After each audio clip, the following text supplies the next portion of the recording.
start sleep? 9 a.m. every morning. Give me a quarter off the And I live an hour from you. Alright, we're going, guys. Here we go. So Eviction, is that what you said? that saved me money if I got evicted. Alex, did you get evicted?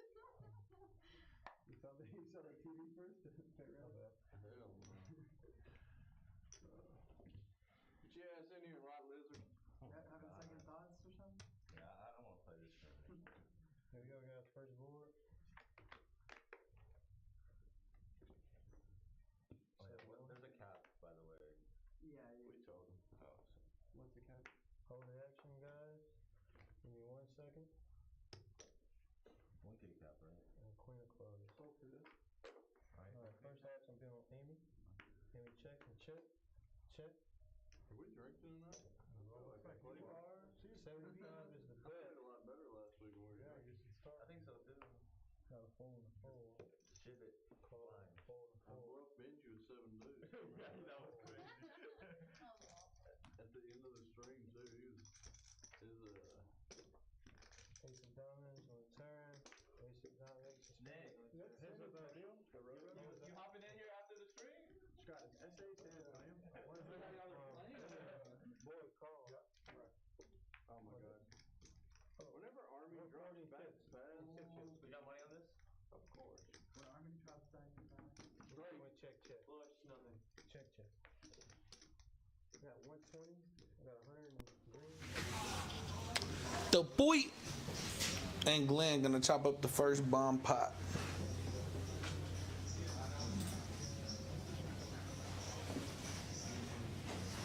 We got Terrell in the booth. One of the best.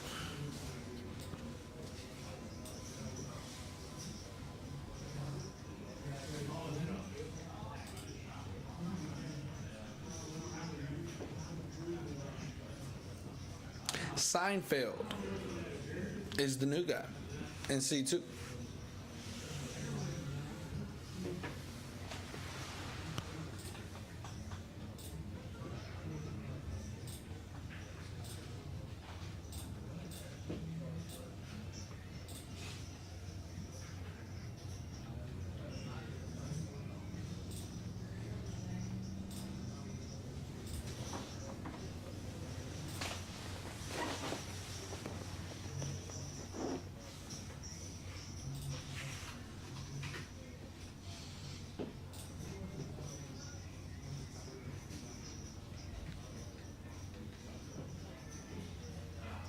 Before we get underway tonight, tell you a little bit about the room.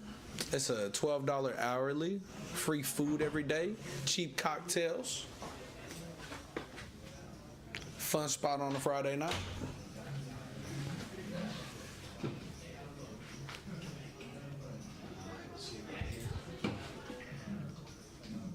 Is it 50 or 25? First hand underway.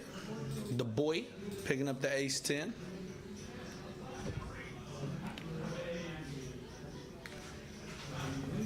And we got one of the best in the booth tonight with us. The one and only, Mr. Luke. How we doing, guys? It's my first time commentating here at Peaks Dallas. I am a dealer of floor, and I've been here for a while, so I'm going to be chopping up the action with Nick tonight. You've played in this game. I have, yes. I've played the first 2 Benji games a couple weeks ago, and it is a tough game. I see a tough lineup. I see a lot of players that want to drive action.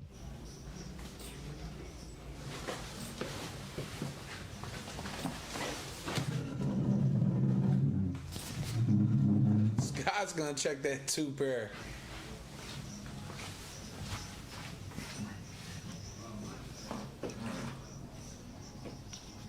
Boys going for value with top. Scott snaps. First pot underway. $600 pot going to Scotty Pimpin with the 6-4. Yeah, he's always got his knickknacks in the big stack over there. Who has he got tonight? The towel?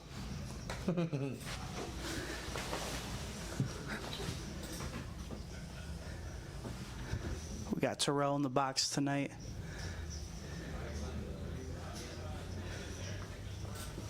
I know we're missing Benji. He'll be coming in shortly. And if you're wondering what food they're giving out tonight at Peaks, it's pot tap.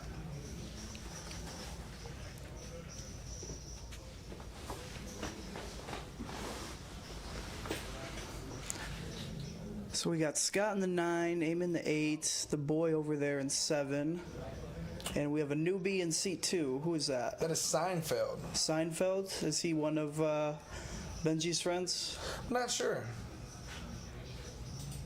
Gecko, I think's Elijah. It is. And we got Wolfgang, and then we got Glenny Balls. No longer the GTO lizard. Nice.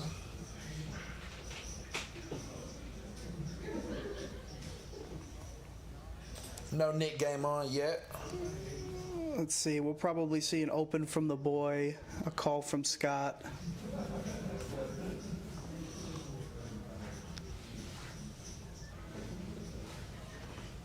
Does Scotty want a 3-bet early?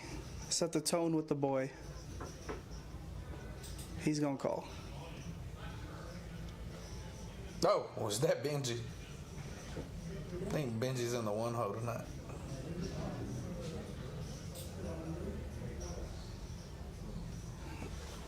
So this will probably end up being a check bet fold. Oh, the boy checks it back. Nice.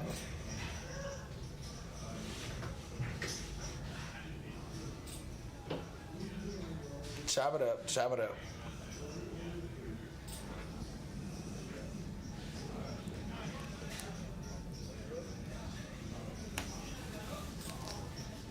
What do you think, Nick? You bet with that king of spades? Yes and no. I think the boy's doing a little player profiling, Sure. keeping the pot small with Scotty. I like it.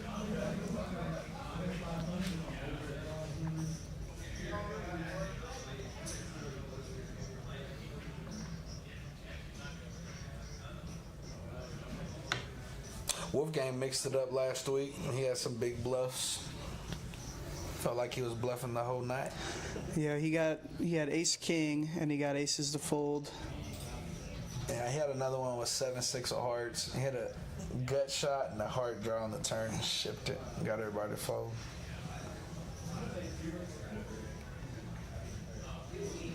Some of these guys have played quite a few hours with each other now, so I'd be interested to see if anybody changes up, maybe gets out of line a little bit. For those of you who don't know, Benji's game does have the 7 deuce on when we get a full ring, and the nit game as well when we have a full ring, and that'll drive the action.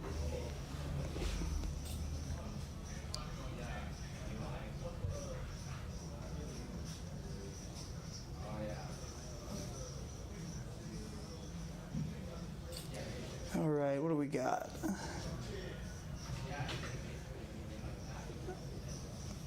We got Elijah with a raise. We got a whole bunch of trash. Small raise.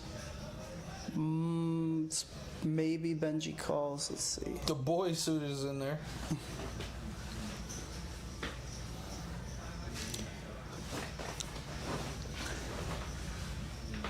I know these three have played with each other quite a bit.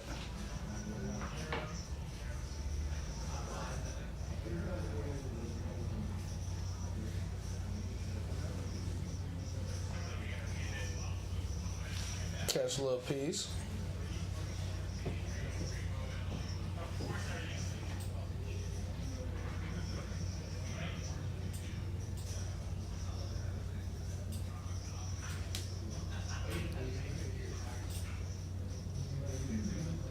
Let's see, Elijah goes 75. Pretty standard so far. The boy is sticky.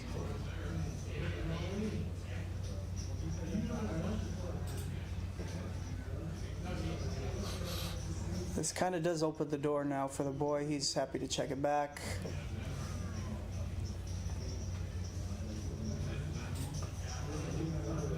We small balling right now. I like it. I think they don't have the nit game on yet, right? They're No, the waiting. nit game's not on yet. Yeah. But Benji just walked in the door. I think they're finna get it rolling. business is about to pick up, as Yes. they say. He's rocking his signature long sleeve. He's ready to go. Wrap it up.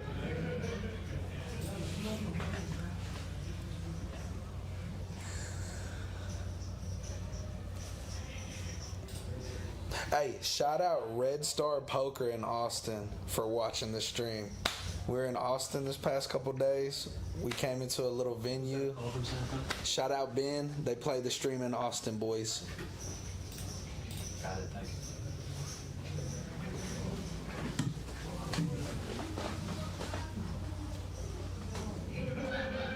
you. Yeah, Kyle, you can get the outfit of the day. No idea what shoes we have on. We have the work pants, the work shirt, going to work. Let's go Seinfeld.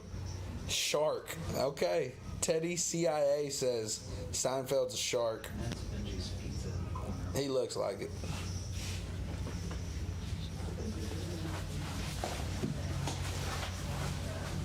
Yeah, I was playing in Austin. They watched the stream. Yeah, I saw that. You guys went to the lodge as well. It was really cool. Yeah, a couple rooms, man. It's kind of crazy how big that room was. That room was huge. So we got the jiggities here. He does slow play it. These guys are happy to play smaller pots right now. Let's see if he continues to. There's a bet. Oh, pots. Nice. Yeah. Nice. Pot size bet, little gutter. Gotta let it go.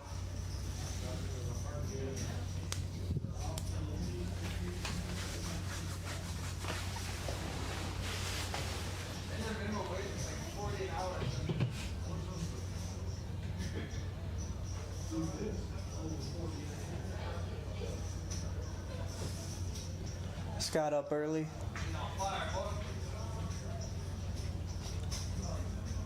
It's hard to get back from Scott.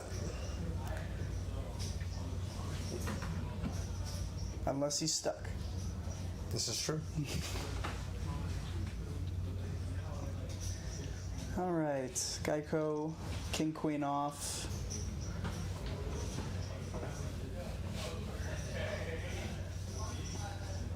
I'm not sure he's gonna get any action here. Oh, wow. He's going big.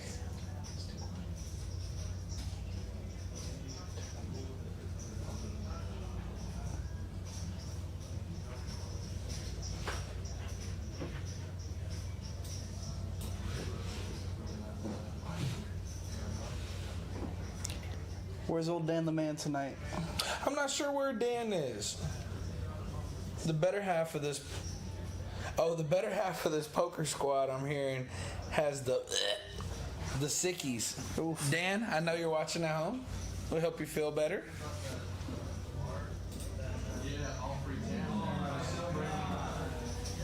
Danny boy. You know he drank like 30 beers yesterday or something sick. He's got the suds. Yeah. And I see that knit button getting passed out, so I think we got the knit game on. So those little brown chips, anytime you win a pot, you're going to throw your knit button back. The way the knit game ends is if you are the last person to win the hand, you owe everybody a $50 bounty. So this one will be a little $350 out your billfold.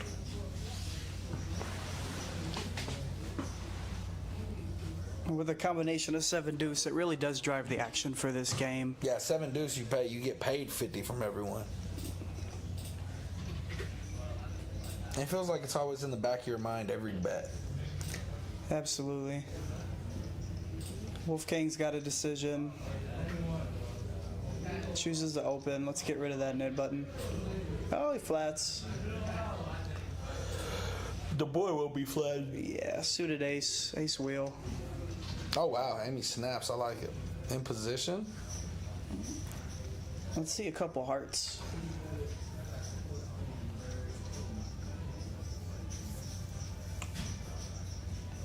The boy with bottom pair. Amy with a gutter and 2 overs. Habinkin.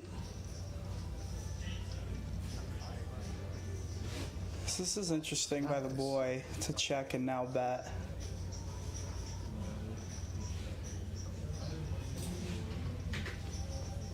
Top pair with a gutter, she's not folding.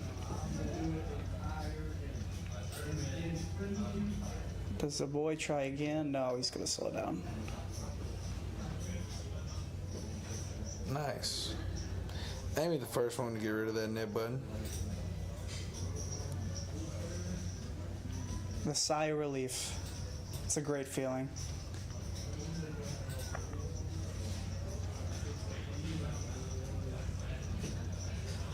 Everybody bought in for 3K today.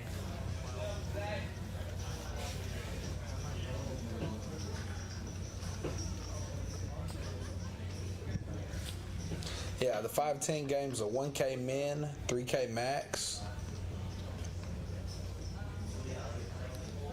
And the quarter straddle is usually on after the first hour of play.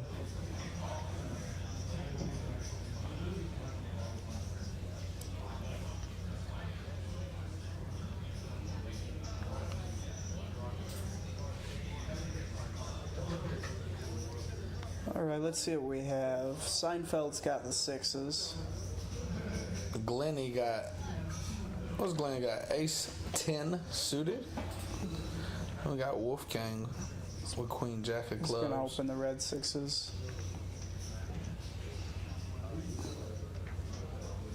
Glenn's going nowhere. Elijah lets it go. This is a good spot to call if you're Wolfgang too. And I think he's bumping it Is he up. going up?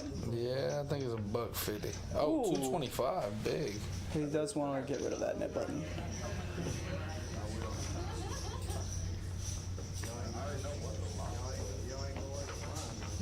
So And I think there's merit when you got Glenn flattened. I like continuing with the sixes here because they all have 3K, right? So he's getting the implied odds. If he hits the six, he'll likely get paid, and quite a bit. What does he Oh, decide? wow, he raises. He does. Easy fold for Glenn.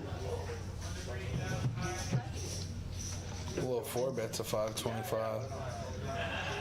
Small 4-bet.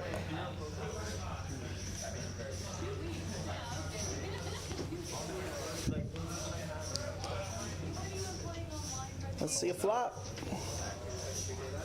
This Seinfeld guy might be a wizard. Oh, wow. That is a tough flop for red sixes. It is.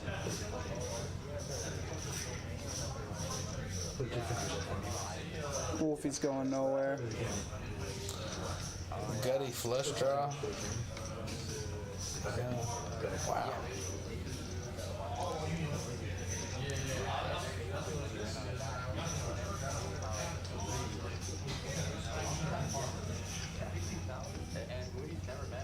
I mean, you're still flipping with ace king.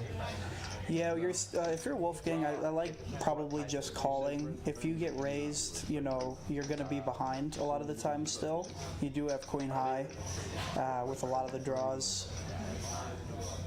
If Wolfgang does call, Seinfeld's going to be at a tough spot. He's going to have to bet real big, or he's going to have to shut down.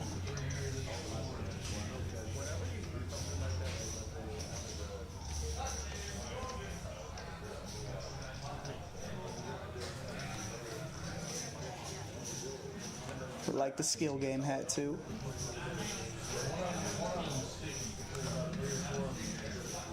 Raise. I like it. He's gonna win this pot. Yeah. Yeah. Snap fold. Nice hand. $2,600 pot going Wolfgang's way. And he gets rid of that nip button. I'm telling you, that nip button, you see right when they get passed out, it starts getting crazy. It does. Wolfgang up early.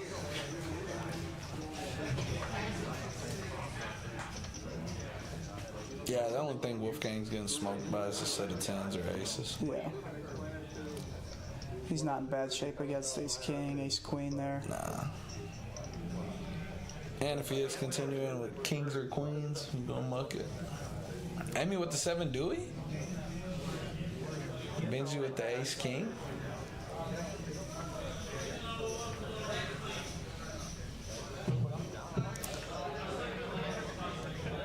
Scott a Raiders fan? Yeah, I think he is. He's from San Francisco, Oakland area. He is.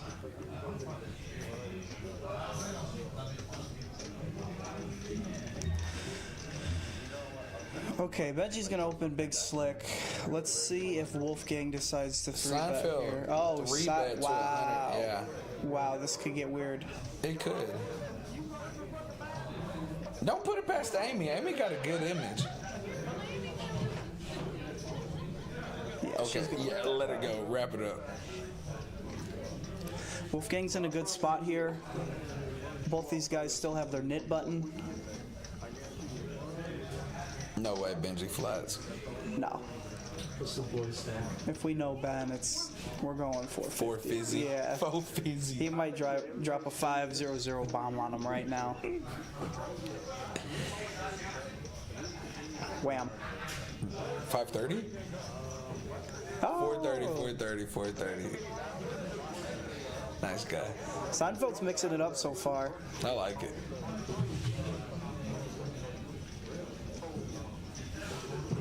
Raise? Wow. 5-bet. Ladies and gentlemen, This Seinfeld guy's nasty. Texas poker. No, he didn't grab the orange chip and say raise. It's Hefe. No, sir. Hefe was the 5 Dewey.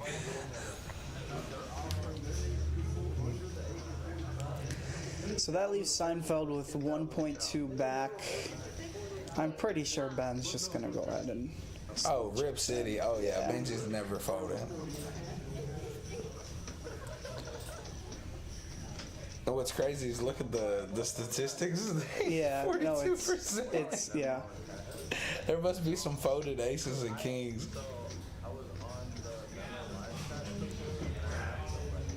Hey, man, I like this Seinfeld guy. I do.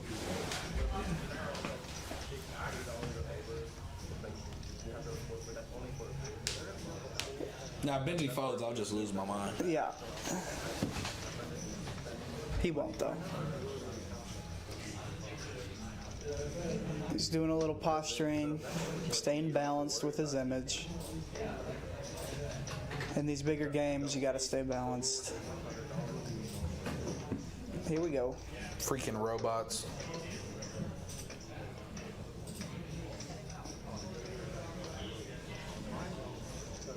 Should he jam, Nick? Do we think Seinfeld's gonna fold or call?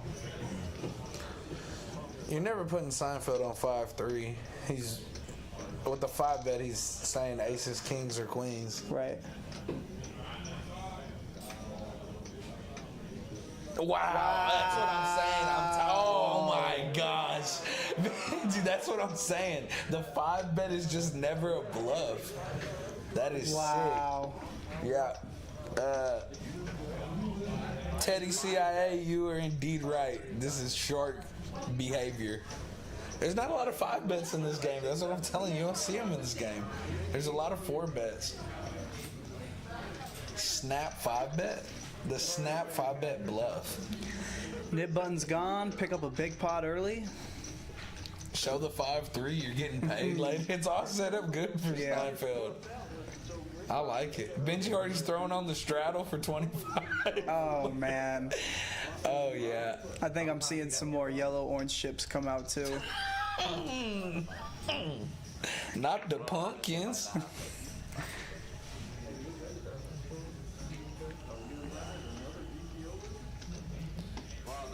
Wow. That might be the most impressive thing I've ever seen. Getting Benji to fold ace king. So the boy on the button likes his suited connector. He's gonna go, where's he going? 225. Ace 3 of diamonds out. Benji has a decision now. This is tough. Out of position.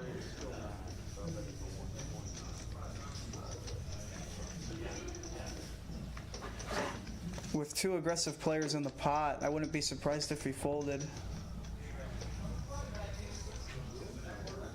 He's likely going to face a lot of barrels.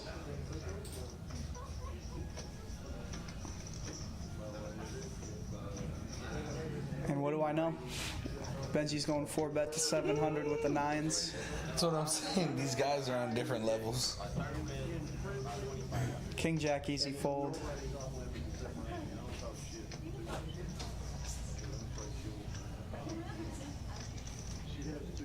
And he rips Oh it. my. Oh my gosh. Did he just call or did he rip it? I think he just called. Yeah, it's just a call. Handful of greens. Jeez. So it was 500. The SPR here is weird. It's a 15. It's 1-1. That's what I'm saying. If he don't hit flop, and Benji's, yeah. The boy might be in trouble if we doesn't see red. Middle red here. The flop's open-ended, but Benji has 2 of his outs. Man, that's a good flop for Benji. 1 over. But the scary part is you might be just shipping it right into the king.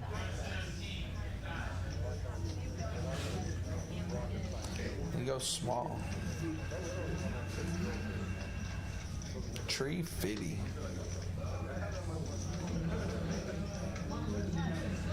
Big turn card coming.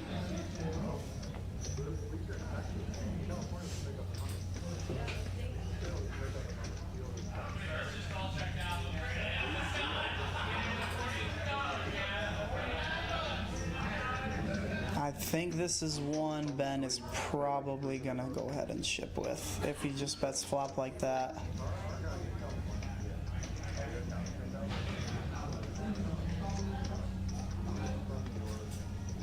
The boy is a little capped, just calling on the button. He'll have king queen here, but he's not going to have ace king. He's not going to really have kings. Benji might fear 10s and jacks. Ace jack of clubs, ace queen of clubs, and that's about it.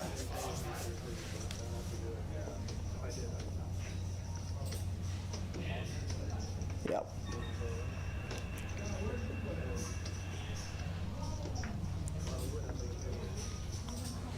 6%.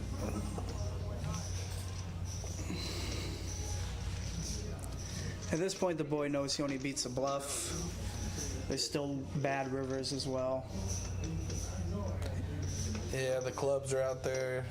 It's hard for him to improve his hand at this point. You know, he would need to spike another 7 or 8. He's probably gonna fold.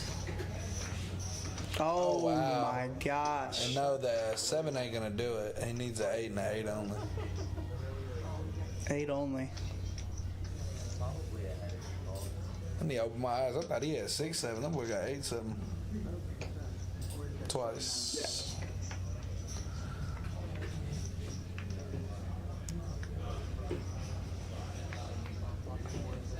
And it looks like Benji's gonna scoop it. Wow. Pipped him. He sits down, folds ace king to 5-3, doesn't phase him, comes back, scoops a 5K pot. Nice. I think he had the boy covered. $4,900 pot.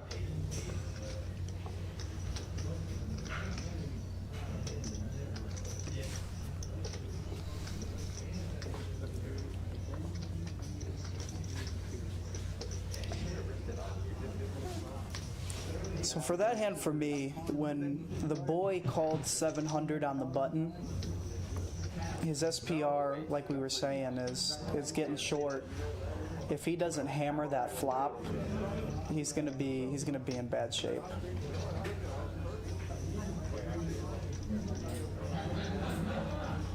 Well, props to Ben for jamming. Yeah. You know, not everybody does that.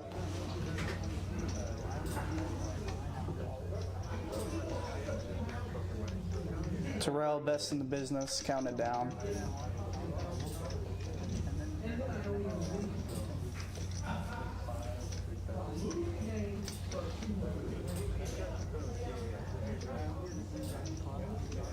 For anybody wondering out there, the pink chips are tip chips. Those are not in play. Nah, you can't win the tip chips. Only to rail.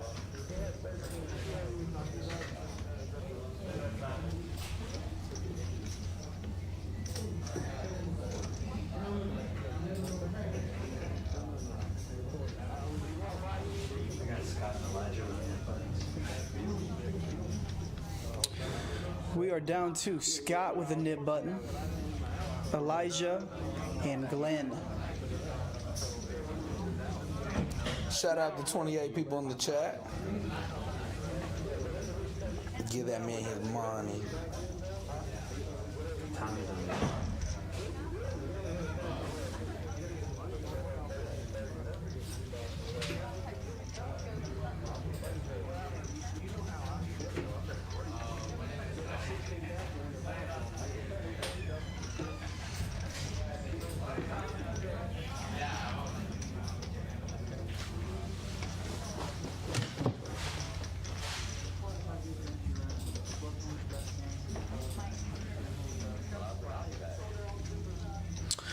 We got a question in the chat from Henry. How much does a dealer get from a tip chip? There are values. The pink ones are $1, and we do have some tip chips. I'm not sure if they're in play. I think they are, that are 5s as well.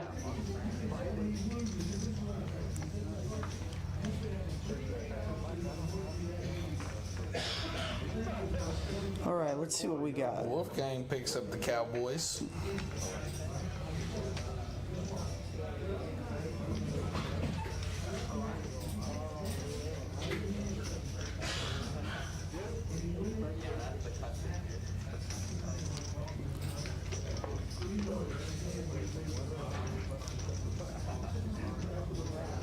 So before the Knit game was on, the standard open was 30. You know, a lot of these guys with the Knit game on are going to open 4x, 5x, especially with kings. Who gave him some action?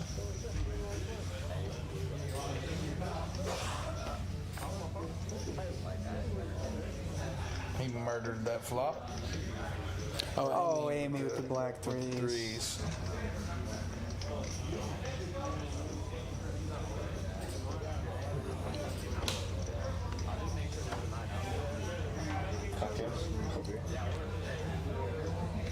Juanito?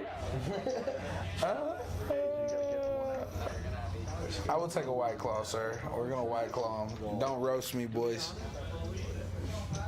Sure, that's fine. White Claws, 2 White Yeah. Claws.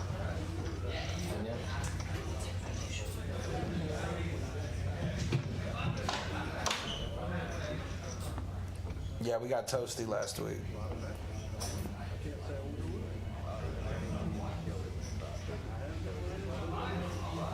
I think Wolfgang got rid of that knit button.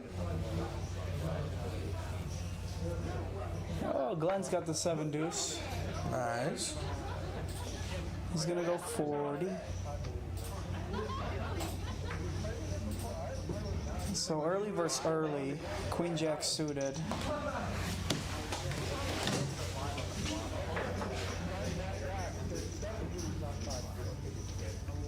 Looks like he wants to isolate Glenn. Scott on the button with Jack 10 off. Nice. The towel goes down. Is that the towel for high school?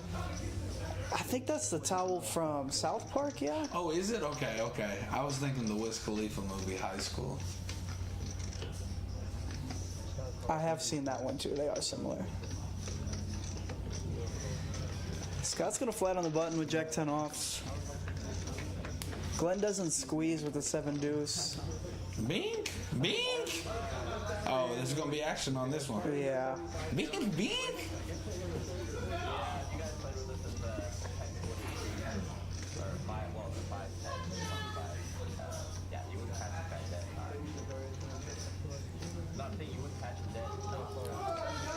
Scott's not gonna go anywhere.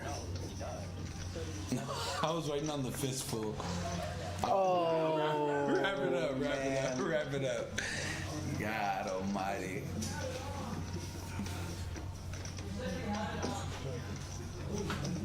Yeah, I expected Elijah to Check, slow check. down. I like it. Yep. I like it. Let him get there. Oh, Oh, chop it up. what a card. Nice. The case jack.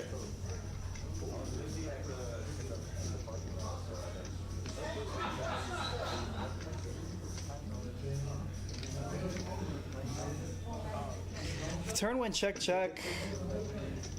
Elijah wants a lot. Scott's about to rip it.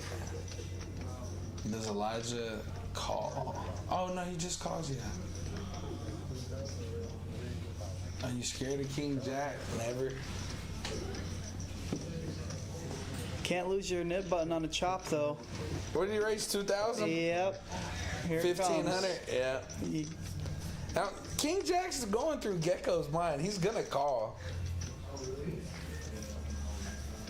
But does Scott ever have kings or king 10 here? Or king jack? Oh, God. Yeah. Chop it up. Scott's on tilt. Scott's on tilt. He had it. Scott's on tilt. Scott's on tilt. And I believe nobody loses the nip button in a Right. chop pot. Nope.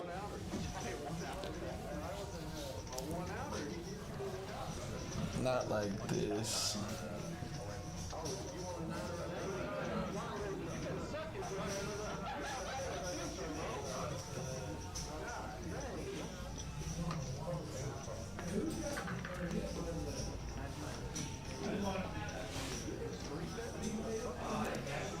Benji and Wolfgang up early. Looks like the boy reloaded.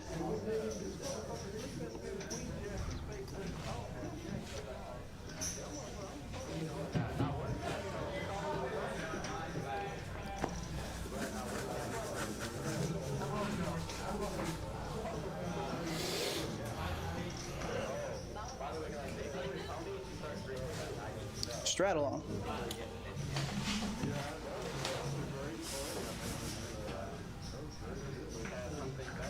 We see On Tilt Poker in the chat. Shout out to On Tilt Poker. Oh. That's not how it's played before. Scott Luke should be announcer for the WSB. Real deal. Shout out on Tilt Poker. To our viewers, check out the channel On Tilt Poker. On Tilt Poker, Instagram, YouTube.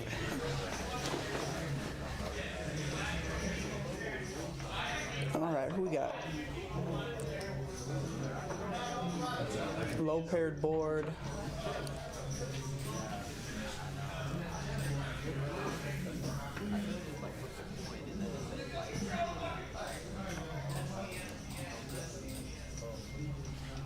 Bet call.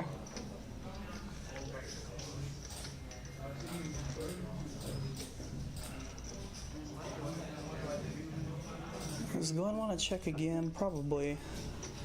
Yep.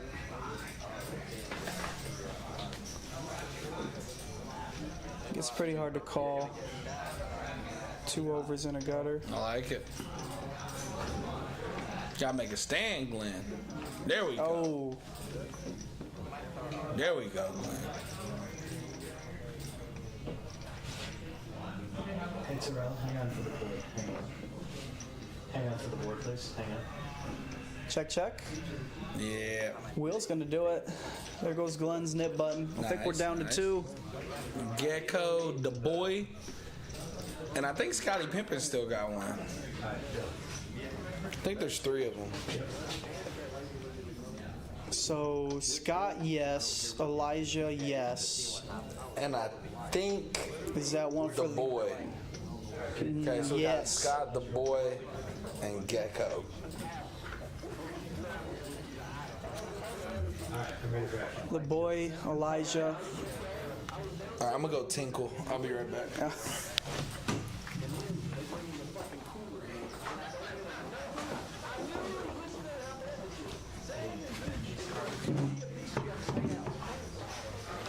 All right, let's see what we got here. Looking at rags so far. Seinfeld might open the Jack-9. Oh, we got a raise from the boy with the nib button. Ace-King. He picked up a caller.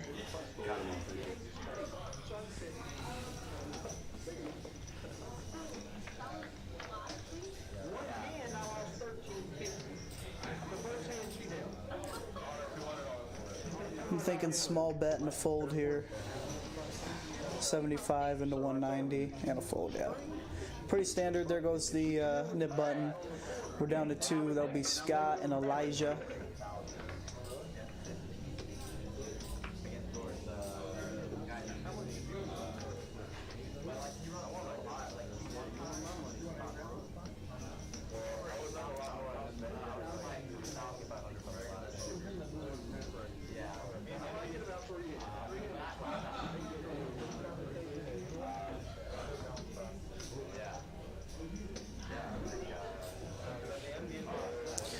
$25 straddle is on.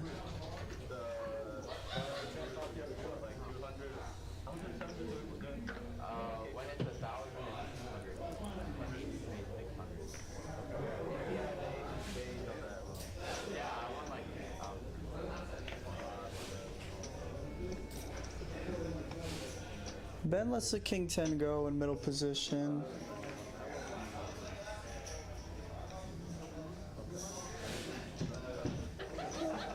Elijah desperately wants to lose the nib button. He's going to open 10-3 in the small. 125. And boy, he's calling with the suited connectors.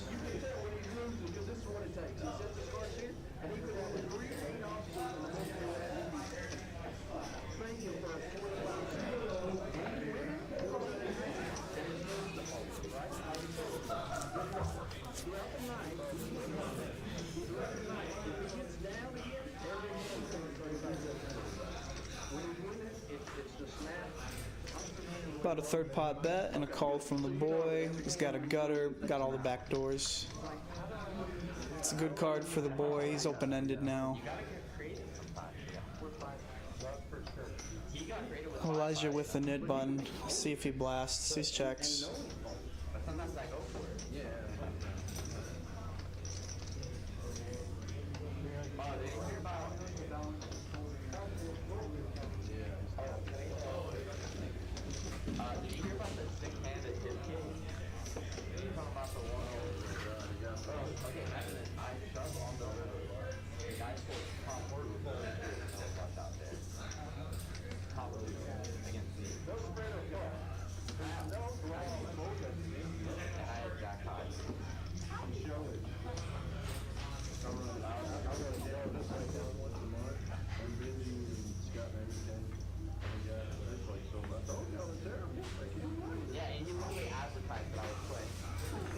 Alright, straddle on. Benji is going to get queens under the gun +1 here. He's definitely going to be opening this.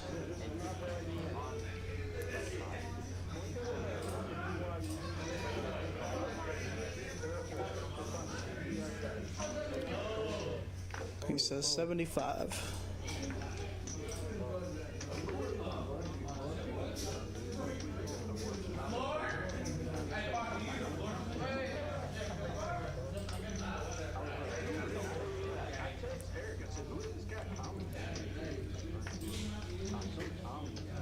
Low paired board. Amy called with the 7s. Geico, Queen 9. Benji gets sneaky. Checks.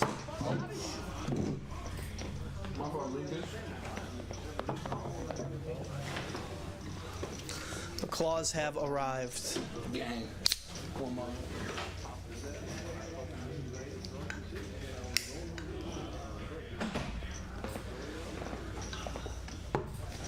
Elijah's going to bet his top pair. Amy's going to call. Benji's ready to bump it up here. He's got the overpair. He's got the 4. He's got the 2 queens. He's going 450.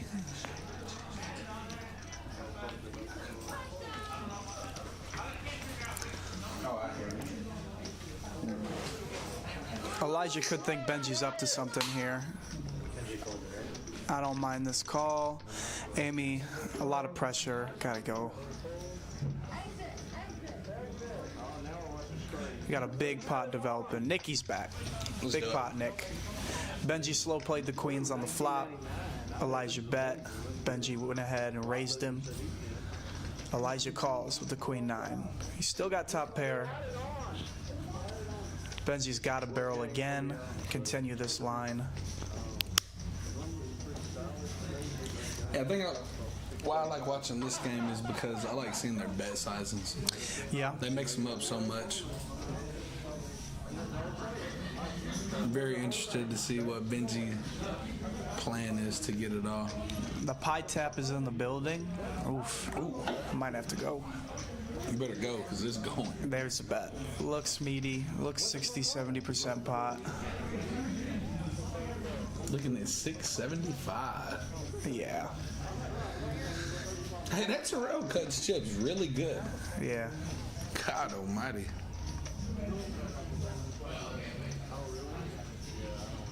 Rips it? Yeah, he's getting snapped. Oh. And that's what I'm saying. He's trying to get rid of that knit button. Yep. I don't blame him. Twice. Run it. Oh! Oh, no. Is that Chop a 4? it up. Chop it up. Oh, man. Nice. Nobody loses their net. Oh, no. He does lose his net button. When it's a chop pot, the first board gets it. But if it's like a single board and they split it, nobody loses it. Okay. So, yeah, he got rid of his net button. Well, okay. All right. There you go. So I think we got 2 more.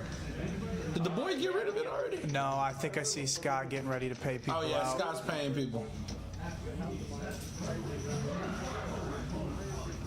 The boy lost his.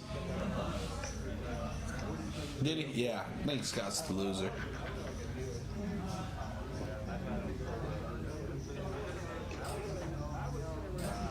Oof. 9 on the river. That's tough, Ben.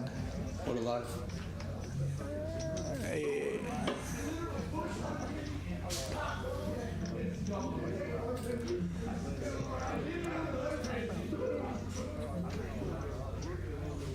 Yep, Scott's paying out.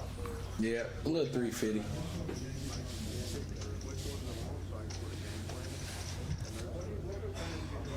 Yeah, and I think we're going to get that seat filled up. We had Shamori ask if there was a seat open, and there might be somebody on the way. ShamWow. Get him in the game.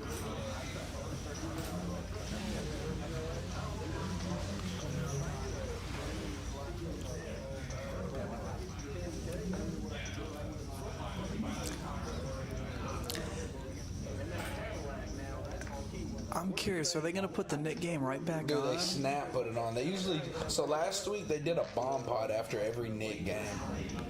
So let's see if they're doing that this week. And I think they are. I'm seeing, yeah, the Greenbirds are And I out. like it. There isn't a dealer change in this one. They love Terrell. So what they do is they do a bomb pot after every knit game's over. And I think they put the knit game back on. I think bomb pots are good for these stream games. Yeah. It breaks up the hold'em a little bit. No. Cocktails. Cocktails. Cold beer. One. Gentlemen. Thank you, sir. Nick, what are the drink prices here at Peaks? So you can get a brew, you can get you a beer for $2.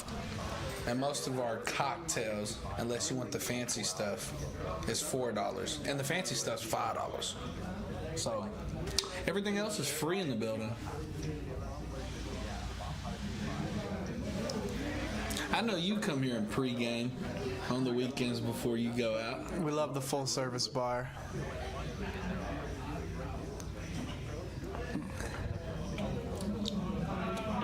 Ruby, Juan, Naomi, they make great drinks here. Oh yeah, Great drinks. Hell, in Austin, I had a cocktail and a queso's $50. Okay, so this is a lot of cards to look at. What do we got? I'm seeing Wolfgang with top set on the bottom board. That'll work. And I'm seeing Seinfeld with some good draws. 9-6. And then King 9 Gutty. So Wolfgang's gonna bet the nuts. We're gonna get a lot of folds. And he has hearts to go with that. That's good. Ben doesn't have much. The Seinfeld call with a Getty and 2 pair. Yes, he does. Yeah, he mix it up.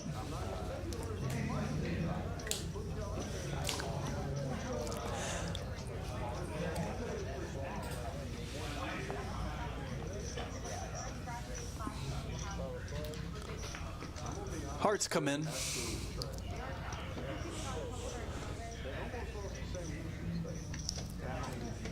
Now Wolfgang with the hearts. Seinfeld with 3 pair. 3 pair, yeah.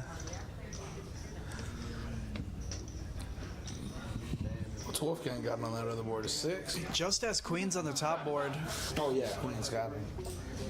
He does have the King of Hearts blocker. Doesn't mean too much in bomb pots.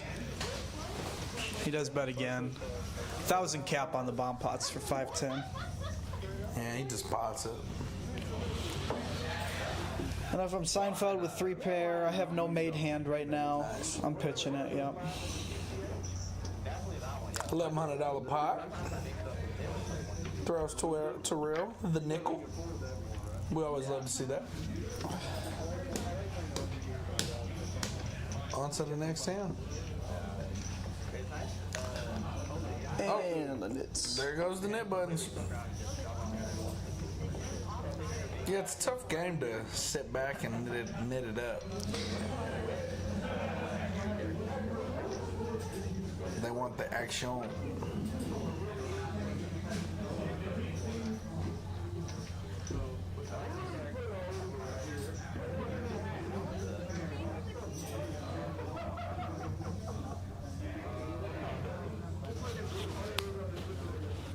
Okay, we got no straddle this hand. Scott is under the gun, baby suited cards. Benji with the quacks. Under the gun +1, pocket ducks, no straddle. Let's see if Benji opens.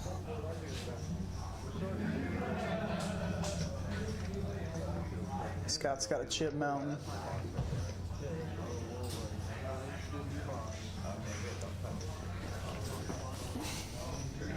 It's a new Nick game. I wouldn't be surprised if he just threw out 50. No, keeps it small.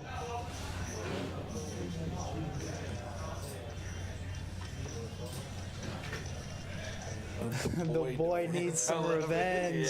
Yeah. Yes.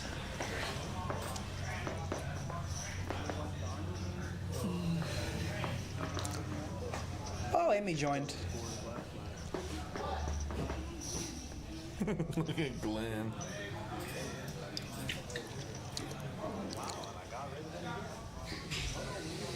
Benji bets fold.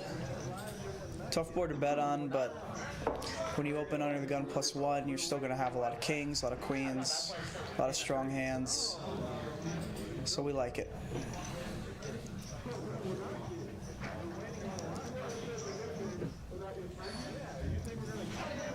And the chip leader is going to lose his knit button first. This could mean a lot of pressure coming up this orbit.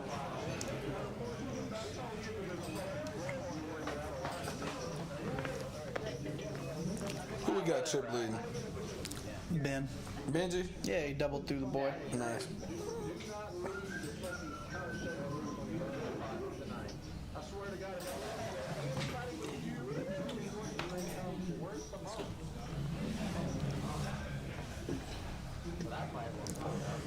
All right, back to the action. I'm seeing rags. Geico wakes up with ace queen off. What are we thinking? Yep. The boy on the button with queen 10, king 10. And this is the dynamic you have to adjust to. Like opening 80 with 5-10 blinds. These There guys. was a quarter on. There was a quarter on. There was? Yeah, Benji threw that. Oh, okay. quarter on. Oh, he did. Okay. Still more than 3 times. Just Yeah. a little bit. Who does he pick up? The boy.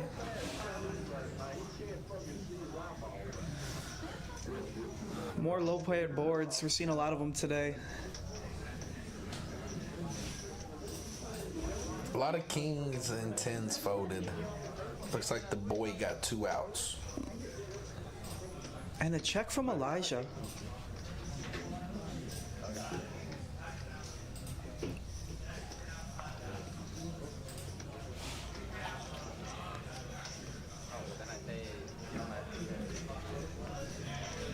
Bink. Top pair.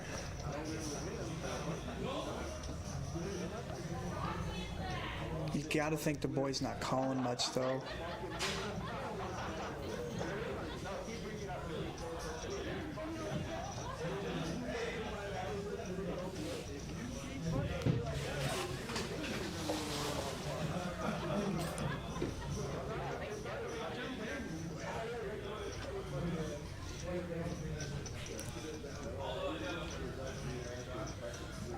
If the boy had a big draw on the turn, he probably would have bet it in position.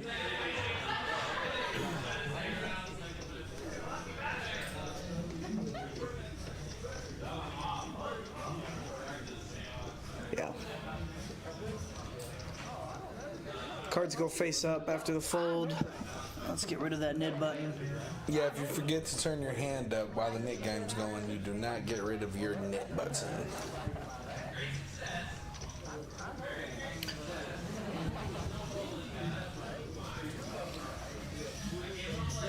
$32 in the chat. Shout out the chat.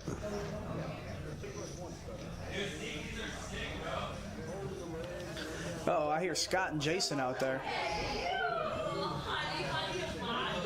What are the odds Mr. Burt gets on the stream? I'm saying since I hear Mr. Burt now, probably 9.8 out of 10. Oh, man. $1,000 flips. What a total degen. We love it. Am I back? Okay, that's King 4. Nice. I think I hear Jason's wife, the Mac attack.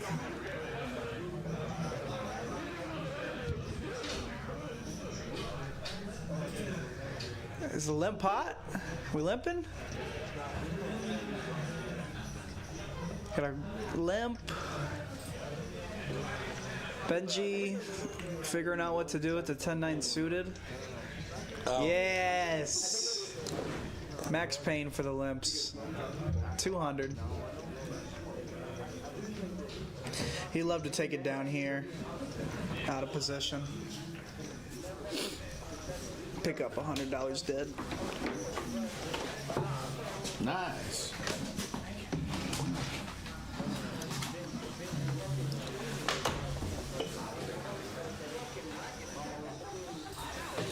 And the boy, V-pipping quite a bit here. He's gonna call.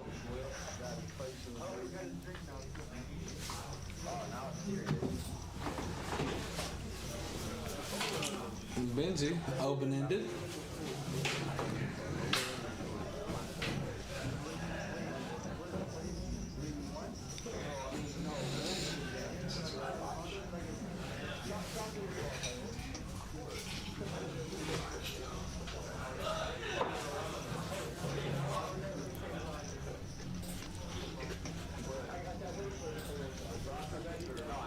He decides to check it. Boy checks. Amy checks.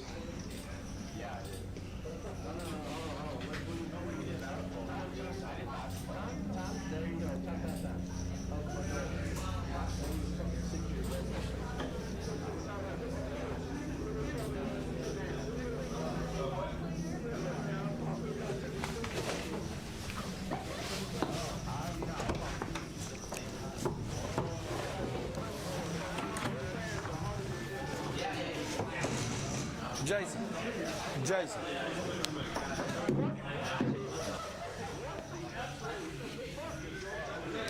All right, Ben's gonna bet his open ender.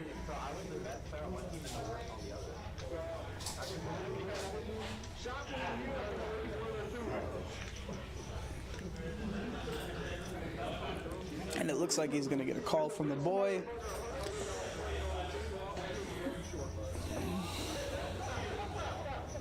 And Benji does not improve. Bottom pair is going to be good for the boy, pending a river bet from Benji.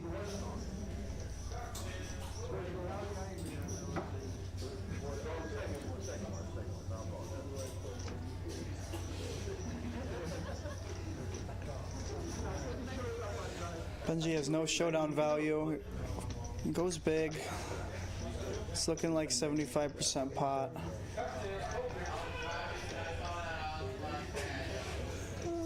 Bottom pair shrivels up for the boy.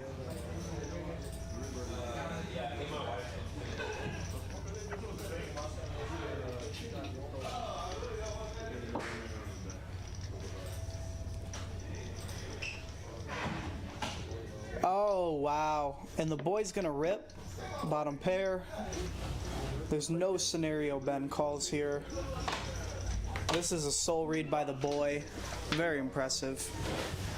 No shot. Yeah, that's gonna go into the muck. And the boy will take a 5K And he pot. flips it over to get rid of that nit button. I like it. Benji bet his open ender on the turn, didn't improve on the river. The boy with bottom pair rips it on top of Benji's 75% pot bet. Soul read, man. These guys have got a lot of hours logged with each other. I tried to get Jason in the booth, and Jason said, no, thank you. He'll be playing for 30 minutes and departing. Yeah, him and Gola are out there. Nah, is the Gola? The Golster. The Wizard? The Wizard of... Where's he from? Sweden? Yeah. The Wizard of Sweden. The boys VPIP at 50%. Ah, yeah. We haven't played that many hands, but we played quite... How many hands we played? Hand number 21.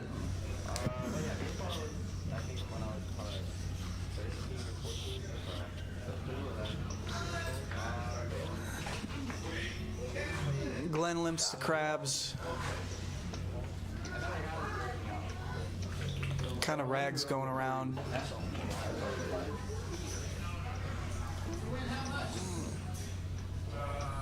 Seinfeld out of position has a choice here. Let's see what he does. He's cool. We're limping.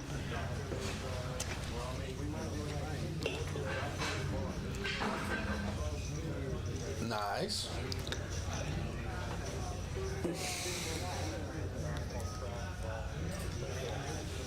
Oh, Glenn. You know, it'll be the first time in Glenn's life he made a bet with 0% equity.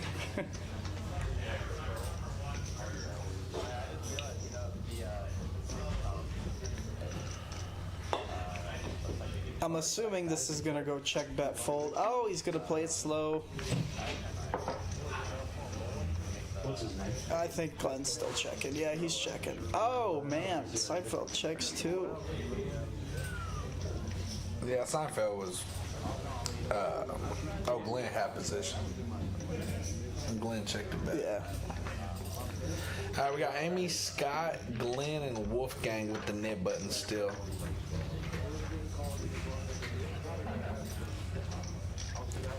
The Herbertsons have yet to raise pre. No. No way.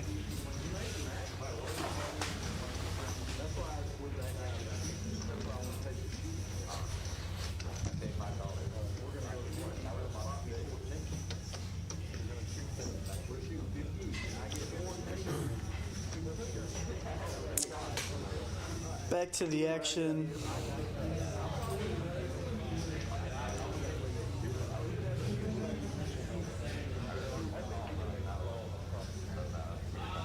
Wolfgang pretty quiet so far. Little card dead. Been there.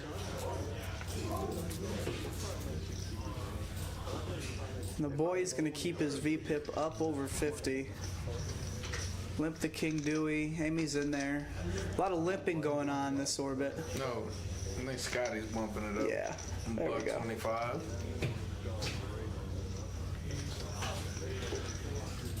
Elijah's out of there. The boy.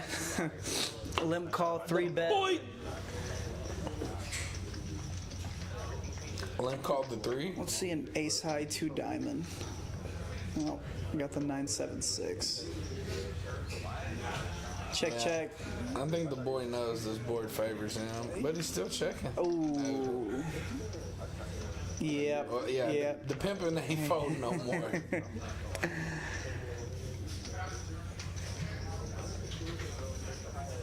The boy had his cards in the mug before Scott finished his bet.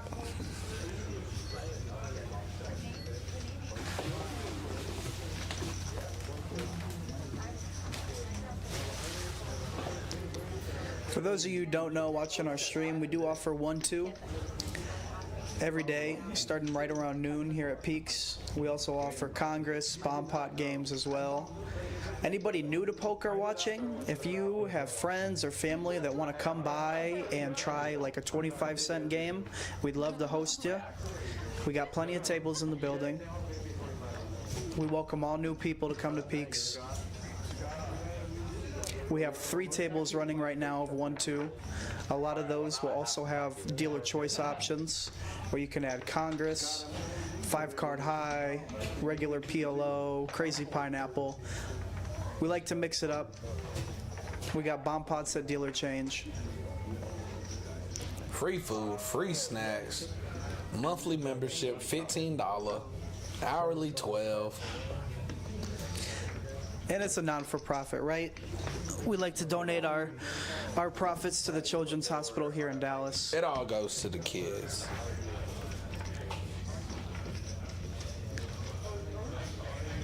So if you are watching this and you are new to poker, or you don't want to be playing as big as 5-10, come check us out on a Sunday.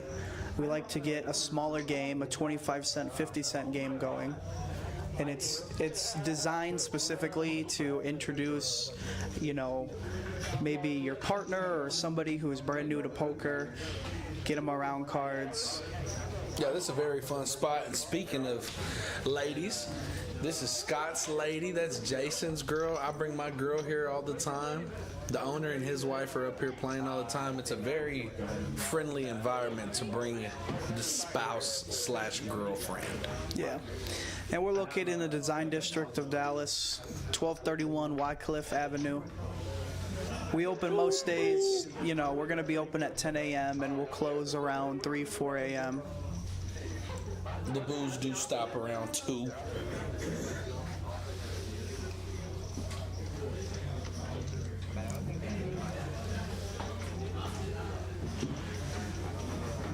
We're right behind the Hilton, Anatole. All right, let's jump back to the action. It looks like Elijah backed into an 8 high straight. Glenn has got 4th pair. And he's facing just a big bet. He's out of there, yeah.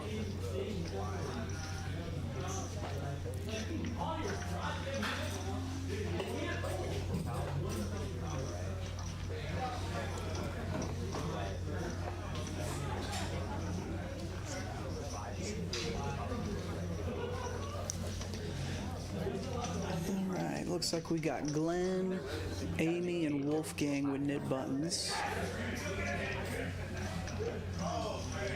Yeah, $50 bounty.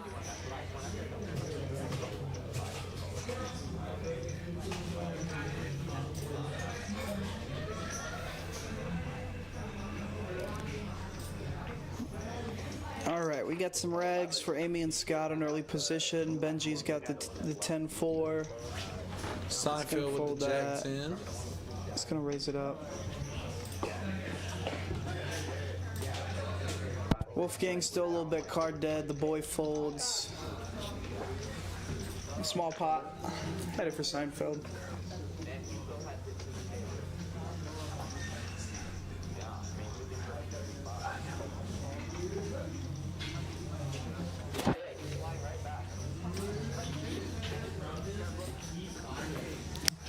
I do know we have Tommy coming tonight as well to commentate. Tomcat! He's also the best in the business, providing in-depth, high-stakes poker analysis.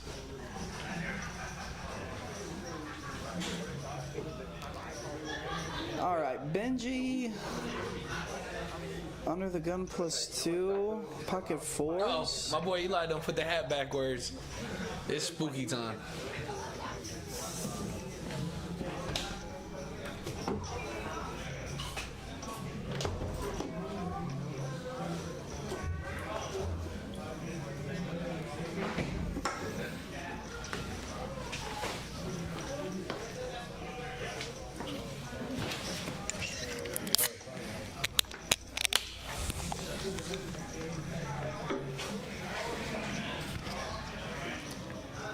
Okay, we got a Jack 10-9 board, 2 spades. Nobody picks up much here. No spades, no queen. Benji's gonna have a hard time betting on this flop. Oh, Bert! Mr. Burton! That man is tatted up, ready to DJ it out tonight.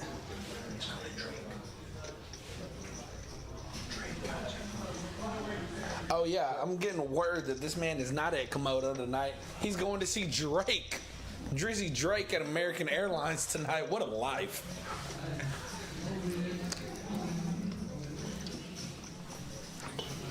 Him and his girlfriend, Mac, with the... Oh, him and his wife, I'm sorry. Mac, both DJ at Komodo. And what's the other one? Catbird. Yeah, Catbird They're downtown. at Catbird and they're at Double D's. All right, so the boy's gonna back into a king high straight. Elijah has one too. We're looking at a raise. Wolfgang's gonna bow out, I'm sure. And are we chopping it up? We're chopping it up, right? Chop cheese. Yeah. Bert in the building. The Bert. We probably got him for 20 minutes. We literally got him for 20 minutes. He already said, so nobody roasts him for the hit and run. The man works on Fridays. These DJs are just busy on Fridays and Saturdays. Busy guys. I remember when he won about 7K in about an hour. He said, deuces. See y'all. Time to go to Komodo. You been to Komodo? Yeah, I went to Komodo once.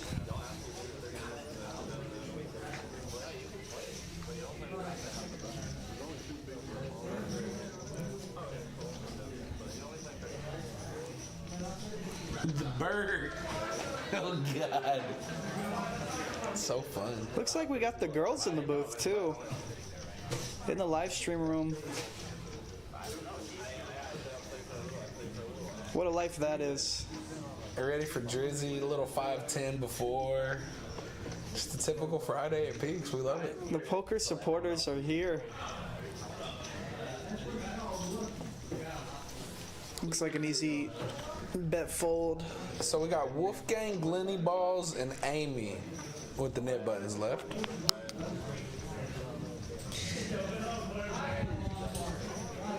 Yeah, Alex has been a little card dead. Hoping he picks up a few hands here. Yeah, he's waiting on a little spot. Eric Hernandez, I know you're watching. How you doing, brother? Inshallah.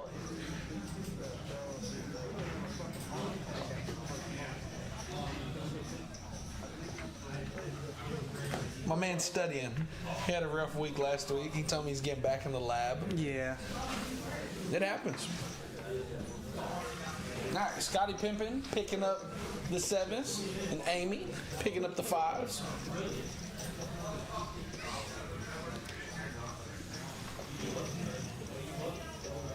So Jason's gonna sit down and open 8 deuce off right away. I didn't even see that. Oh, ace deuce. I thought you said 8 deuce. Ace deuce. Nice. And he's gonna get rewarded right away. If this man runs up a stack and dips, What did he buy him for? He bought him for the 3? Okay, I like it. I think he's in for 25. 25. Oh, let's do 25. Here he goes. I like it. Here he goes. I like it.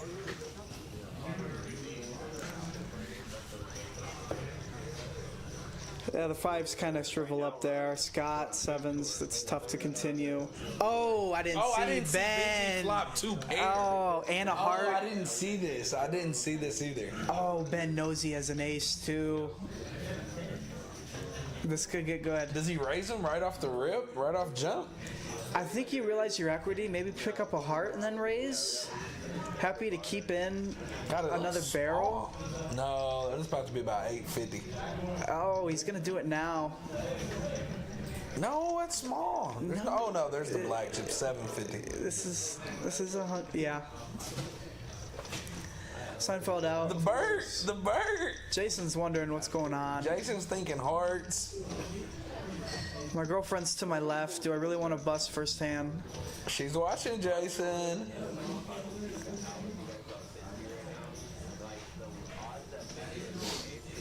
He's working through it.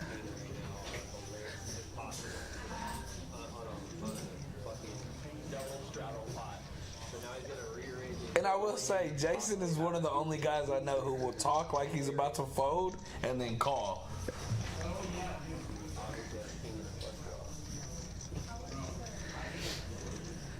So we raise pre, we get a flat from Benji. We're probably thinking we're up against something like, you know, King 10 of Hearts. We could be ahead. We're still behind even things like Ace 5 through 10, Ace Jack. Jason doesn't want to get punked either. Yeah, this is the perfect hand Benji's trying to get value from. I just think we're gonna face a turn bet. Could be for our whole stack.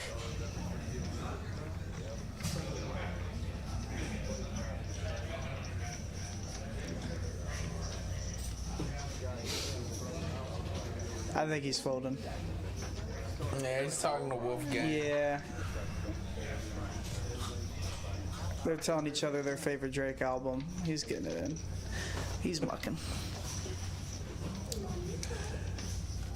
No. I don't know. Bert's here for a short time, not a long time. What do you think, Nick? Oh, he ripped it! Oh my god. God! He's sick.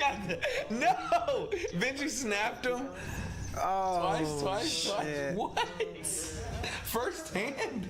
The bird. He got places to go, people to see. What in the dunk? A jack would be dirty. Oh my gosh. Oh! How does he do it?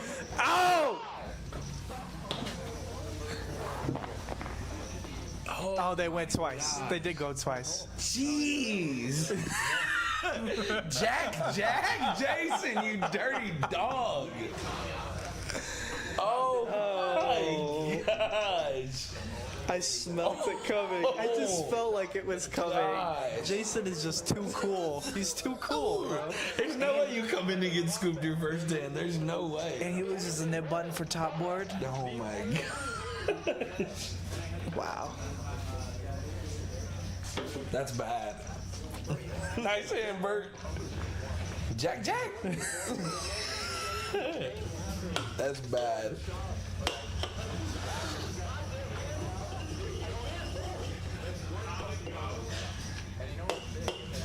Ripped it. Jeez. Yeah. This guy's sick.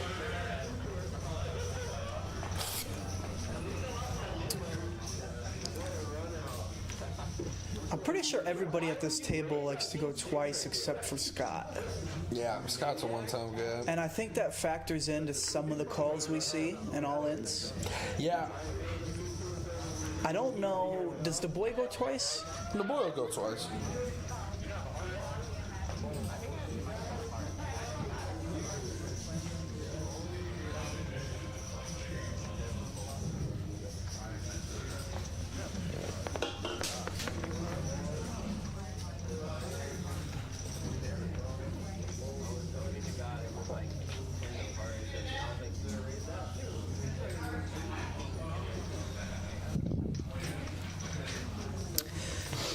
Back to the action. Let's see what we got. Benji with the ace wheel. He loves this hand. Yeah. Popular hand, a 3-bet. Jesus. Does Jason want to immediately go back in and fight Benji? In position.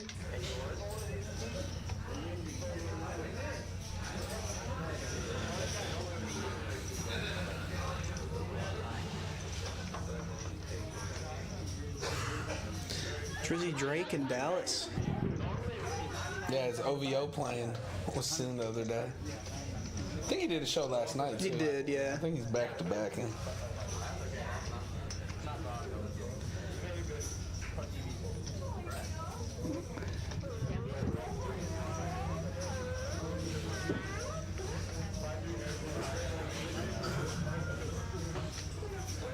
Yo, flops Ben.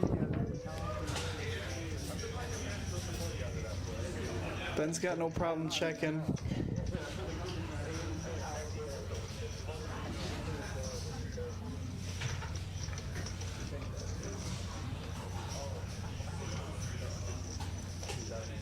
Benji's thinking backdoor hearts.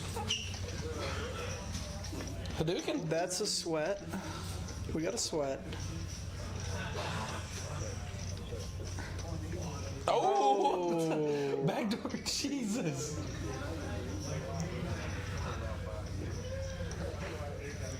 Backdoor Billy Goat. Let's see what Ben picks. This is spots where he loves overbetting. Yeah. I'm thinking like 12 or 13. He goes huge.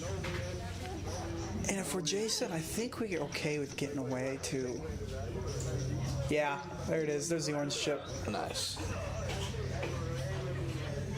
I think if we're Jason, we're okay with folding here.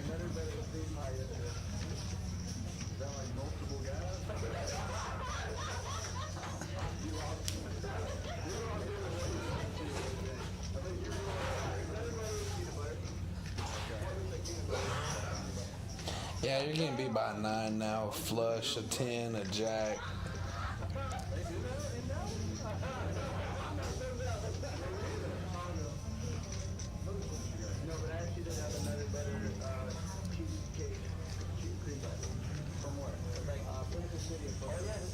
He's talking through it. He's either talking through the hand or...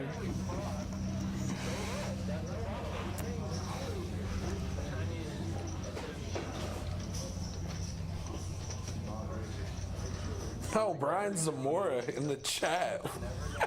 What's up, gang? Elijah taking over. Nick, my guy. The Zamora in the building.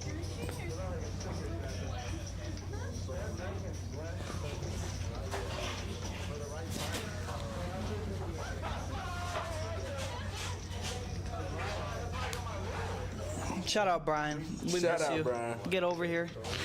Mix it up in a 1-2 streets with us. And he gets called. He gets paid. Wow. Jason.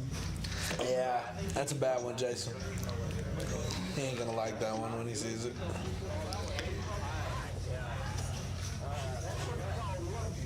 I'm getting the vibe that Jason is definitely here for like 10 more minutes. And he's doing VPIP 100. Yeah. And that's cool. That's cool. This is good. Make the game splashy.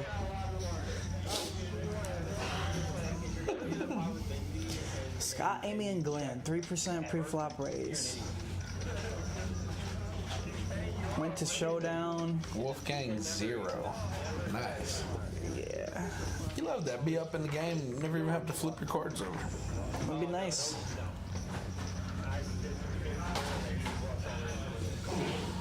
What do you think the chances there's pepperoni pizza left, Nikki? 0. Yeah, we missed out. Yeah, that tinkle break was actually a pepperoni pizza break.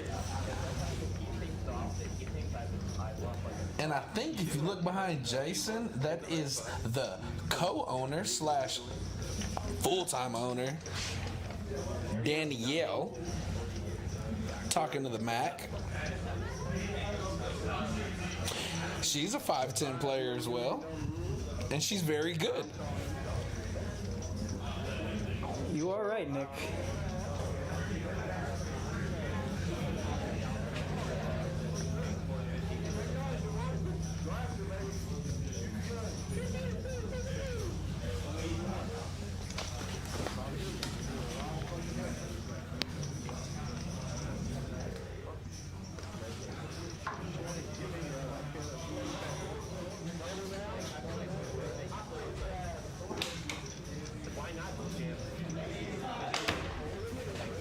right, we still got these folks with the nib buttons.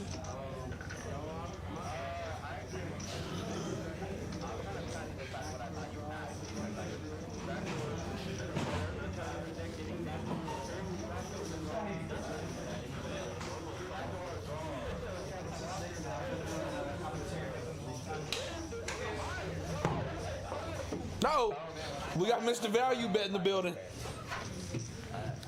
It's the Tomcat.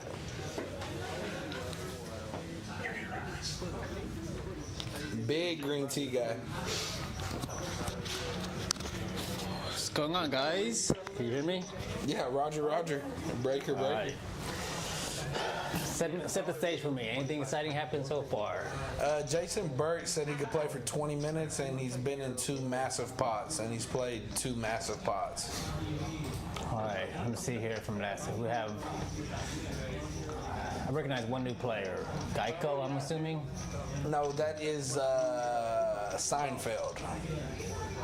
You know the Seinfeld? No, I don't.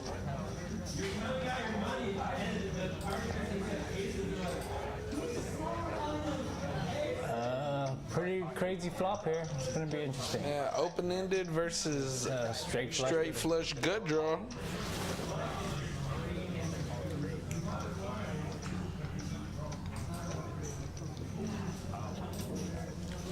Let me try to catch up on positions and everything. So Wolfgang is under the gun +1 and he's straddled.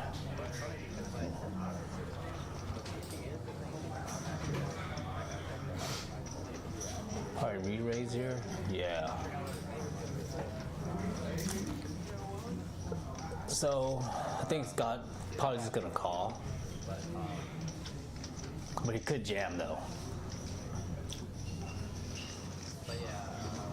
It's one of those 50-50 spots. So he has to call with what, 300 to win 900. I definitely don't think he's folding. Yeah, he's not folding. I'm just wondering, like, I don't know what the dynamic of the game is, whether the aggression's on. So him calling here will Not at least between Wolfgang. Wolfgang hasn't played that many hands today.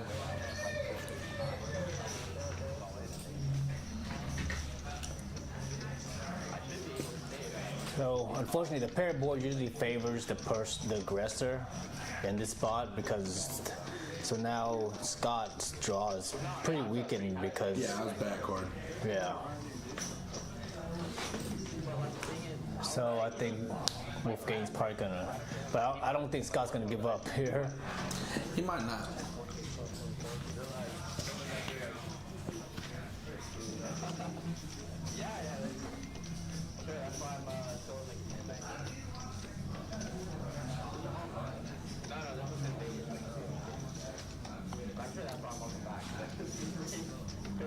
It's a tough spot though. It could be drawn dead, but so Wolfgang bet 525 into 13. So that pot does include the bet, right? Yeah. So that will give him 3K behind. Let's see, go. Yeah.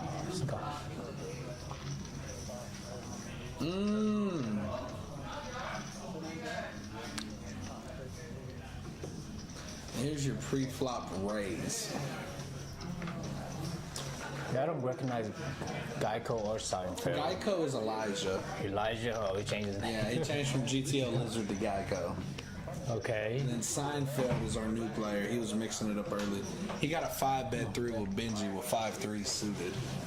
Okay. Interesting. Did Geico tell us why he changed his name? I think this one's better. I like this one. Geico. Geico, I like it. All right, quick glance. I think the boy will play his hand. I think Geico will play in this big blind, depending on whether it go 3 bets the ace jack. So that should be the setup for this hand. Well, Seinfeld, I didn't see his in there too. So one of them. Seinfeld. So if he's a player mixing it up, then I would have to assume he's going to 3-bet here. But no, he called.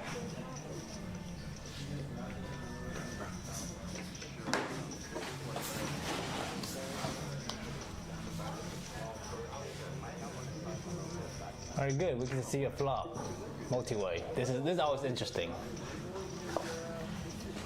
because this will give you a lot of ideas of what player strategies tend to be.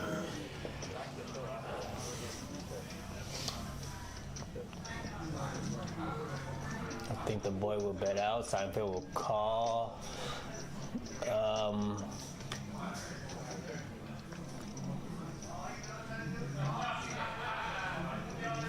I don't see anybody else doing anything different.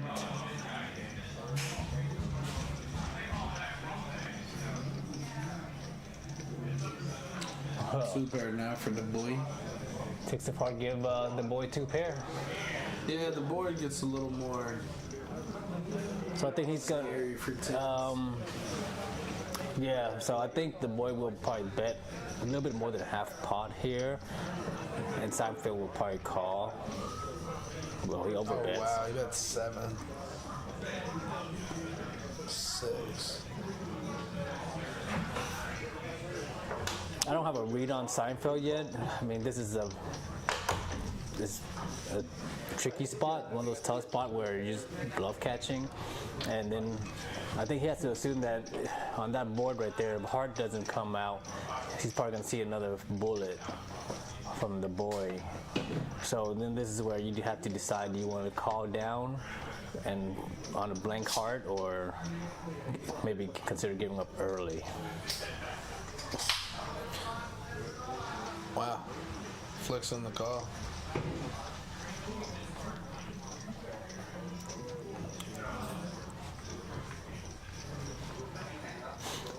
You know, if you're calling 2 with 10s, that's kind of a safe card.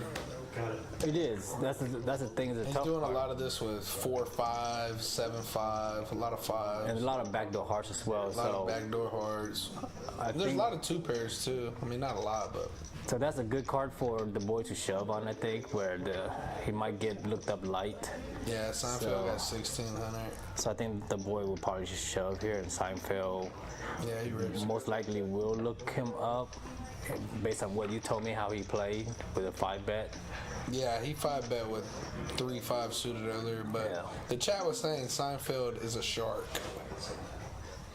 Then he might even look him up here light just because to establish image and I guess dynamics, because there's a lot of 5 in there that miss, a lot of hearts.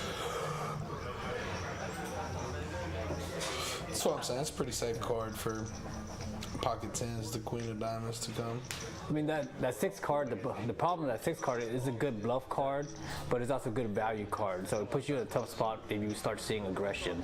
No matter if we have a 10s here or jacks, it's tough because you know they're going to fire again if a heart doesn't come. So you know it's a good bluff card and you're going to have to face a lot of aggression here. But at the same time, can you really fold to an undercard like that? So this is where these cards are tougher to see than people think.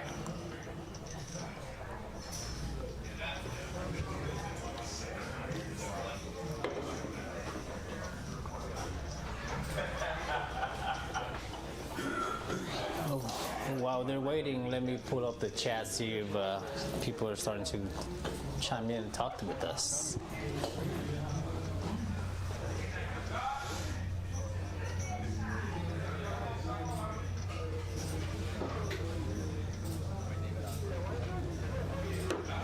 Yeah, I think he's going to look him up. My guess is if it's a 50-50 flip, then just because of early session and player dynamic, that he's gonna look him up.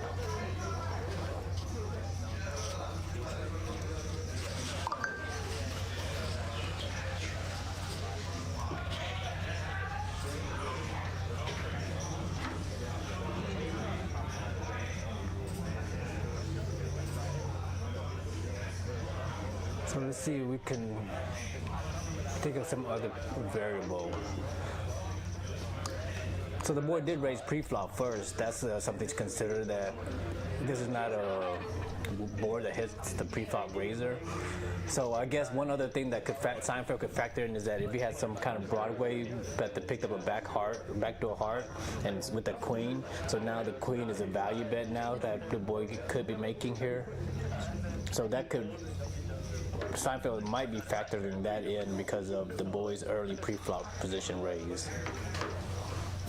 But I would think that's all the variables that are being factored in right now. And I think because of that,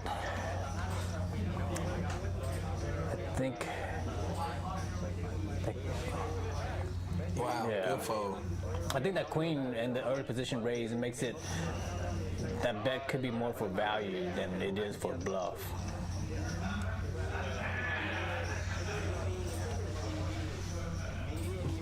Good fold. Yeah. So we got fold. Glenn and Amy left with net buttons. Oh, we got the net button. Oh, that's gonna be. And Glenn is has the button, I believe. So this is gonna be an interesting dynamic on what Glenn's gonna do here.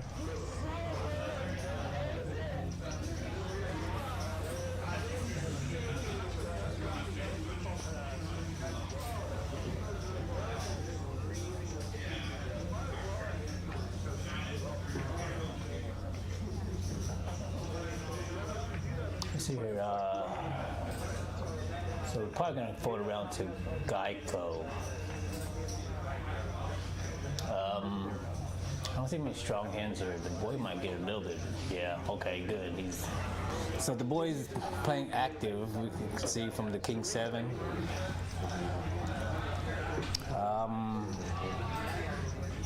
Seinfeld, I would assume, might be conservative and call here because of the stack size. Doesn't have much room to 3-bet. But unless he's 3-betting to just pretty much get that money in early. All right, so we see a call from Seinfeld.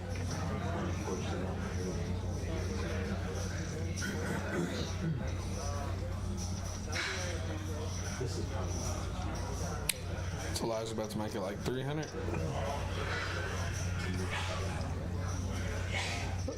Probably. Nice. Jason snaps. Ace Jack. The boy suited king.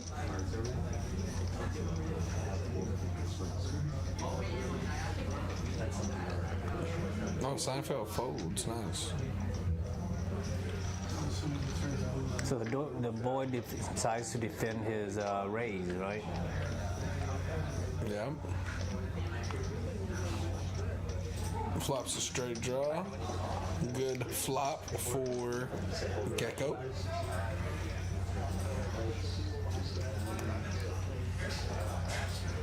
See here, stack size. So Jason has probably gonna. I think Jason's probably gonna fold and.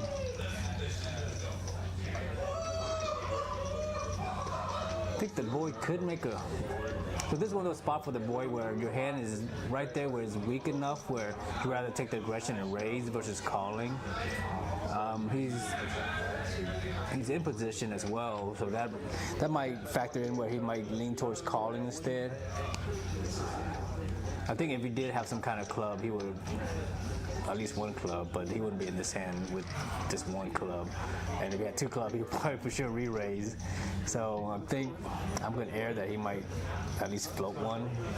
Yeah, I thought he'd float too. I know who isn't folding. That's this guy. And I think he raised to 11. Yeah, so he's taking that line where the hand is a little too weak to call. So he'd rather raise and take the aggression and then go from there.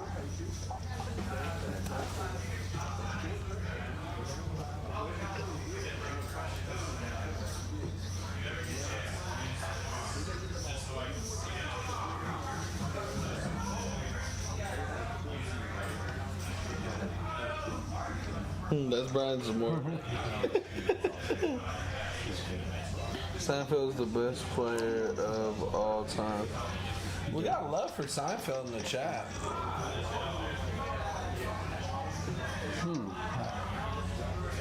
And if you got pocket tens, it's probably about as good as a flop as it gets, other than a 10.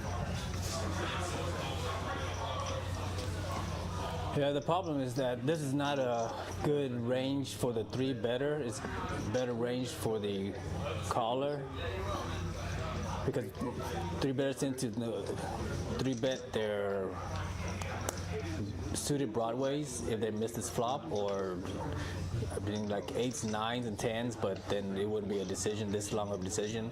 So it could be it could be leaning more towards like 10s, jacks. He ripped it. Is the boy calling? 1,500 to win 4,800. Yeah, that's the unfortunate thing, is that the stack size and his bet size pretty much almost commits him to calling. He got a call. At this point, given the stack sizes and everything, I didn't think the right play is to raise here, because in this spot, then if you get shoved on, you pretty much have to call. Where are my blinds? Where are my blinds?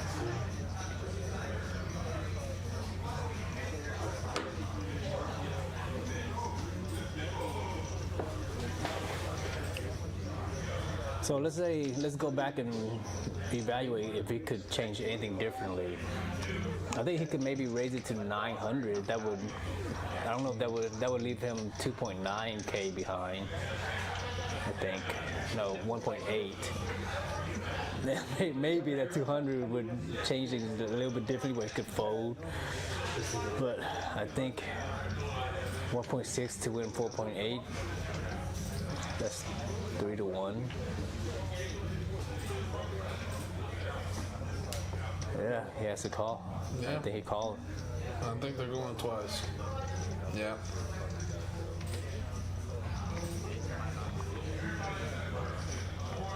All right, the first one to Elijah. Bink. Oh, It's a boat. Ouch. Scoop.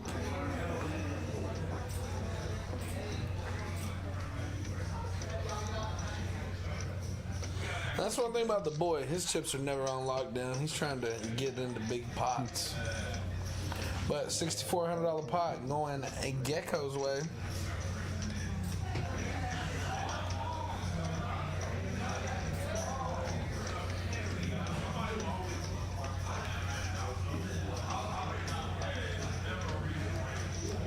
Damn, gave him the 10, then boated him up. Mm-hmm. Glenn and Amy still got knit buttons. and Jason's going the short stack route, not re-upping. No, he's about to leave in a little bit. I think he's waiting on a hand to jam. All right. Let's see, what position is he in? That would give us maybe some clue.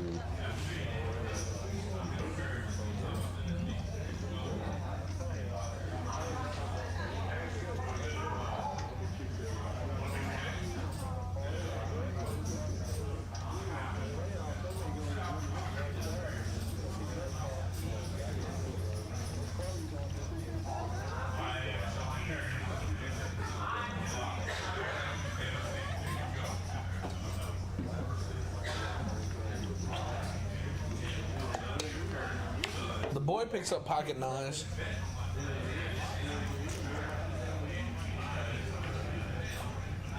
Did the boy reload, I assume? No, I think no, he was up. He was up, so Yeah, he was up. Geico got a full double up. Yeah, Geico got a full double.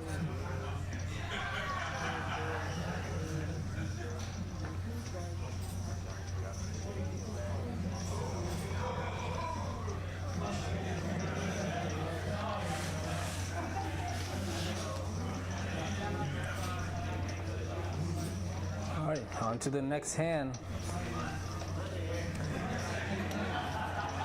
Well, You are watching Peaks Live at 1231 Wycliffe. As Dan Simone would say, that is a reset. Mr. Simone is sick today. I'm thinking alcohol poisoning. Not surprised.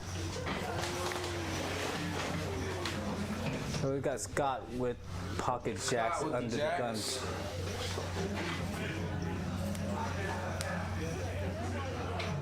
Benji with the fevers. Let's go mining.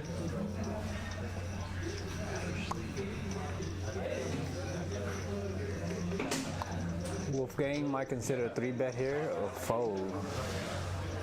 I would like to see Wolfgang flatten the spot, but I guess he's You playing have a more. different theory in this game. You like seeing flops cheap. I like it. Yeah, I like to see more flops in position, but I guess most people at the higher stakes, they try to stick to a more balanced GTO range. Amy flops ace. She might get rid of that nip button. I love Scott. As soon as somebody checks, he snap bets.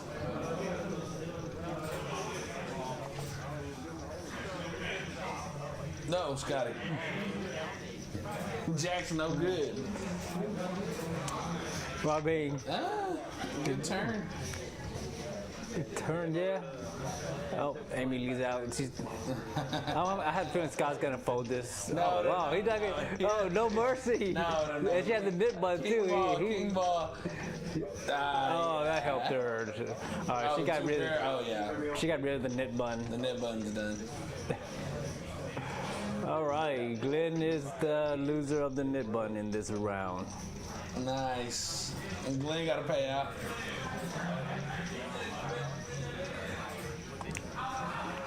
It's a green chip.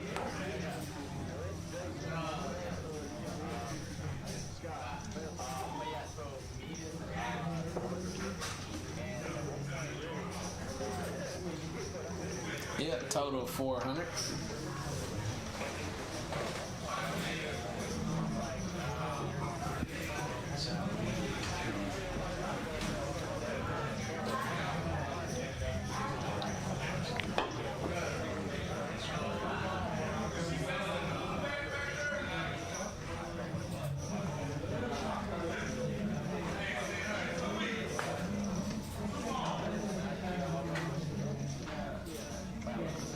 Off to a bit of a slow start today, huh? What's up? Off to a little bit of a slow start today. We've had some all-in pots. They've been mixing it up a little bit. All right. The normal faces haven't been. Yeah. Seinfeld was out of control early. Jason was out of control. And now I think the boy's out of control. But I think they're doing after every Nick game, they do a bomb pot now. Ah, okay. So we got a bomb pot brewing. All right, let's do a quick scan. We have to scan this real fast to see who has his hands that they could play. All right, I The want board pocket comes up. fives.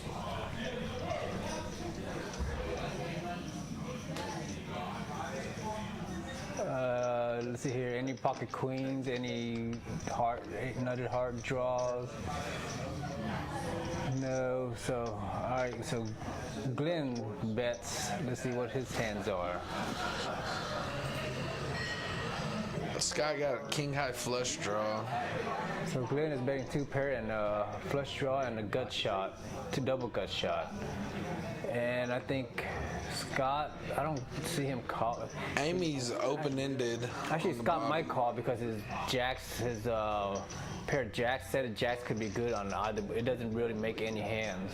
So Scott is the only priority hand that might call. If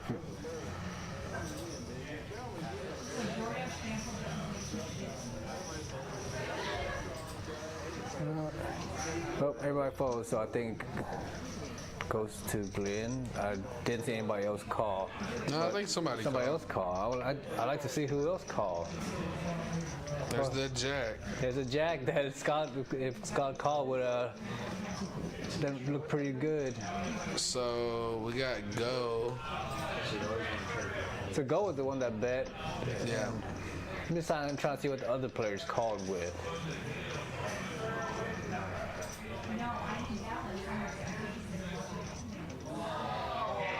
The boy, I guess, he had a lot of semi-wraps.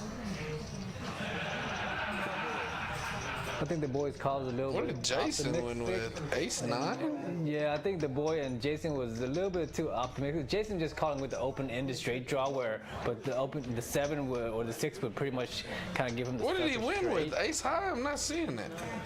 He won with Jason? He won with the 9 up top? Oh, Ace 9 up top. Yeah. Yeah, Ace 9 up top, and then a Queen is going to win the bottom.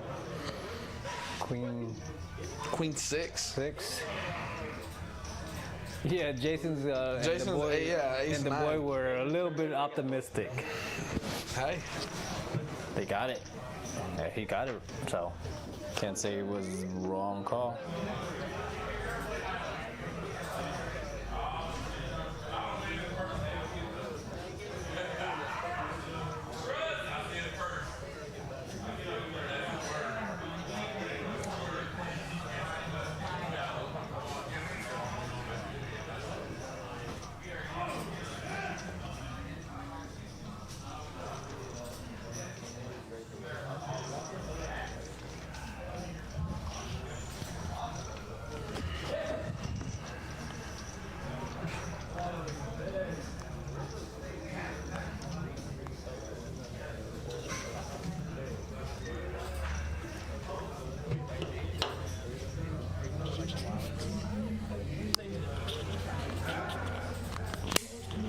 All right, we have our hand number 36.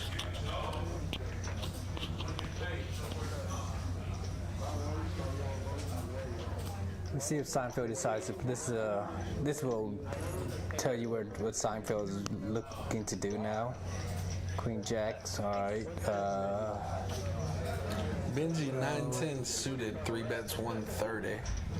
Gets called by Glenn, 8-7 suited. There you go, Glenn.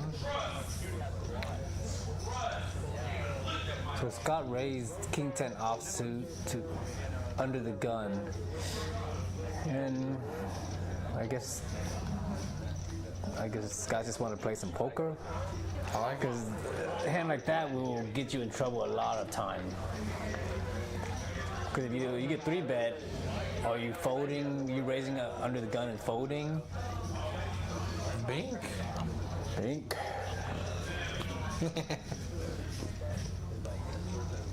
$2. Yeah, I mean results. Setting aside the results, I think is a little bit too loose of an open because you get 3 bet, and if you fold, you're gonna feel like it's a weak fold opening under the gun and folding to a 3 bet. And then if you get called, then chances are you're gonna be dominated in a lot of spots, and you're gonna be spewing a lot of money, and then if the wrong flop comes. So I think that is probably not an ideal open for Scott. Got the boys down 3,500 early today. And Elijah's up 3,400, so. All right, well, let's see I mean, the boy is already generally aggressive, so let's see if he becomes even more aggressive in certain spots.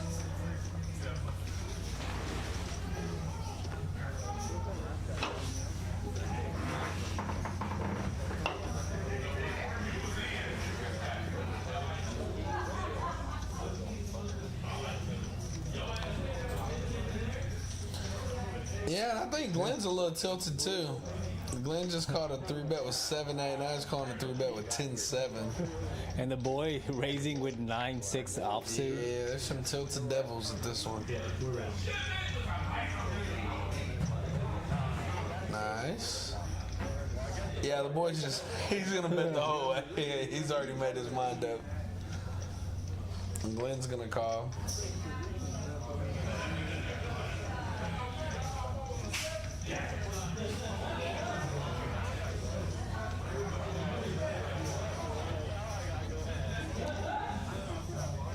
Let's see if the boy's gonna fire all the way. Here we go. Oh, The boy yeah. is firing. Yeah, because he has a backdoor club.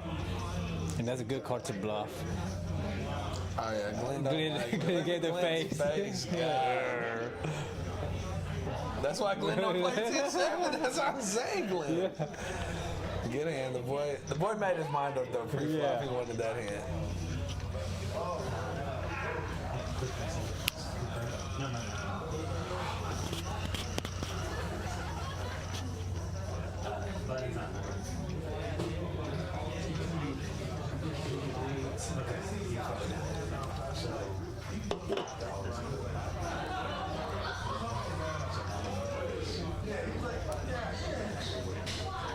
Oh, so the boy gay is the first to get rid of his knit button? Was that the first hand? I think that was the first one. I think, yeah, that's right. Or did Benji get rid of his too? I can't tell. Oh, we'll see right now.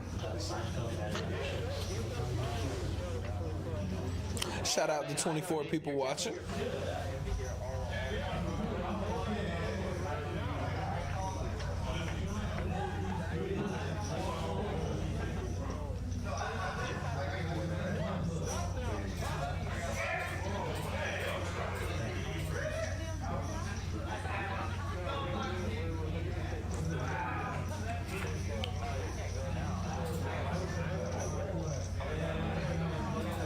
So Jason limps with 8-6 suited.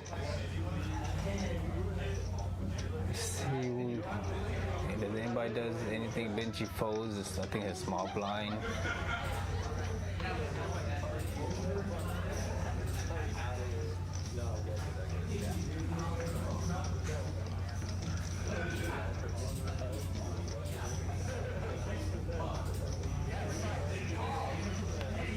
Bing? Yeah, it's gonna be another check and then bet and then call. Seinfeld ain't folding. Nope, and then check probably. Yeah, check.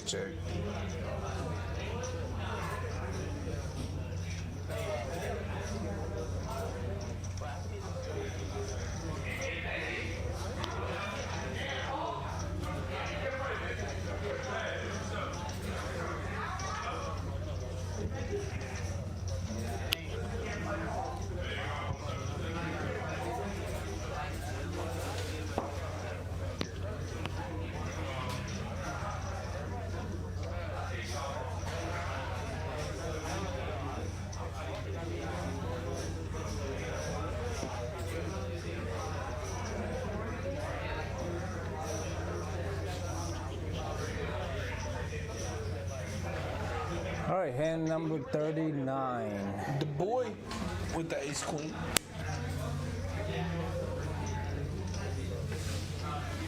Let's see.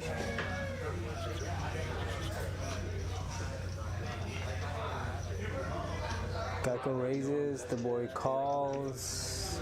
I think it's folding to everybody else. I don't see anybody else doing anything, so this is probably going to be a heads Gecko up. might continue. Geico.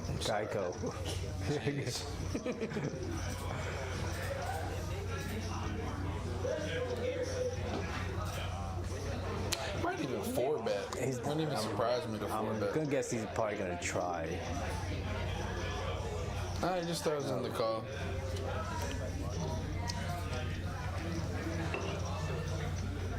So it seems like today everybody's being a little bit more on the conservative side. Yeah, it's been a trying to little attack. conservative. Yeah, they're not. People aren't 3-betting as wide, and they're not 4-betting as wide either.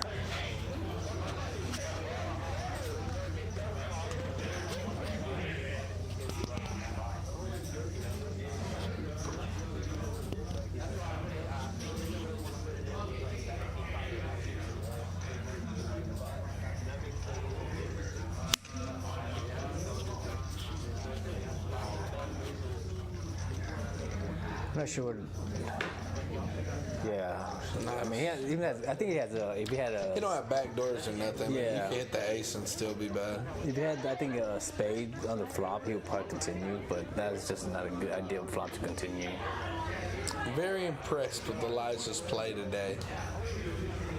Gecko is on the money. Geico. Jeez.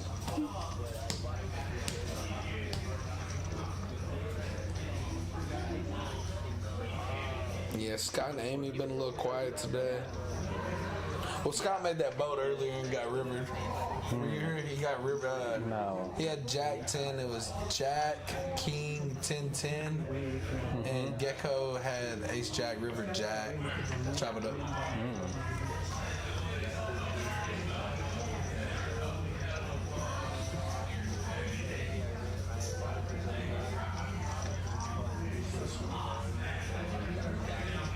Oh, we have an NPC in the background.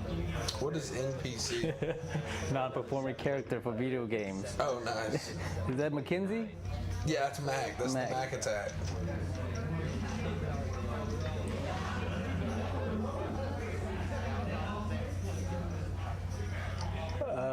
Anything? I didn't see the action here. I'm I assuming think it was a Jason. straddle open.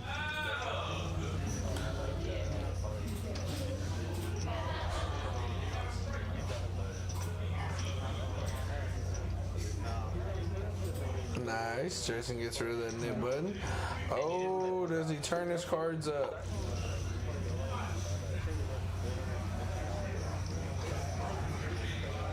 Oh, Terrell mucks it. Oh, Terrell, what a dealer. You gotta love him. Yes, sir.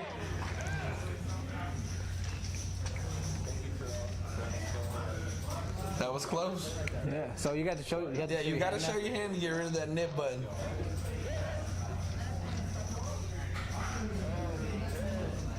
Inches away from the muck. He would have been tilted. Yeah, that would have tilted him. That's half his stack. It's more than half his stack. Well, after winning that pot, maybe not. Yeah, I think he's up to about 12. And I think he bought in at 25. He's down 1,200. Made a hero call on Benji. It was wrong, which is okay. Is that Geico with Ace Queen? So Scott open raises is 200. Was it a straddle? I think there was a straddle. Yeah, it was a straddle. I like the theory trying to get rid of the net. Oh, that's a raise. Oh, there's two straddles, I think. And it's got a straddle and then. Snap folds, I like it. Does he rip? Oh, he's done with it. With the pocket fives, I like this, Scott. This is when Scott makes a stand. He's had enough. And I don't see Geico folding. I think he's gambling. Yeah, he's up tonight. 1.4 to win 3.1, more than half. I mean, Ace Queen is not the ideal calling, but given the stack sizes and how loose Geico's been playing, I think he will call.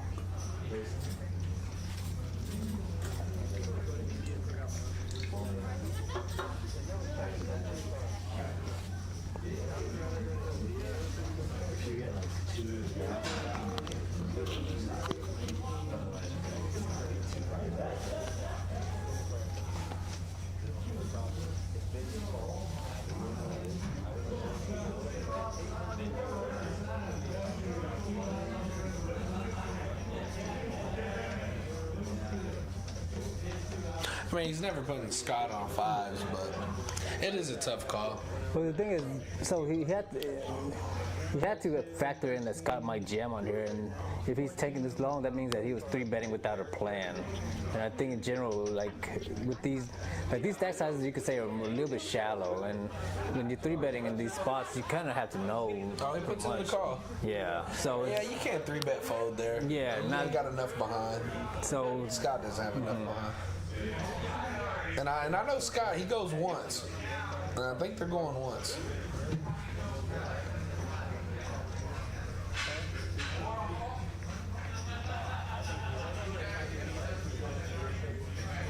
Scott good so far. Nines are good. Pocket fives. Oh. Like I said, they go once. Look at Scott. Yes, sir. He's sick of it. He's sick of getting 3-betted. He made a stand. Yes. Yes. Let's get rid of that nib button.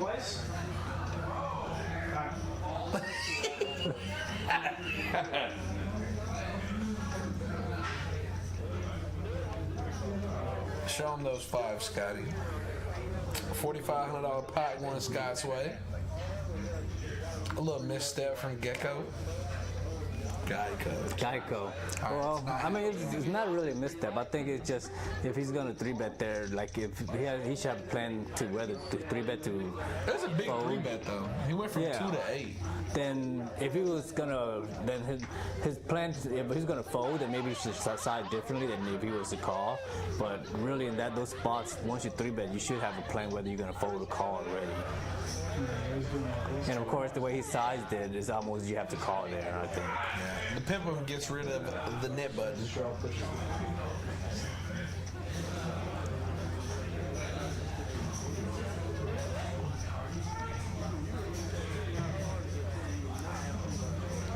So we had a little excitement for a few hands.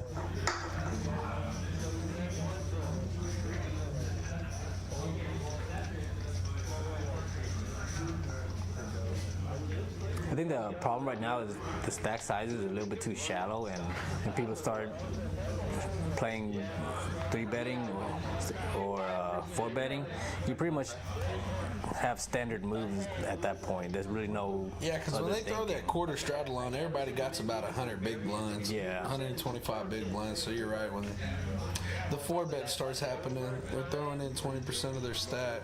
So I think the way to adjust is that you have to, I think, downsize your 3-bet relative to the raise now because of the lower stack size. That way, it will give you more room to maneuver. But I think most of the players are here, they're not adjusting their stack size to the relative blind. All right, let's see if Glenn is going to get rid of that net button.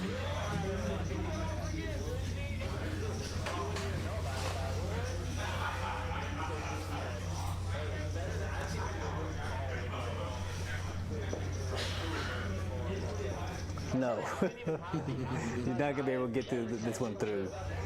Well, he has nut flush draw now. He thinks is good. Oh, that's him. I was thinking he's Geico. Yeah.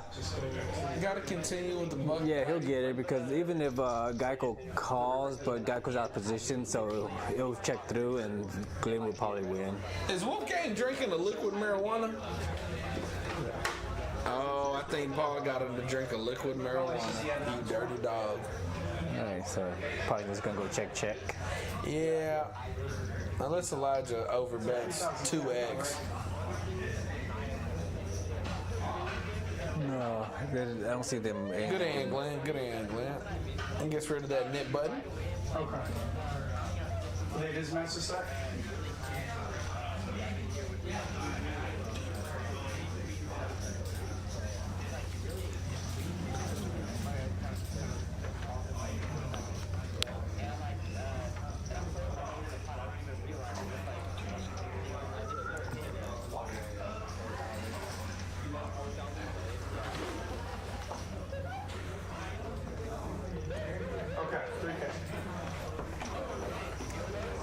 All right, Nikki's stepping out, so I'm going down the fort by myself, involuntarily.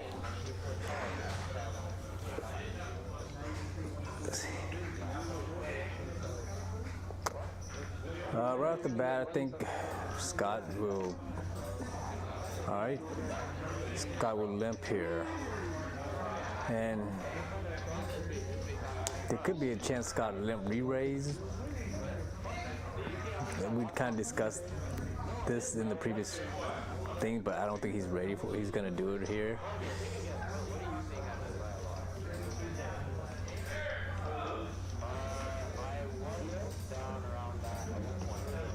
Oh, he actually might be considering it.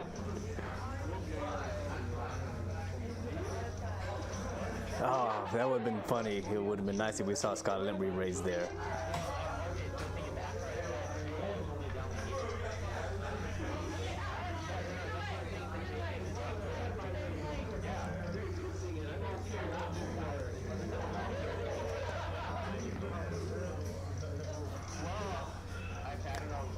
So we're starting to see Amy lead out quite a few with her medium strength hands.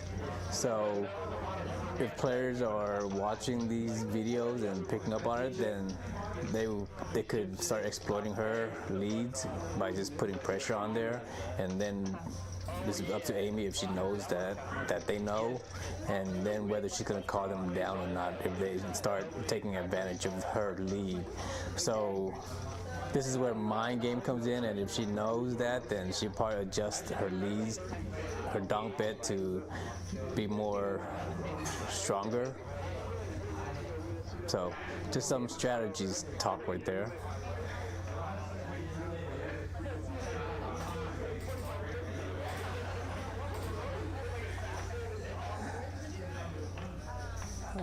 Quick glance of hands. I see Geico playing this hand probably.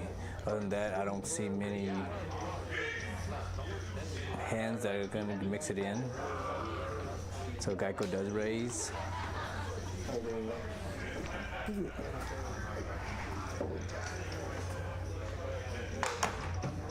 And I think the boy just decides to defend his blinds.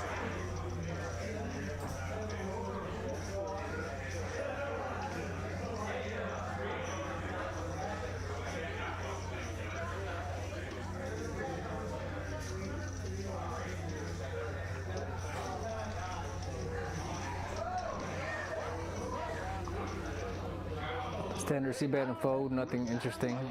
On to the next hand.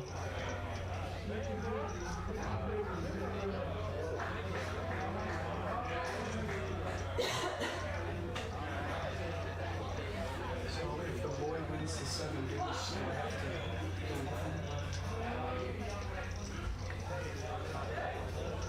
to It was the game? Okay.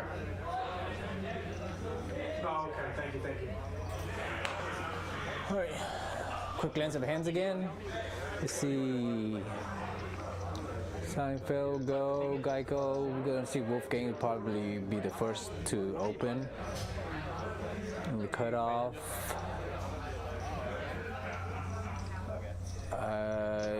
Amy might defend her big blind.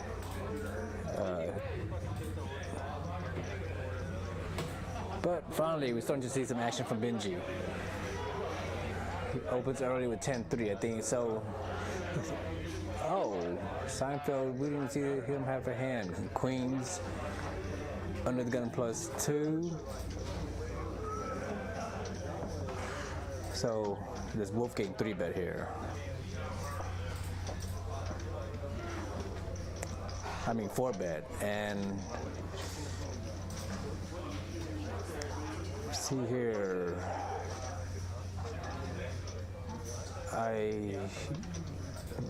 It's a 50-50, I think, whether he does it or not. I'm gonna guess, oh, he does. All right, so here we go, our first interesting spot of the night. And I think Benji's gonna fold. I think Seinfeld will probably raise, and probably gonna see Wolfgang fold. I think Seinfeld probably gonna raise it to maybe 9 or 11 would be my guess.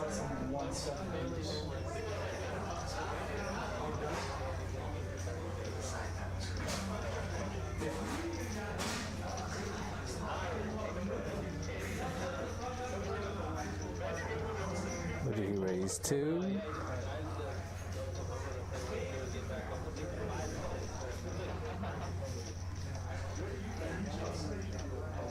$700.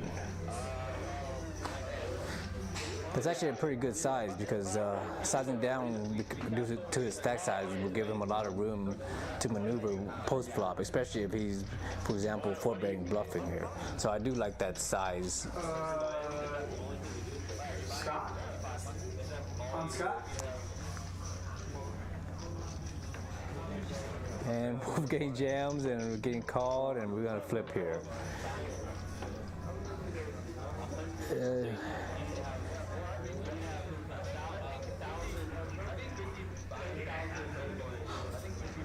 Man, we're just gambling.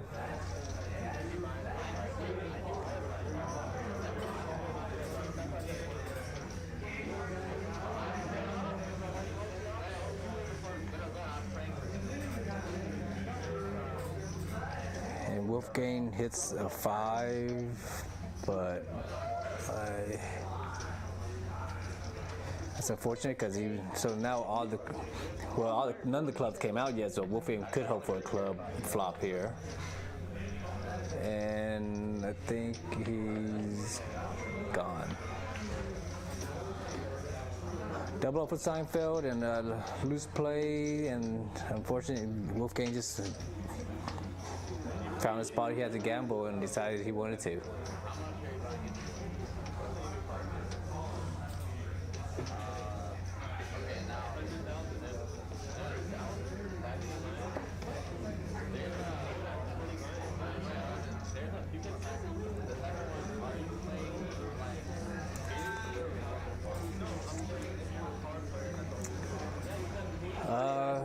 Let's see if we could break down anything on this hand that we could take away.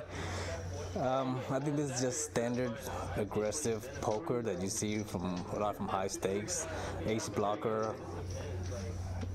The only thing that you might want to ask or think about is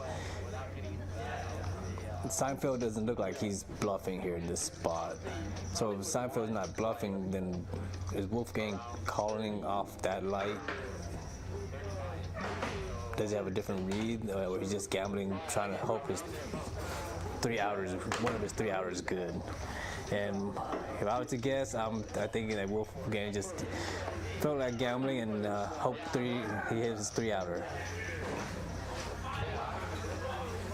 But what's your take? If you're out there and hear this, Was this all in pre? type in the chat. It was. One time? So Benji opened light under the early position, and then Seinfeld 3-bet and Wolfgang on the cutoff 4-bet. Seinfeld 5-bet small, and Wolfgang jammed. So I'm more glad we analyzed. I said Wolfgang called, but he jammed. But it was about 6K, I think, a little bit over 6K. So earlier I said Wolfgang called off, but I think he jammed. So the question is, does Wolfgang think he have any fold equity in that spot? And the small bet, I think Seinfeld's small bet led Wolfgang to thinking that he had some kind of fold equity. And I guess he just went with his perceived fold equity.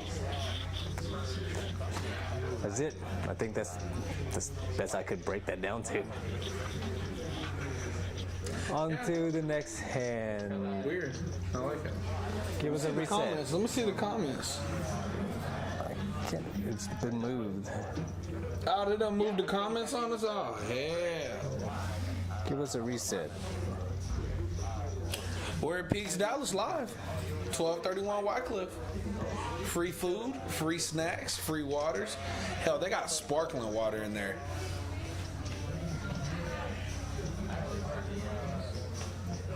Another Friday night in Dallas. Benji's 5-10 game. I heard Drake's in town. I don't know who. I'm not a big. You're not a big Drake guy? I don't know who he is. Yeah, I'm that oblivious to pop culture. That's OVO. Yeah, I heard. Yeah. Canadian boy. Even though my daughter's her Instagram name is Summer Loves Drake, I have no clue. Oh yeah, okay. Is he like anybody 40 and under should know who Drake is. 50 and under. 50 and under? I don't know. So yeah, you should know who Drake is. If I ask this question, it might sound like I'm oblivious. Is he like the new Justin Bieber or something? No, this guy has just been making great music for hell since I. Oh, so he's not like a new young kid? No. I think he came onto the scene 2010. All right, that's how oblivious I am to pop culture. Yeah, there's no solvers in pop culture. No. But I have my daughter. She's enough of a solver. All right, pocket A's. Benji. I think Benji's been getting a little too out of line. Antsy. He's looking for something to make a play.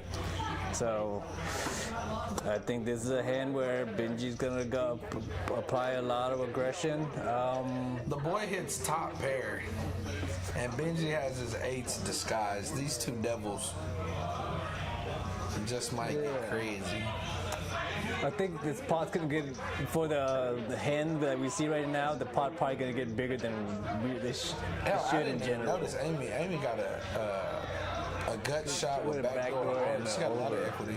So this is a hand. Well, Wow, somebody and he check checks through. it. And the boy bet 75. Amy snap calls. Benji calls. So.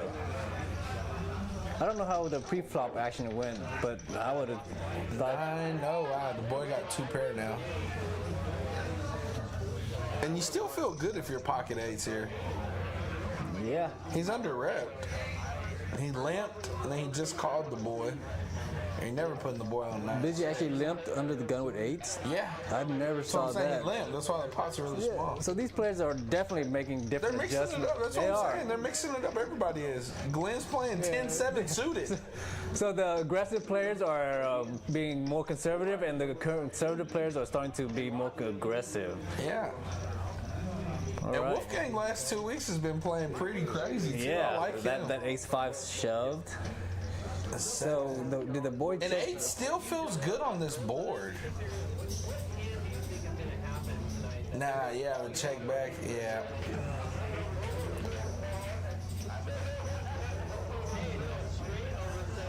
The boy checked back there. What's the boy doing? He checked back. Oh, I thought he was mucking his cards. Yeah, so I guess that's 7. Yeah, there's the 4 to a straight there. No, no straight, no straight. The 5, so that's why I think the boy checked. I was wondering why the boy checked. But there's a 4 to a straight. Nice. That we didn't No, did not see that. see. Yeah, the hand could have gotten uglier.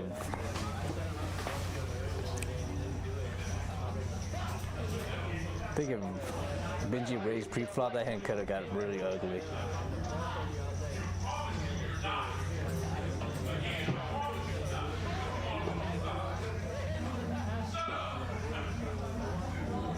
So we got Wolfgang, Scotty Pimpin, and Benji still with knit buttons.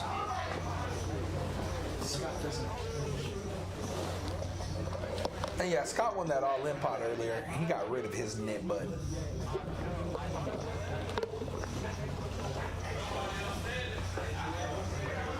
Yeah, this new Seinfeld character, I like him.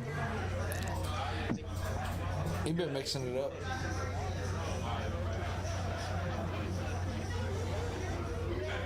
Elijah's been mixing it up. See here, I think Jason's gonna be the first to play, and then the boy is gonna play. Amy's probably gonna to fold, and if Benji 3-bets here, he's because he's bored. Benji's not 3-betting.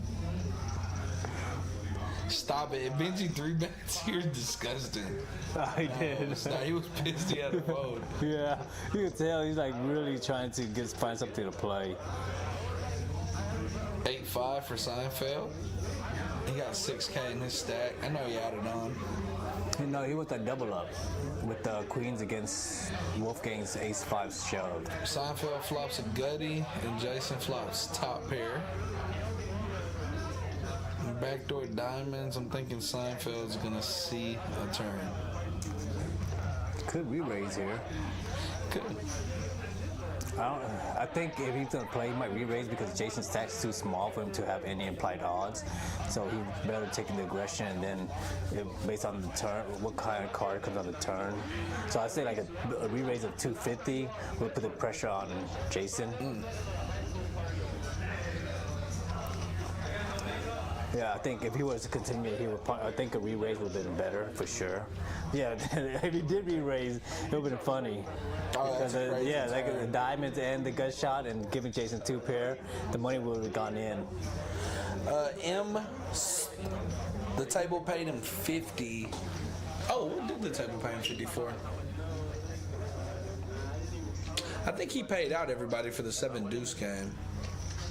I mean, for the Nick game.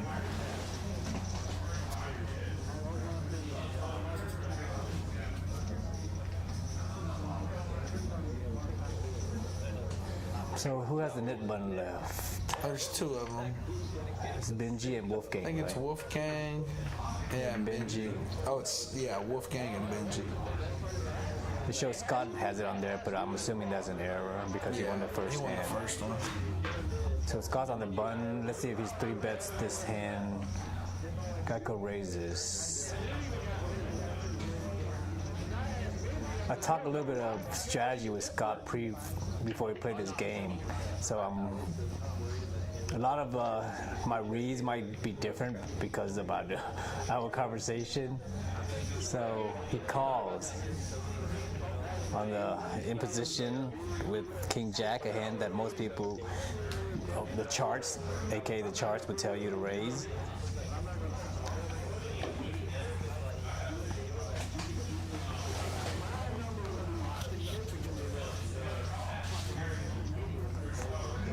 Geico getting out of line.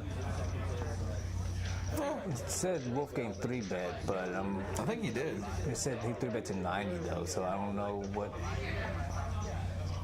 the pot. No, so he called. Ooh, Geico flat.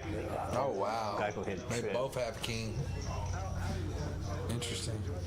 Ooh, so good I call. like it. Yeah, good. Good flat. So let's see here. I'm assuming Wolfgang just called. Then so I think it's gonna all check through. The question is Geico gonna lead the? No, Scott's gonna bet. He bets. Oh. Scott bets 3.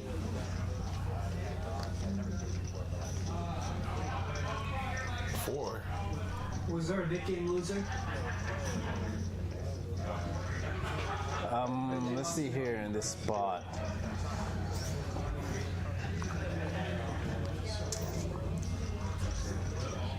Pause the action for a second. Like, if I was Elijah, I would lead out here. Yeah, you gotta lead. Like, do you go? What do you do? I think What do you lead here? I think probably lead like 600 or less, maybe even like 450. Because he had to assume that Scott probably betting the turn to draws out there. So what is one of them calling with? And I would say somebody has a 6, and then so I think checking the turn. But I think if you're betting the turn so that you could control the pot and check the river was probably his intention. So if Elijah had known that, he should call the turn and then lead out the river to prevent Scott from making that play that he wanted to do.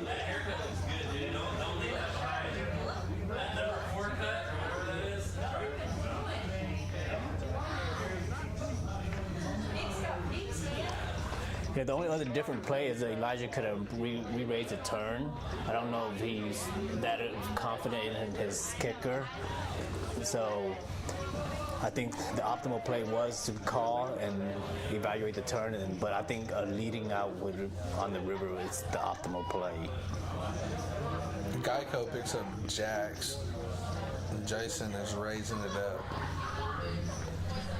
And I think Geico straddled for 25. Yes, he did.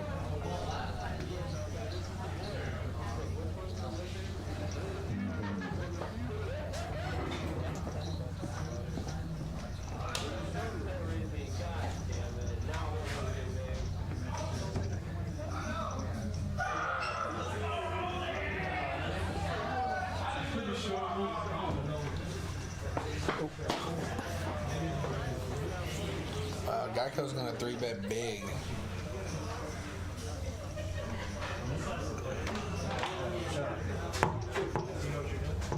No, I'm just dropping this off again.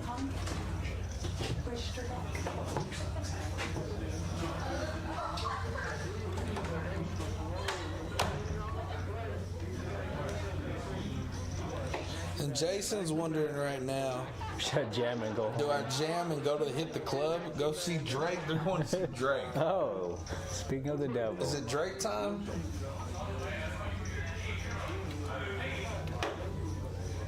King ball? Register deck, yeah. Okay.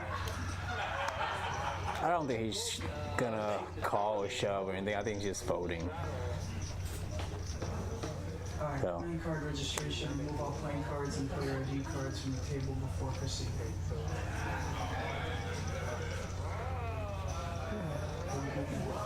Clock. I got a message saying Put him on the clock. Put him on the clock. player ID. Come on, you're folding. Let's go. Stop it, Mr. Bird. Ending timeout, ace of spades. Think. Deuce of spades. So I'm assuming they're probably gonna play until the nit button and then take a break. 5, 6, 7, 8, 9, 10, Jack, Queen, King, Ace of Hearts, Deuce of Hearts, Deuce of Hearts, 3 of Hearts, 4 of Hearts, 5 of Hearts, 6, 7, 8. All right, Benji has a playable hand. Queen 5 of hearts raises in the cutoff, and Wolfgang might defend his straddle. And I think somebody's gonna get rid of Elijah. it. Yeah, Wolfgang's probably gonna defend because he has the nit button here. So 7, this is interesting dynamic with Elijah in the middle. 10 ball.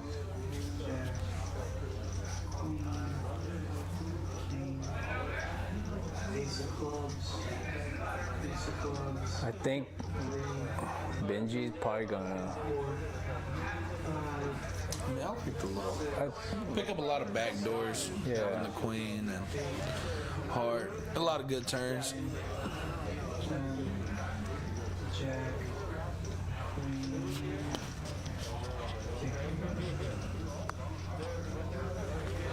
Can't see what card came. Looks black.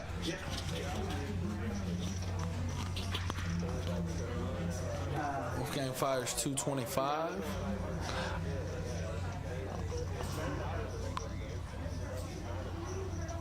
So the turn card came and they bet. Yeah, a turn card came. And then they Graphics are a little off.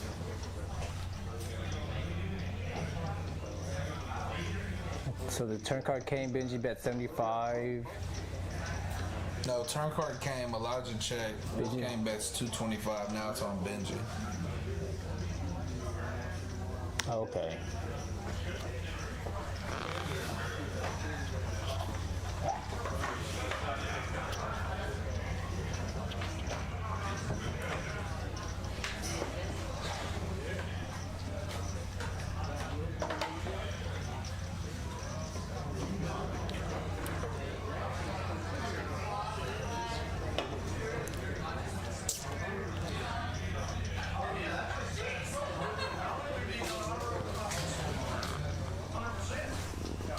And I think this bet's gonna do it.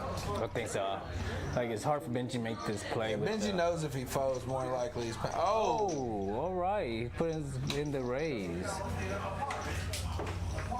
I would like to know what that card is before I could evaluate what's going on here. Yeah. Like, it's hard for me to know what. It looks like a black ace, but Wolfgang has a black ace. That's the only reason I did. It looks like the ace of clubs to me.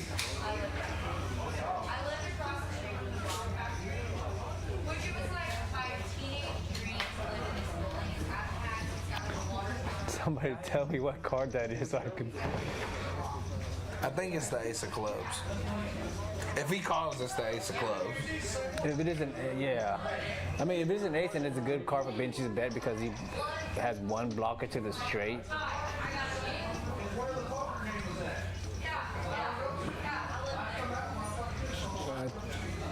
I think he called. No, I think he No, re-raised. he called. He called the same. Yeah, I told you, ace of clubs. Okay, yeah. Then And the river is a 10, black 10.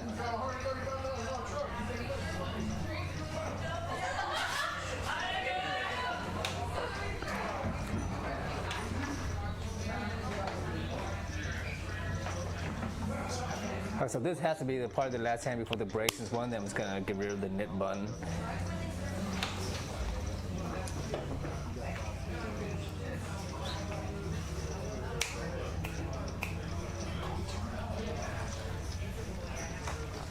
So the question is, Benji's gonna rip this in or not?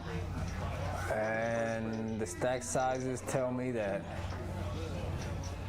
it's a good chance he might. I don't know what the river is though, because the river came out already, right? Yeah, the river's out. So the nicking is, I mean, I guess he could have hit a king. If he hit a king, that's just gross.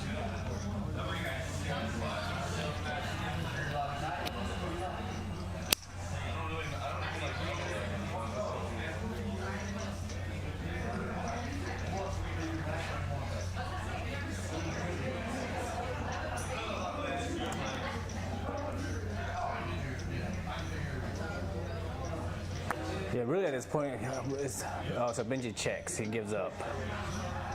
The seven, yeah. Yeah, you gotta give up. Yeah, I think if like the wolf gets caught in there, Wolfgang showed snap. yeah, I think Benji's like, of course it's a good card to bluff, but I think once Wolfgang calls, he's shutting down. Yeah. Well, we're gonna take an intermission. We're gonna take a break and reset some things. We will be back.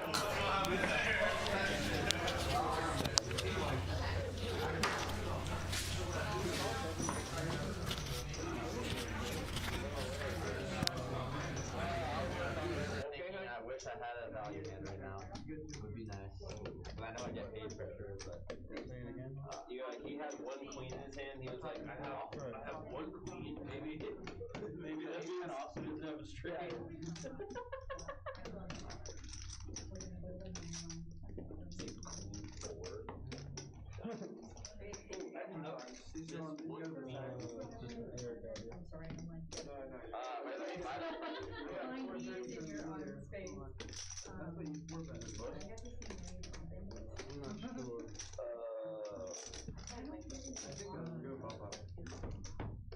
I don't know if it means anything, but split.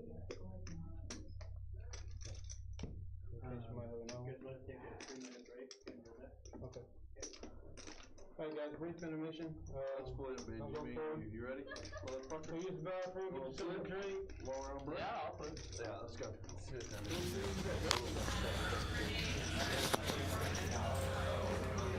Psych, we're back. Yeah, that was a quick break.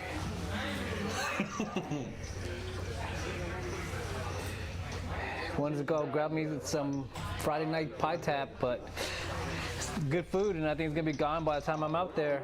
It's sad. It's ugly for you, sir. Maybe that's a good thing.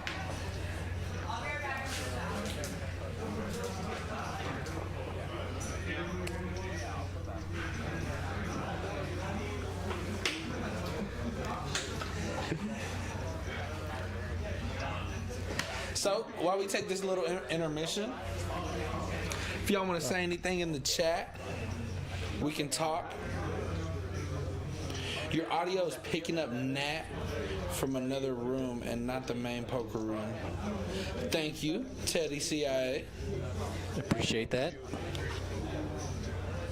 Somebody told Dylan, leave the chat, you're a disgrace to poker.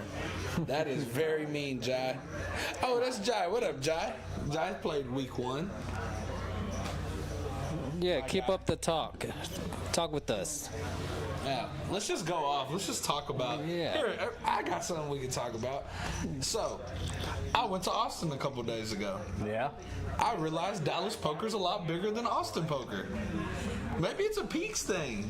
I have a feeling, so I think Austin is a little bit too grinding heavy because it's right there where you have a lot of technical players, so you probably draw in a lot of big Google guys. A lot of Google guys in Austin. yeah, but they're not like recreational players. They're thinking players, whereas all the recreational players I think are down in rounders, where it's the games I think in rounders. I haven't been to the lodges myself, but the games in rounders is pretty good because you have a lot of people that the professionals tend to gravitate towards Austin, leaving the recreational players at rounders. But that's what I see. Yeah, I just noticed just people are opening up down there for legit $7 and $12, and down here every hand's open for 20. Really? The opening for 7 and 12 at a 1-3? I know, it's just me. I'm part of the problem as well. But it felt like a kind of smaller stake game out there. How did you do? Overall, 3 days, -500. We'll book that as a win. Entertainment value. Yes. So where are you guys going next? Me and Lindsay are going to New Orleans on Monday. I'm going to play a little bit at the Harris and come on back to work. They gave me a little week off. Capitalize.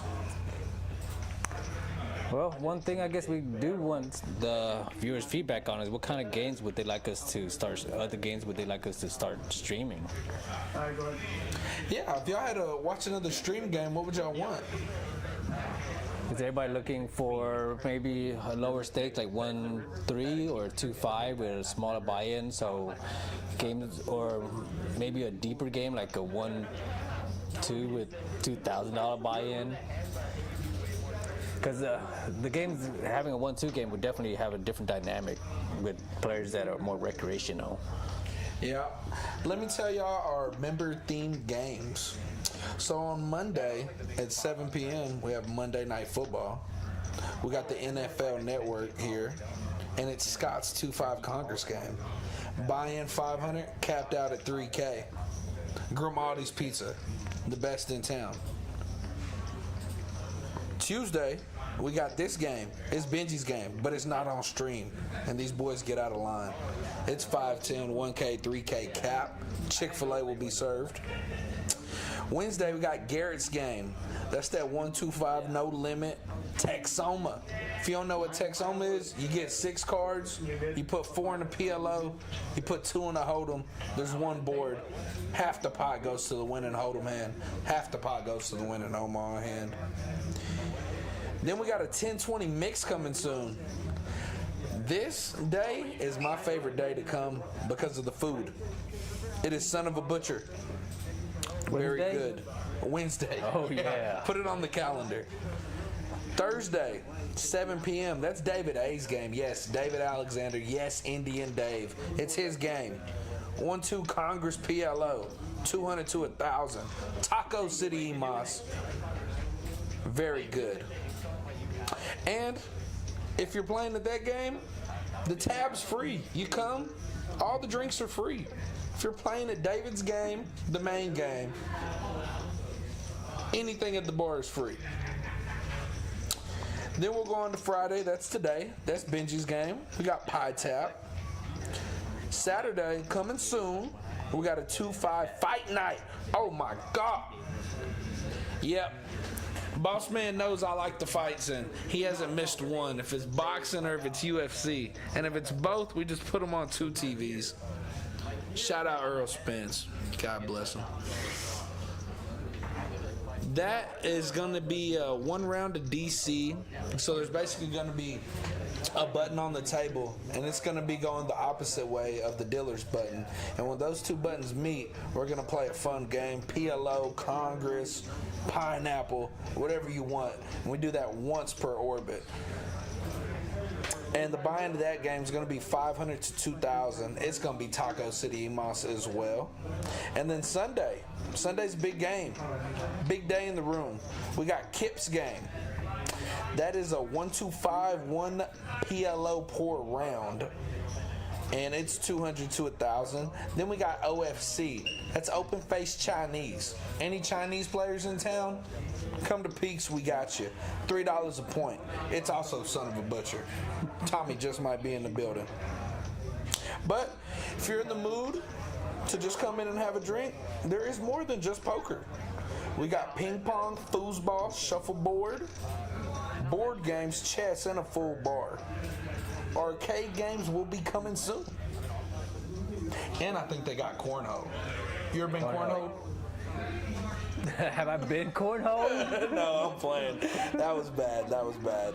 All right, we also have industry pricing. If you're a dealer, employee, host at another club anywhere in the state of Texas, you can prove it. It's $5 an hour. Okay. full access to all normal free snacks and refreshments, energy drinks, catered food, $2 beer, $3 wine, $4 and $5 liquor. If there's anything else y'all need to know, put in the mother chat. All right, well, Brad did say, so we asked him for a game suggestion. Brad said a 1-2 with 500 buy-in or 1-3 with 1K buy-in and 1 DC. So here's my opinion on these games. At a 1-2, with the $500 buy-in, you're gonna have a lot of people. The stack to pot ratio is a little bit low, so you're gonna have a lot more, you could say, gambling and people just sticking it in with random hands. So the poker dynamic, the strategy is taken away a little bit there.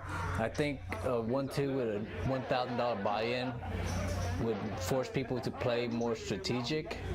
But I think at the same time, I think at 1-2 you should force people to buy in at least 500 so that nobody's playing there with a short stack to try to abuse a deeper stack. The 1-3 with the DC, my only concern is a lot of players don't understand DC, and it might confuse them when all of a sudden you're playing Hold'em and then you switch over to a 4-card, 5-card. But if people have more opinions or thoughts, go ahead and fill it in the chat and let us know. Well spoken. But I think if I were to organize a game, I would probably do a 1-2 with 500 min buy-in and maybe a $1,500 max buy-in, just so you have a lot more playability and a lot more strategy involved.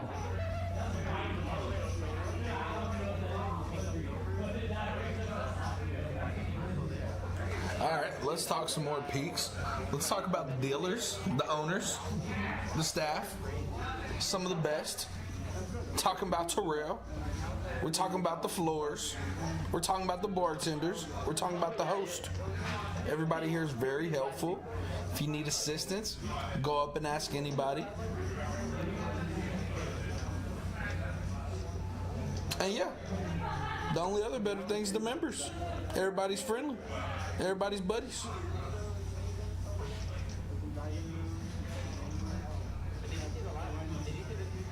And I think we're going to get underway in about another 3 to 4 minutes.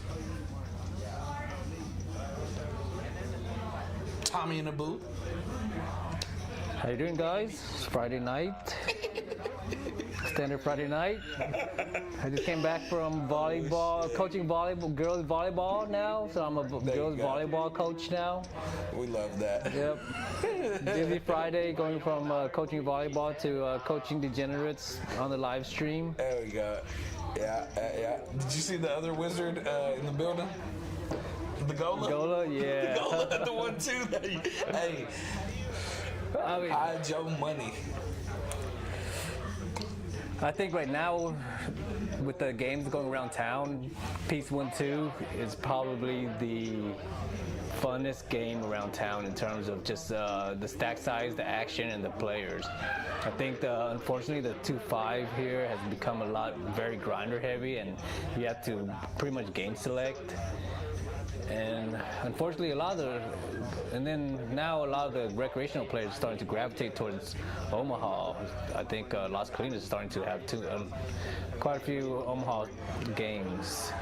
So I think that's something to pay attention to in the next 6 months and see how the ebb and flow goes. Because Dallas is more like a Hold'em city, dude.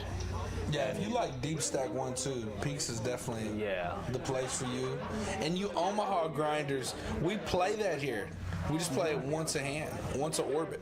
Yeah, so that way it allows you to start to get a feel of the game without having to be committed to playing Omaha all the time. So if you're new to Omaha, I think a 1-2 with one hand of DC is probably perfect to get you acclimated to a lot of the different games and I guess open up your horizon a little bit. But Hold'em is still king in Dallas, and everywhere you go, they say Dallas is the best place to play Hold'em right now in the world, not even in the country. I would agree. All right, we're underway, right? Do we have a knit button? No knit button yet. So I'm assuming this is a bomb pot. So bomb pot's been around for now about 2 years now since TCH. I think people are starting to pick up on how to play it.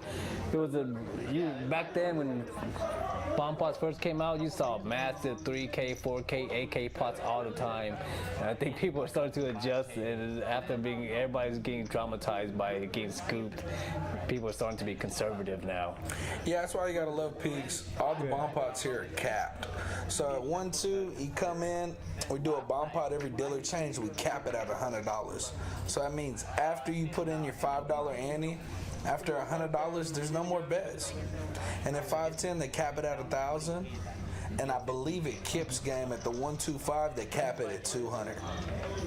So it makes it a little bit more fun to get in there and be a little splashy. All right, quick scan of the. Let's see here. A lot of Seeing a set of aces for Scottie Pippen. Set of nines. I don't And know. a gut shot. So maybe the set of nines and the set of aces. The 9, King 9. King 9 might not continue because it has its own outs, but I think because they're on stream, nobody wants to look weak. So the King 9's probably the King 9-9-7. Jason's probably gonna play. A set of nines, yeah. Yeah. Where under most scenarios, that King 9, that set of nines is not ideal because you're not getting. Oh, anything and on the second Benji board. flopped a straight with Queen Jack. Yeah.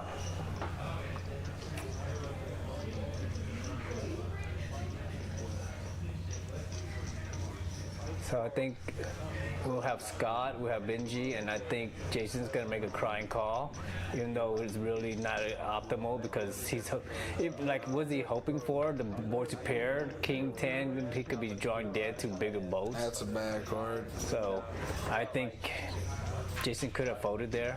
Scott still got the nuts. And there's no backdoor heart, so let's see here. And Benji still has the nuts. Benji's potting. Yeah, because of the cap, I think it's pot. And Yeah.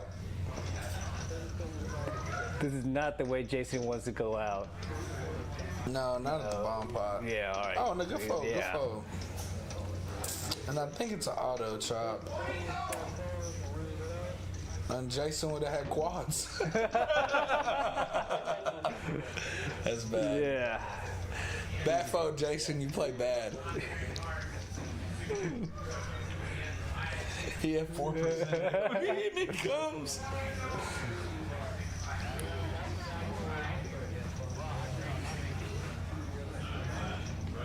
You should have played, Jason. Fish on a heater. Brad asks, has C3 played a hand? Glenn? Well, he did. Stop it, yes. Brad. Stop yes, it. he did open up. He won a pot with 10-7. I promise. I've seen it. We witnessed it. Go back. We have the proof on 10-7 video. diamonds. No, he folded. Remember the king came on the turn? Oh, yeah. No. He tried. He opened his range up, but it got smashed. Yeah, he played 7-8, then 10-7. He's on tip. Well, that's his marketing for the day. Yep. All right, I think this is after the break is where the Is action that the gets. double straddle? Yeah, that's what I'm saying. They're starting to get crazy. Yeah, The boys putting on the double strewed. Because this is where stack size get deeper and So we players got a get more 5, creative. 10, 25, 50. So all these players got about 50 or 60 bigs. We got 2 big hands. We will see action. Amy's gonna limp it. Amy limps with, let's see here, Benji's probably gonna try to isolate her. I don't see anybody getting, the boy might get in Benji's way. Yeah, the boy is gonna get in Benji's way. And so that's a setup. I don't see the boy letting go of his hand. Especially because he has to think that Benji's attacking Amy. So Benji's range is a little bit wider, so this is where the boy might we'll most likely try to make a play back. You throw on the 50. So let's see here. Out of position, I'm guessing he's gonna go into a larger size if he does 3-bet here. But that the problem is that side will get him committed no matter what, so he has to go smaller. So let's see here, maybe even 600, 650. Oh, he goes larger size. That's 9. 9. So then here's the question: if he gets jammed on, is he calling at this point? And this is where the double straddle and the stack sizes make these plays so, you say, volatile or high variance because you. Benji bet 5 bigs and then the boy makes it 18. Yeah, if you get shoved on, do you ever call with ace jack off? I'm saying no, but the boy. I'm gonna say no. Let's see here. He has 27, so it's enough for him to fold. Yeah. And I think the stack size also to put Benji in tough position because it forces Benji to commit before the boy does. Like if Benji calls, it's hard for Benji to call here, but he will probably. No, Benji, he doesn't. Oh, it goes all in. Rips. Wow. Yeah. All right. So now, as predicted, does the boy call here? And he doesn't. Well. Oh, he's counting. Yeah. So this snap card is just sick. So the theme of the session is a lot of guys are 3-betting with awkward stack sizes and they just don't, like, they're getting shoved on because there's no room left for anybody to do anything. And this is where, in terms of like high stakes game, where people start to wonder what, like, where high stakes is a high variance, is because you see these kind of spots a lot. Where in low stakes you don't see guys really 3-betting and shoving with these kind of ranges at all.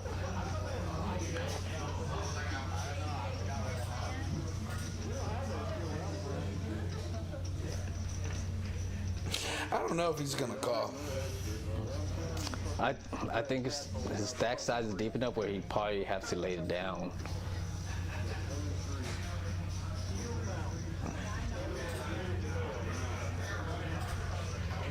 I think Mac and the boy are talking. That's funny. Oh, Wolfgang had that liquid marijuana. I think Paul got him to kill one.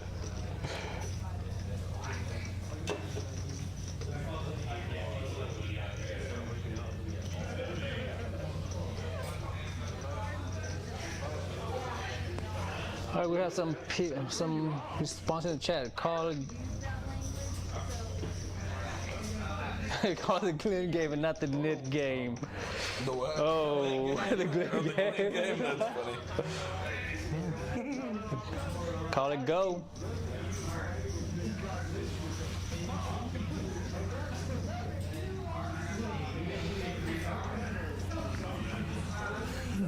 What up, Ricky?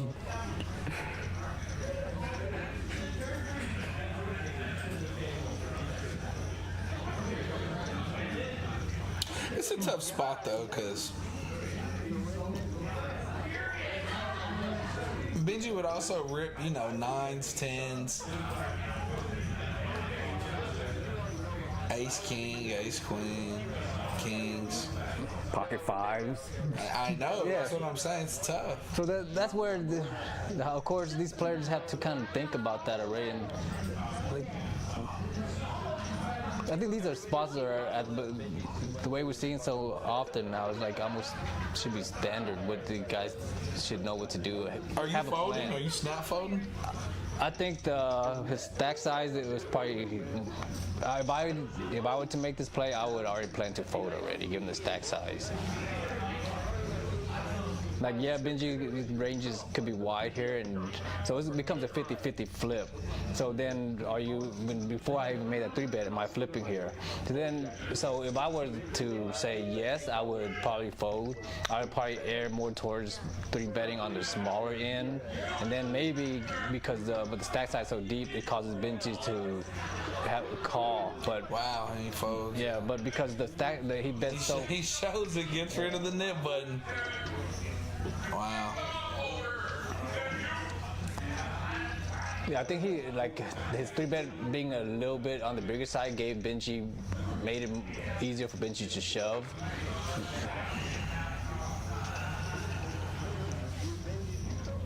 Crazy shove. It's not as crazy as you think. This is what we call just standard high stakes poker of just out leveling each other, and it becomes just a leveling and I guess guessing war combined with range war. But it's a lot of mind game and a lot of meta game that goes into this. And if you enjoy the meta game and the the guessing and the flipping, high stakes is for you. But of course, it looks easier than it seems. Gotta know your charts. You gotta know the charts. You don't know your charts. The concept was application and misapplication, and most likely you'll be misapplying. Beep beep bop bop. Boop. Boop. All right, so we have a lot of pretty hands here, a lot of suited connectors, suited hands in Broadway, so Scott is limping.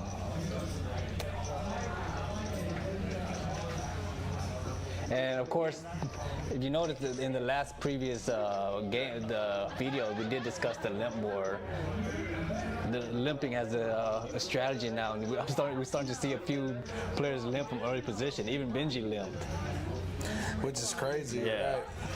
Which is interesting now because then you start to see players have that different dynamics from session to session. God, is that Glenn? Who's go? Glenn? Yeah, Glenn. Glenn called? I think because 500? 9-8 suited? Stop the Nick games. I love it. He heard Ricky talk in the chat. I guess he read Ricky's chat.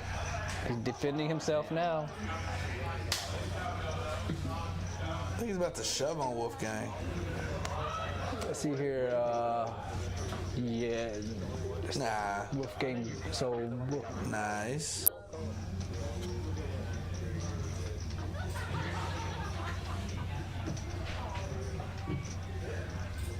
Wolfgang hits a queen. So gold raise to 300. Wolfgang 3-bet gold. He on big side and gold calls. And then Wolfgang bets 200 into like a 20% pot.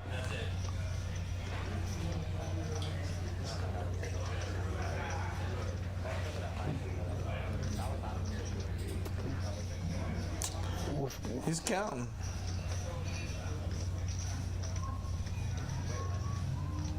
I think he should shove here because given the stack size, I don't think Wolfgang is slow playing. Yeah, he ripped it. Yeah, so I think the best optimal play is to shove because it's not a slow play by Wolfgang. I think it's a check to really it's a check that he doesn't have a strong hand. Yeah. Because if he did have a strong hand, he'd probably bet again with the ace. Or... Yeah, he probably bet like maybe just because he bet 200 into $1,000 pot, so then he probably bet like maybe 400, and then he'd go to call off.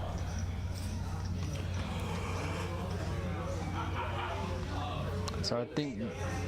Yeah, ain't no way Wolfgang's calling.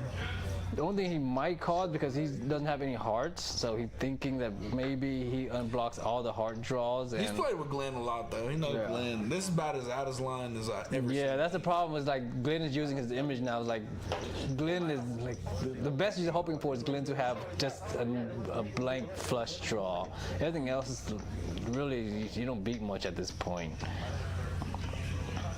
Because Glenn did raise under the gun, call a C-bet. A big one. Yeah. Well, no, the C-bet. 3-bet. A big 3-bet, yeah. And then he called a small C-bet. So his range did hit this board here. And it just looks like he has ace-king, and he wanted to see if a heart was going to come. Yeah. I don't think he has ace-king here, but he could have a lot of ace-suited here. Probably within, that's what his range would look like, because he has ace-king, he would probably and he showed it. He had to get rid of that nip button. Yeah. Nice. That'll let the table know Glenn, he got it.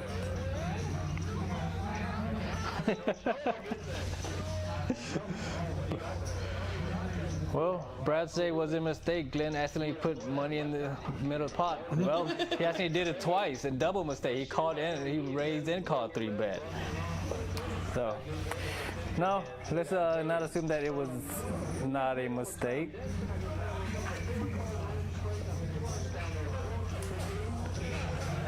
So no double straddle here.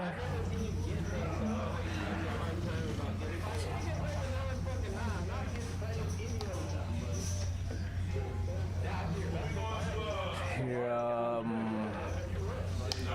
Wolfgang might raise and Jason might jam. Other than that, I don't see anything. Jason's hand. Jason, King 10 suited in the small blind. Hey, Drake is getting ready. Yeah. Go Mike raise here, like playing his heater. Hey, Glenn was getting beat up today. He's up $200 after that hand. All right, Wolfgang hit. Jason might do it. Do it. Here we go. Like Drake is calling me. Yeah. He damn sure ain't putting 30 in. He's thinking like, oh. Yeah, bump. Oh. Oh, he called. You know, he called. Oh, he just Stop protecting that baby stack. Baby in that stack. We can talk smack. We know Jason.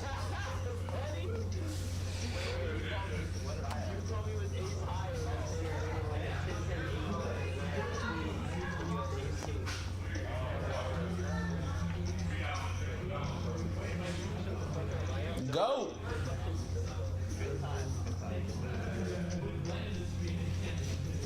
Heater. Jason ever float with the gutty? I think he might just because the bed's so small.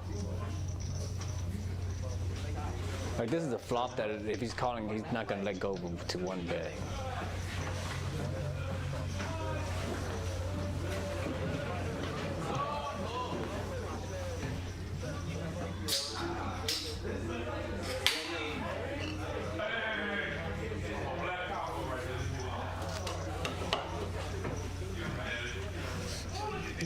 Calls. I wonder if it go checks on the turn here. Well, unfortunately, he picked up showdown. I was wondering if go checks, he will Jason. Well, he's out. Jason's out of position, so never mind. Just gonna go check. No, look value 10. Little value bet. Nice, Jason. Jason knows this is on fire. Don't do it, Jason. Don't do it. He's like, He's sicko. Buy a t-shirt with it. Oh my God. Should have gave it to Terrell.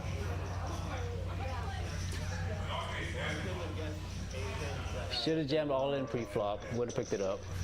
Yeah, Glenn would have snapped voted. Yep. I think I'm telling you, a week ago, Glenn ace-jack suited, middle position, snap folds to an open.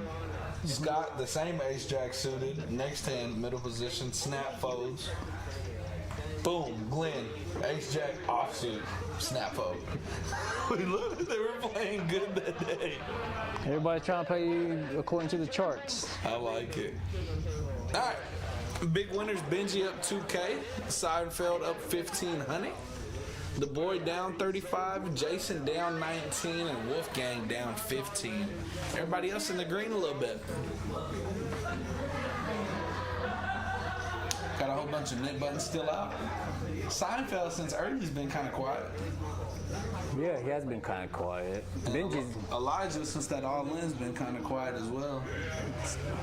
Scott, after that 5-5 hand, hasn't really played a hand yet. But all the hands have been kind of ugly. Yeah, Scotty pimping.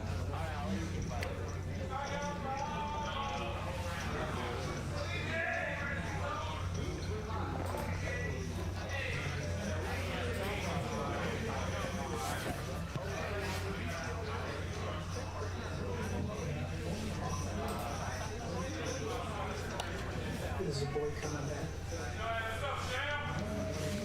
Okay. Amy with a gut shot. Geico with middle pair good kick. The boy with air.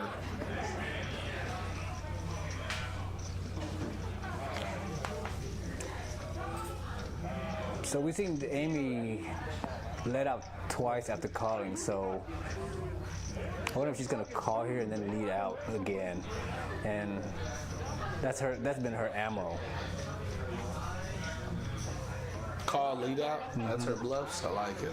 But not her bluffs, but she's been doing it with a lot of like medium strength hand. So I think this would have been a good spot to do that again, begin with a more of a bluff hand versus always doing a value hand. Because that 9 is a good card for her because any 6 or 5 now is an underpair. So I think she could have barreled twice if she let out on that 9 and then just bet again and rep a lot stronger hand. And that way her lead out is not always just made hand. There are some bluffs in there. And if she's gonna call that flop, I think if you're not gonna hit and you want a chance to win, then with a card over the board comes out, I think it's the good card to start betting away. All right, we got the boy, Jason, Scott, Seinfeld, Wolfgang, and Amy still with net buttons.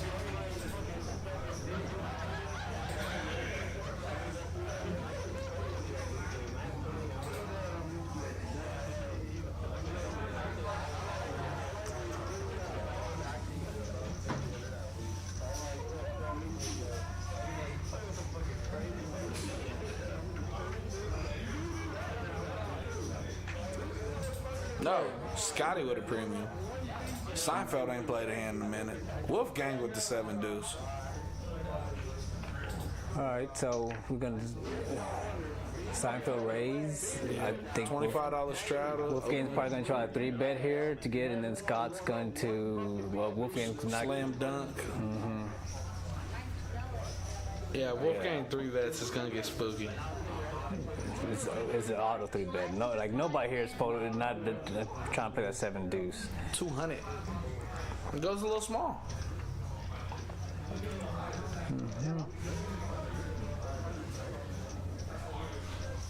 All right, the boy's gonna try to squeeze and call. The boy squeezes to those in the 4-bet, and this is where probably I would assume Scott. How much does the boy have? I think Scott might just rip this. I don't think anybody. Oh, the boy 4-bet to 500.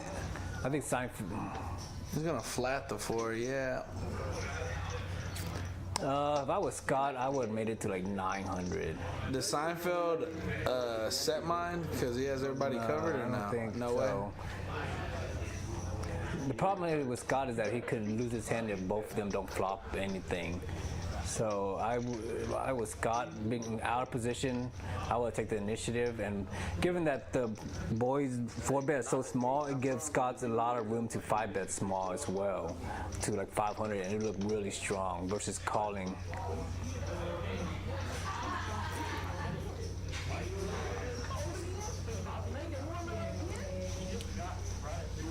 Unfortunately, unless Scott open rips on any flop, he open rips. If he doesn't hit his flop, he might not be able to win this hand. 2 overs. Yeah. Gutty. Check. Oh, there you go. Well, we got Bill down. Oh my God. This is dumb. Oh God. He just ripped it. He open rips it. What the fuck? Yeah. What? But, there was 1,300 in the pot. But Scott open rips with a lot of made hands. Oh my gosh. Oh gosh, how do you get away? Yeah, this is always Ace King though from Scott. I mean, even if it's not, like, it could be like Queen Jack here. A lot of times, like Queen 10 is not sitting pretty here. They're looking pretty because you're pretty much a bluff catcher. Like Scott is not, like, let's think about the bluff or the hands that the boy beats here that Scott has. Maybe King Queen. That's really the only hand that the boy here is hoping Scott has. Is King Queen. And King Queen suited maybe, but then so the boy has a queen. So he blocks some King Queen. Wow. Yeah. This will be a good fold if the boy can find it, and I think he will. I think the problem is that Scott hasn't opened rip like this with bluffs enough that his frequency airs more towards value here. And if it's value, then what are you beating? Yeah, what are you beating? Nah, the boy's finna call. Ain't no way he's folding. So it depends on, because he's down and he's a little bit tilted.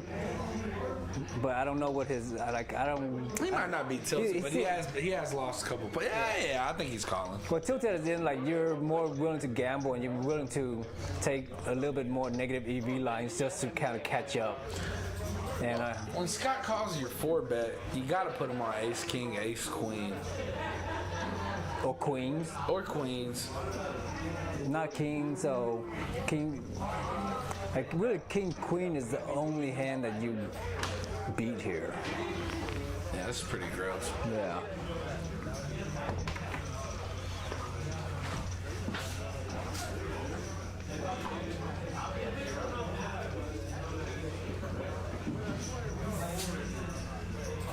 J-Lo Poker say yo. Yo.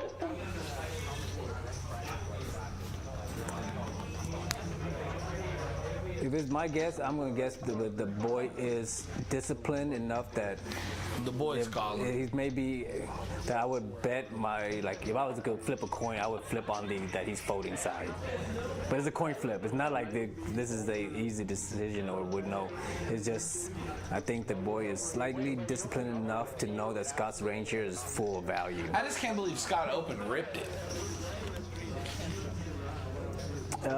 Like he's only getting called by 2 pair or sets. I mean, if he has a bluff here, it's also a good open grip because the turn went check.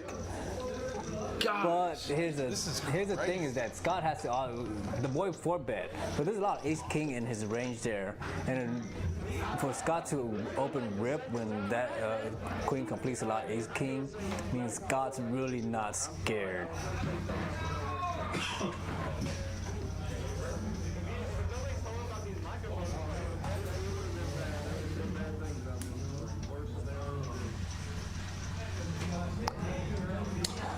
J-Lo Poker, this is a capped game, sir. 3K max. But I think they do match stack now. After a certain amount of time, after 2 hours, they do match stack. But I think they don't allow somebody new to come in and match stack. You have to be in the game already. Because they want the players that's stuck to be able to get unstuck, whereas a new player doesn't have that opportunity, doesn't necessarily get that. Hold the action. Hold the action for a second. Hold the action.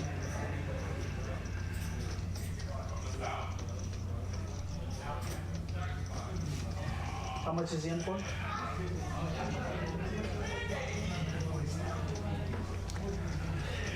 All right, so we're still thinking here.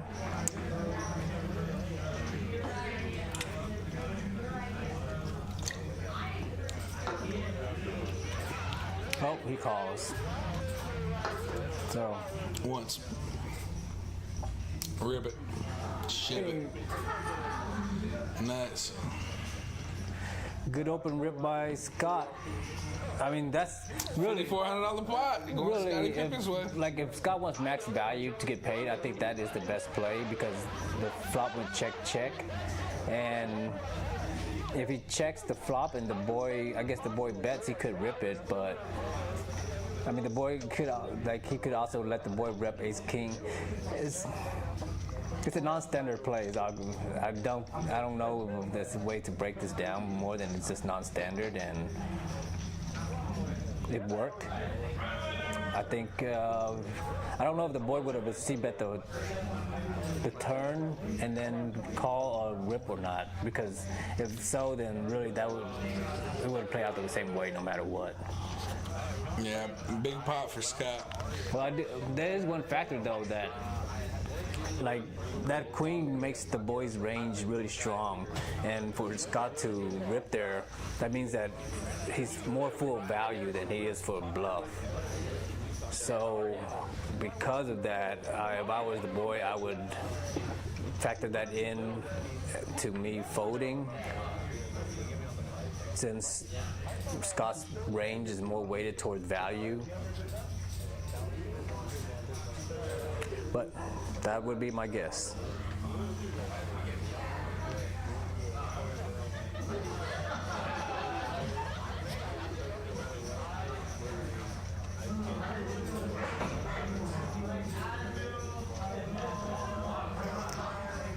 Yeah, we thought Ibn Suit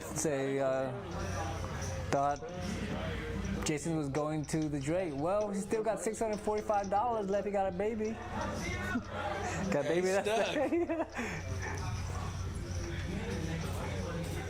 He's grinding that. What is it? 60 bigs, 30 bigs. Scott is the best. Love watching him win. Us too. The pimpin'.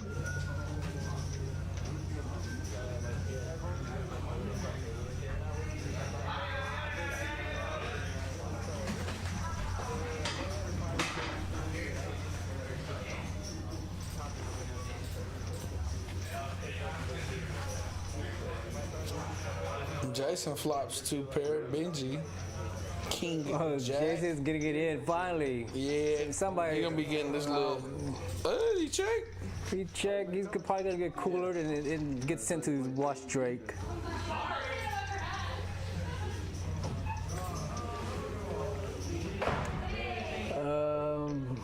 Benji checked twice. We're seeing Benji mix it up in a very different way. Get rid of that net button. They try to make it seem like he wants to get rid of that net button. I like it. And probably Benji's probably gonna call. Benji snapping. His over bet rip too, $600 to a like 165 pot.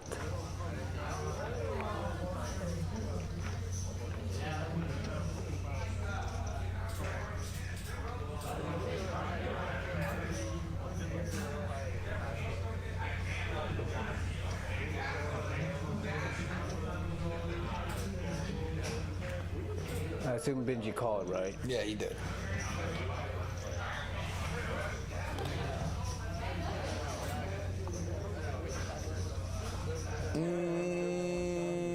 Bink. Jason's good. Guess Drake has to wait. 1,400.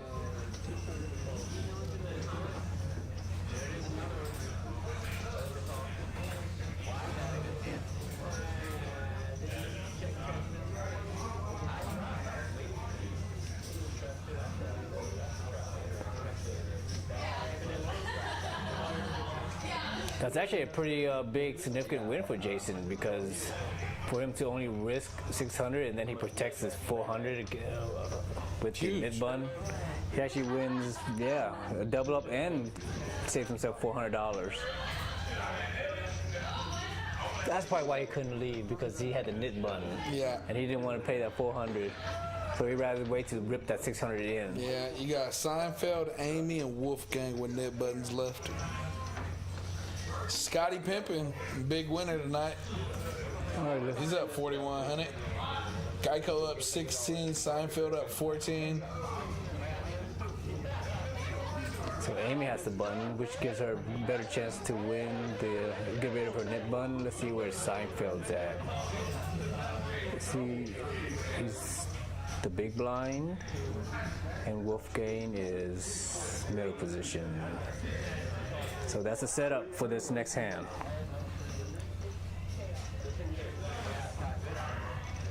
Oh, Glenn threw the strat along. Oh. I like it. Let's mix it up.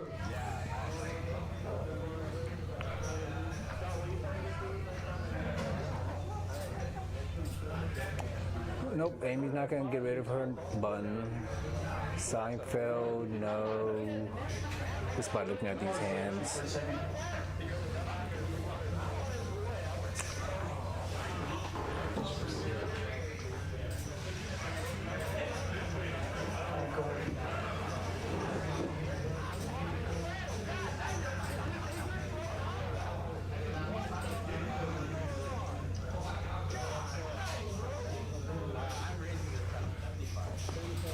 Interesting hand, unfortunately. Benji raises 75. Call. Blend in there with the 5 tray off. I like it. Tray. Oh. Tray. Yeah, he's already celebrating. I love it.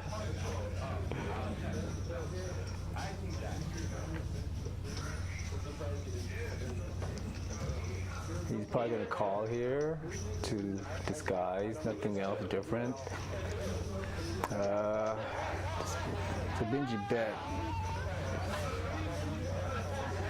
No, Seinfeld bet Benji. Yeah. Ooh. Spades. A spadey.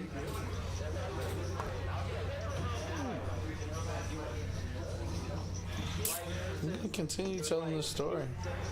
Yeah, so the question is Seinfeld gonna overbet this river here to get go to fold? I think he put go on an 8. So I think I think he is putting him on an 8. Yeah, you're right about so that. I have to because he just doesn't play enough 3, so he's putting him on an 8, and I think he's gonna bet big here to try to get him off this 8. Yeah, I think 1,500 will work. I think Glenn will fold. No, Glenn's not folding. You don't think he'll fold for 1,500? No, I don't know. Like Glenn played these. I'm gonna guess because he's on stream. He doesn't want to get bluffed. He's gonna pay. Oh, he checks. All right, why Glenn's checking back? I swear Glenn's checking back. I told you check back. I'm 1,500. But then he went for that value bet with the ace over there. Yeah, it's different. Glenn's playing good. He's up 1,000.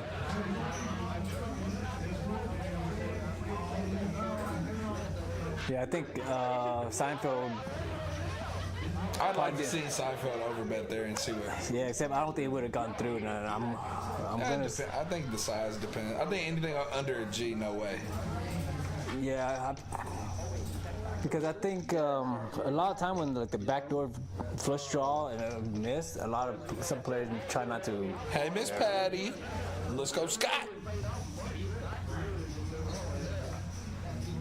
All right, Amy Wolfgang Seinfeld still with knit buttons. Ah, that's why Seinfeld was in that hand. Yeah, he's trying to get rid of it.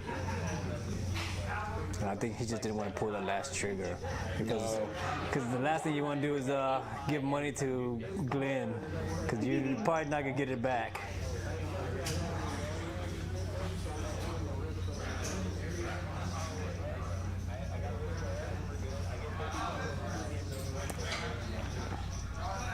Seinfeld, Amy, and Wolfgang have the knit button. Unfortunately, I have the feeling Amy's gonna lose this one unless she takes an aggressive route somehow or get a good hand.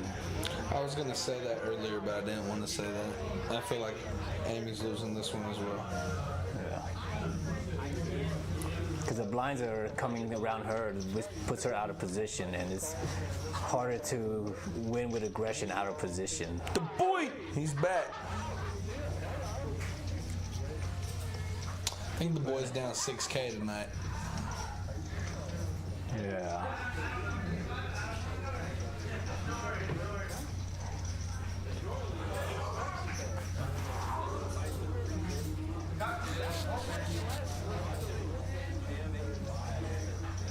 Am I seeing it right? The boy call 50 and then Amy calls?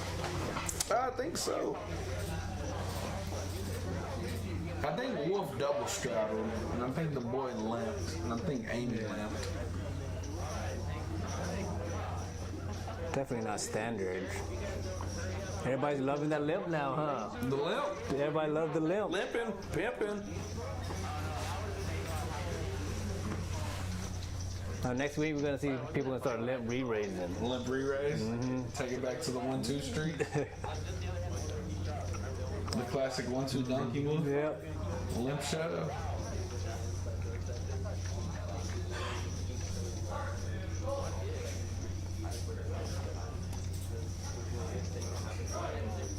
I think if Amy started leading out here, that would have been her best chance because she has the back door. She has a lot of back doors, so I think, and this is a good flop. This is a good board for her. Good size, huh? Yeah.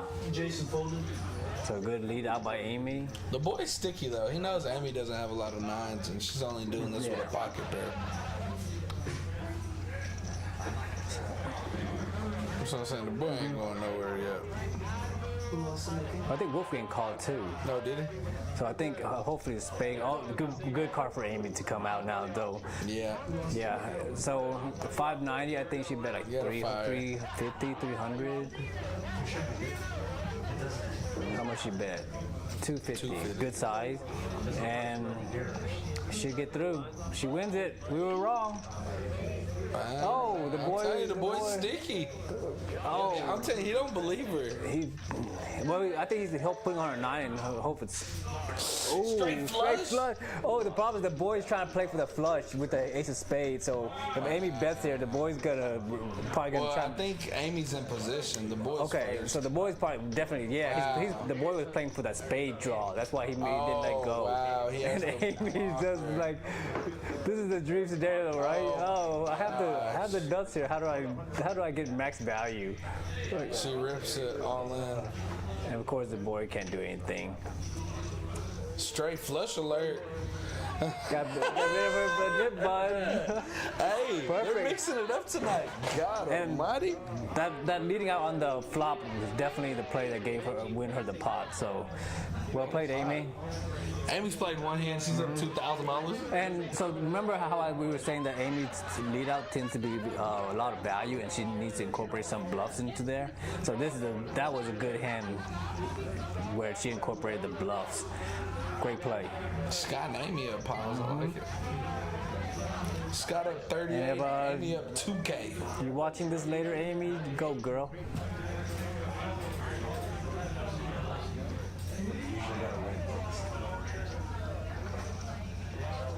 Sometimes get away.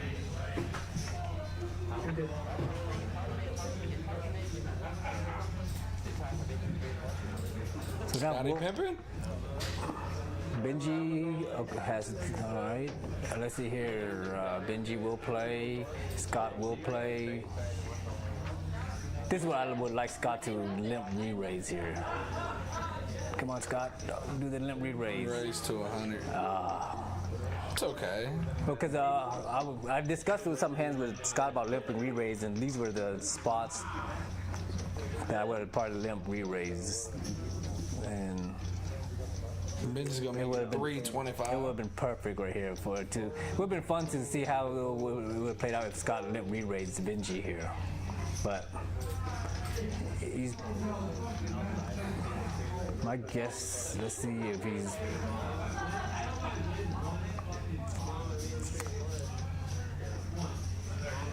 He hasn't 4-bet enough yet, but I don't think Scott doesn't like 4-betting out of position, so he calls. And I think that's where they're starting to pick up on him, that he doesn't like. Hearts. Well, problem solved. He's about to lead. Yeah. Leads for 4. Yeah, good. Benji with no hearts. I think he lets it go. Yep. Check.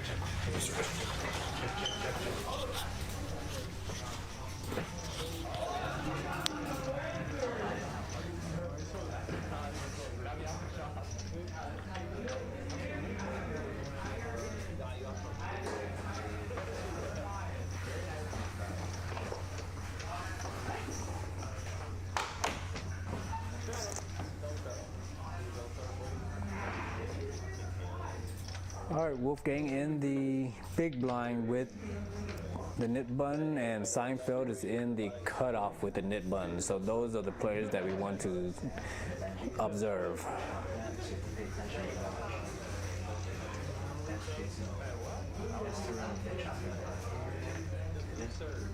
Did they shop that pot? Oh, 3/4. That's when Jason's head says 90. Jason's head says 90.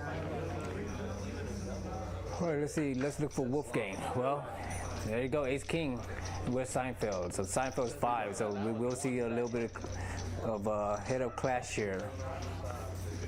Both players trying to get the knit button. Seinfeld. All right, we have Geico in the middle, 3-betting, and Wolfgang's probably going to 4-bet to try to look like he's trying to get rid of his nit button, which we don't know how Seinfeld is going to react to this. If he assumes that Wolfgang is trying to get rid of his nit button, Seinfeld might actually shove light here, because I guess the problem is Geico's behind. I don't know what his decision would be with Geico behind being the 3-better.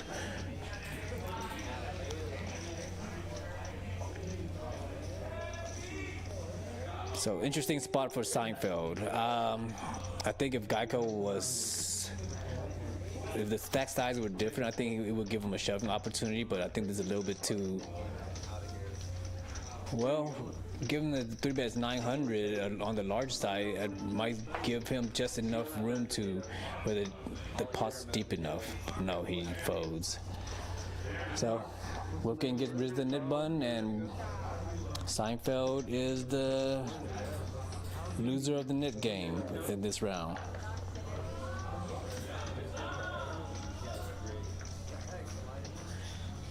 Sam Queso poker? Well, I agree. I think 1-2 with one hand of DC would probably be the next type of stream that we'll probably do here at Peaks. It's a standard game. Everybody plays it. Everybody knows it. So I think we will have plenty of players that want to sign up for the game. So I think after a few more streams and the crew gets things a little bit more, they tighten the ship up, I think we should be looking to expand soon. Hopefully sooner rather than later.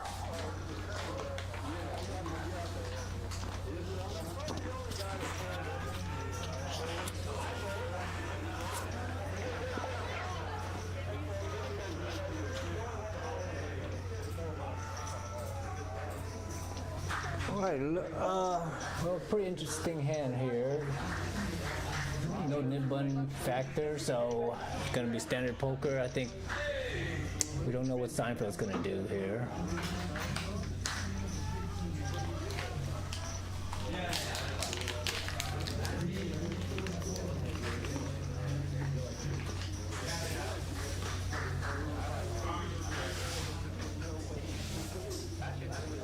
I think Seinfeld's gonna think Geico's 3-betting him light on the button.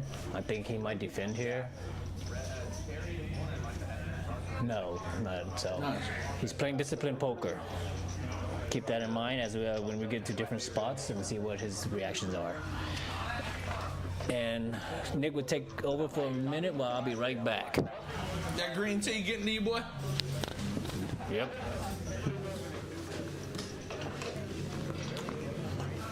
All right. VPIP leaders, the boy Geico, Benji.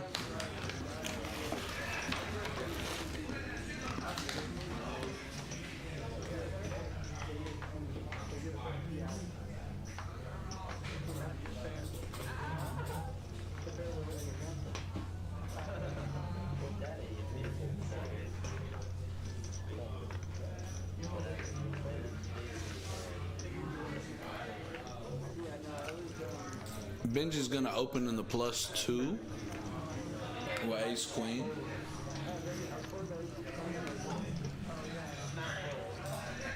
Jason's gonna 3-bet. The boy's in there.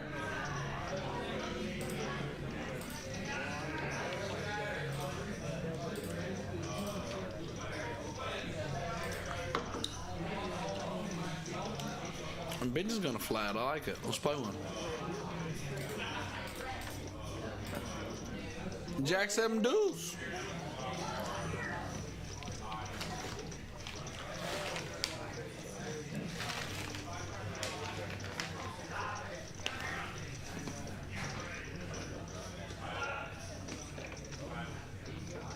Wow, the boy's gonna rip.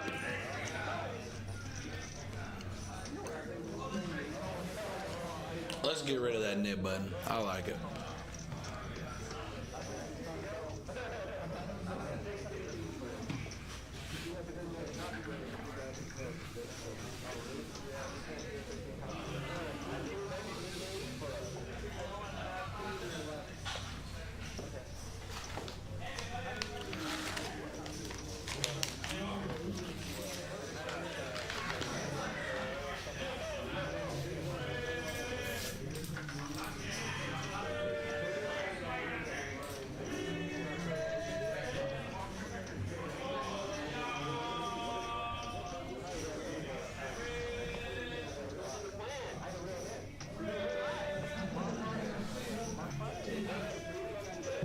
shout out everybody in the chat. Shout out all the members.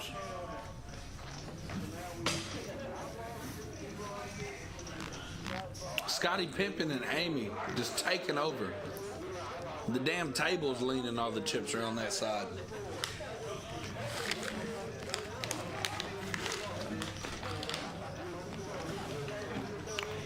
Straight flushes, nut straights. Playing good.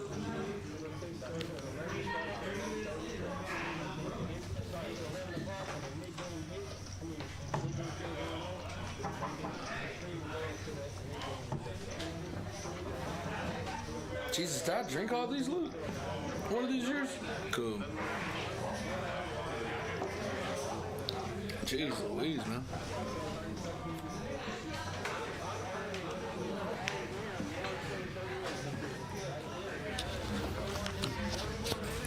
All right, I'm back. You miss interesting? Anything interesting? Nothing crazy, nothing crazy.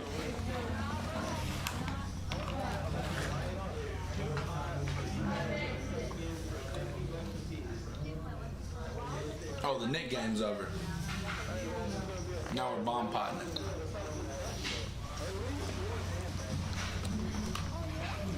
All right, quick check.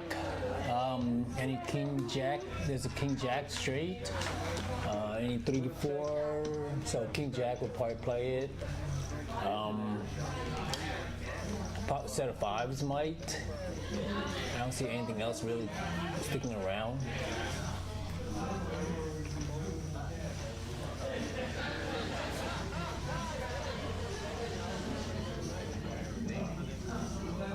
Yeah, I'm seeing 2 king jacks and a set of 5s.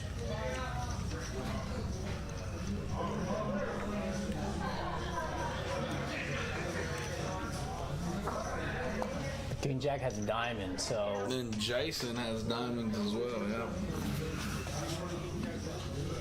He raised to 6, he's ready. That puts 5s in the touch spot. Yeah. I'm gonna guess he folds because that's Glenn. Benji's not folding. Yeah, Glenn got away. Let's see here. Can Benji get scooped here? He does have a 5 at the bottom.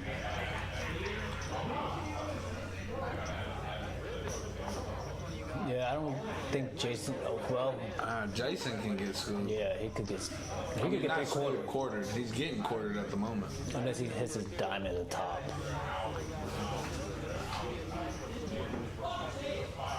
Or 7 at the bottom.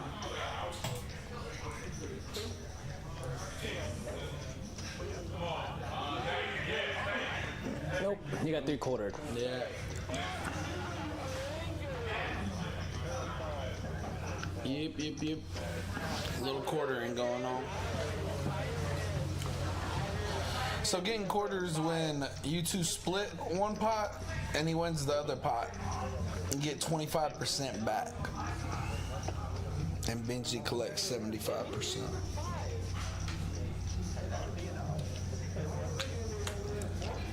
A lot of bigger stacks tonight. People are deep.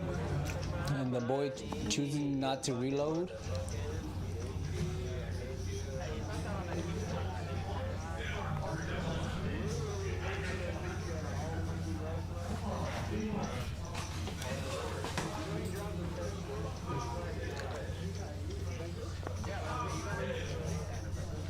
So tonight's game hasn't been as aggressive as the last few nights.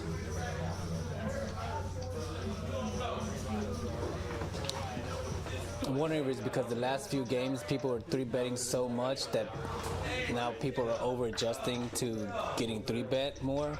So they're limping a little bit more, and as well as I don't see as many people 3-betting hands that they usually 3-bet in the other games. No, this is true. Does he want to add on this one?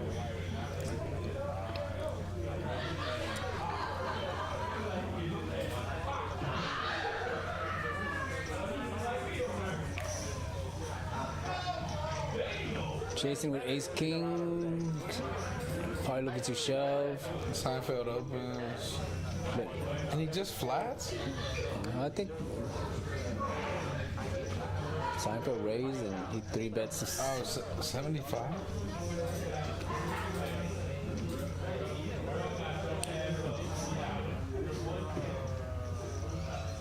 Yeah. Seinfeld's probably like, that's a mid-click back. Nice.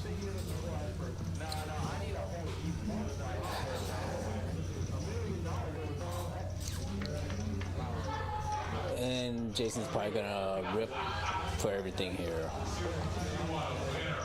think about 125.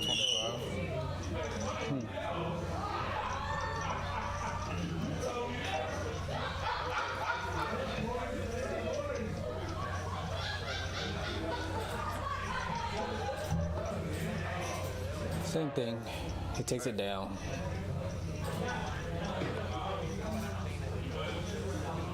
Funky 3-bet. Yeah, weird 3-bet. A little bit fancy. He left a little bit of money on the table. I think he should have just standard and just try to make some more money. Yeah, too cute.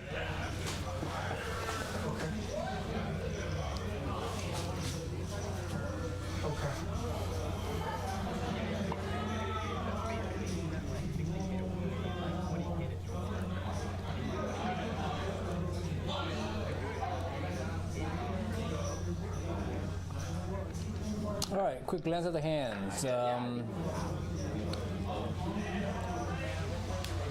Not much interesting. Let's see who decides to play their garbage. Yeah, just let me know how many chips the winner has and chip count.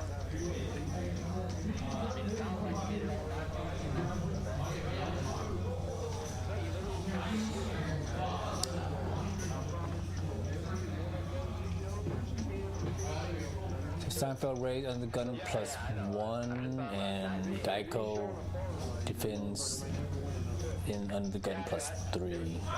The low jack, I'm assuming.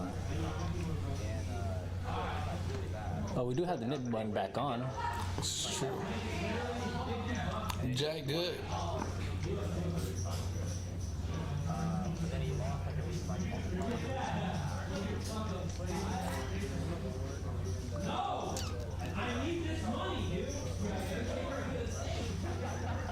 Overbet by Seinfeld. I think that's an overbet blocker bet. Overbet block? What?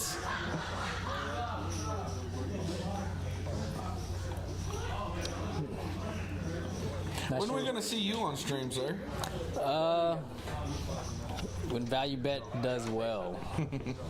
Yeah, so if you guys want to see me on stream, go to valuebet.app and support my startup. So Benji lost 50.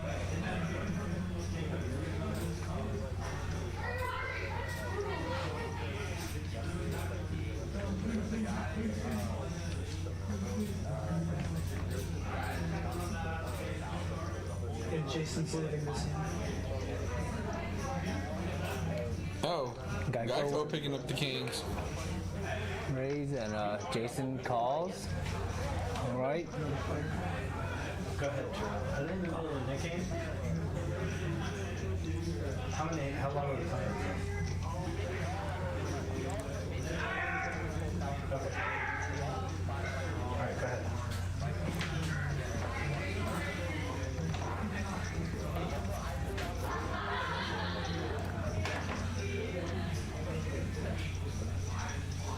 Seinfeld 3-bet Geico. Let's see if Geico he's in position against Seinfeld because Jason called. I think he's just gonna play this king standard 4-bet here.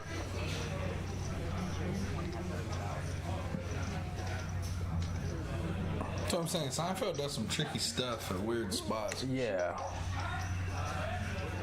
So what, if I were to say what Seinfeld's strategy is, he's more polarizing his ranges, where he's taking aggression with really strong hands and really garbage hands.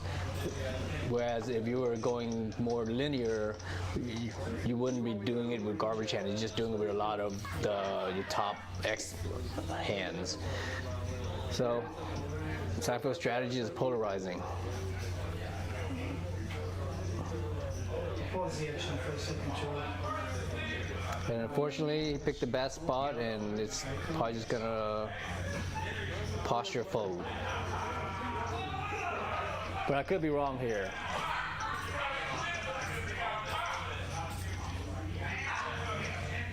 I just don't see him going that crazy with ace-6. So, well, I was wrong. Oh, wow. This is where we could say he polarizes his range. Yep, that is his strategy, to polarize. And unfortunately, he's going to face a shove, and he's probably going to fold. 5 bets to 16. I like it. Yeah.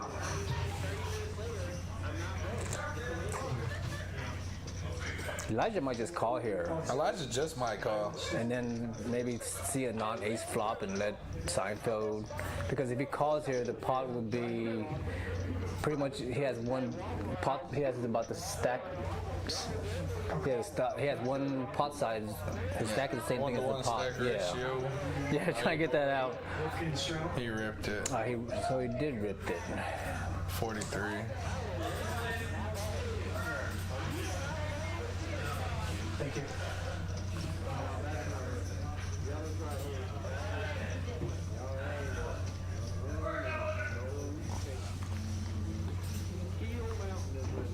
Nah, he's just posturing. No way Seinfeld ever calls, does he?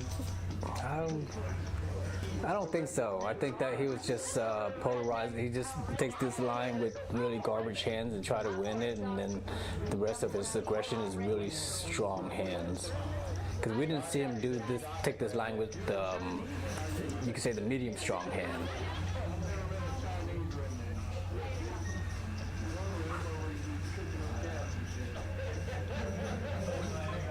I agree, Sam. I think we should make a requirement to wear value bet gear to be on the stream. Value bet. .app.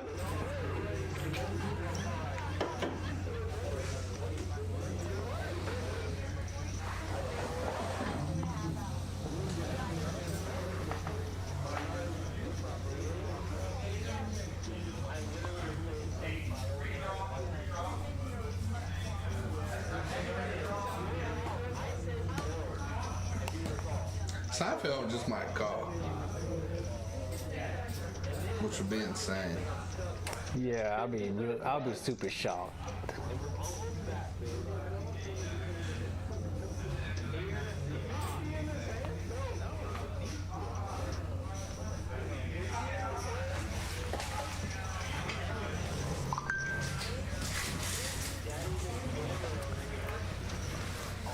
Oh, he does call. I told you.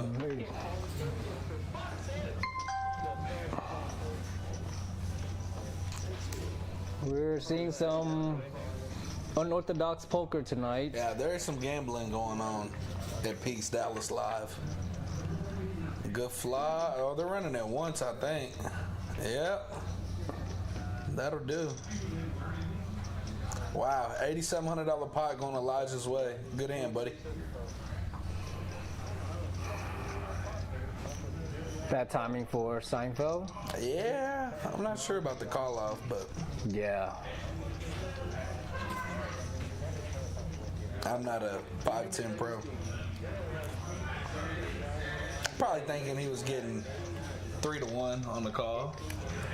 We don't know what he's thinking because against a shove here, I mean, unless he's thinking Elijah shoving with like king, queen suited, like he's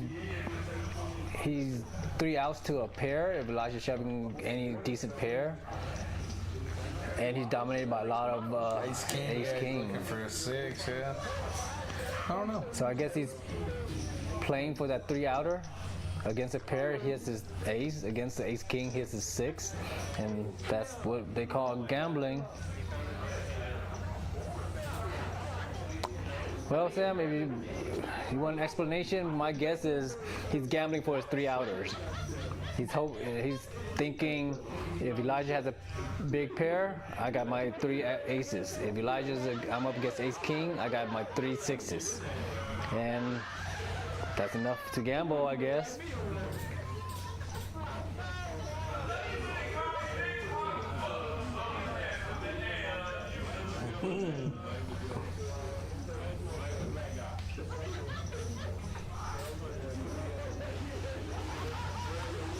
Yeah, that's a huge pop. It was. It's like some of the pots that we've seen tonight, the huge pots are just marginal holdings with gambling. Pimp, A6 suited. You're deep enough. We can play it.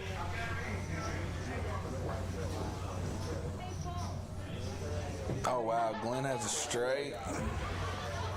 Checked all the way through. He's gonna try value bet. I don't think Scott's paying him off. Nah, no payoff for Glenny. Nope.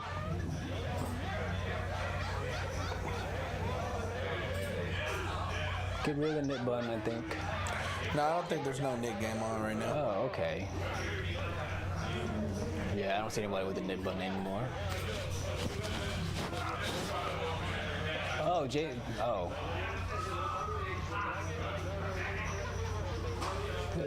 They're doing something. I think Jason's open blind betting and the boy is blind all in. Oh wow, they're flipping. Yeah.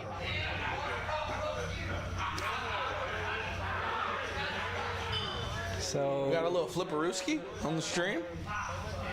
Love it.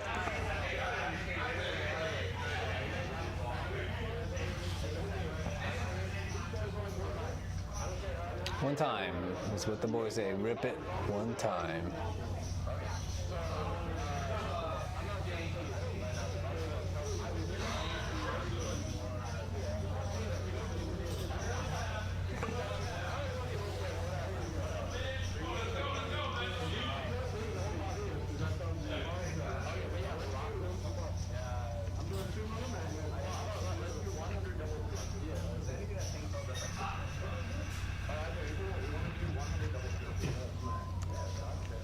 And I think Jason won the flip.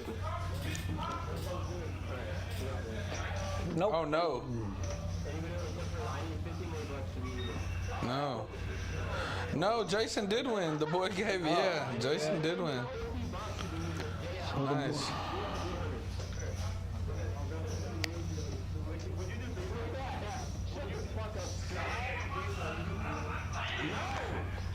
So I wonder who's coming up next.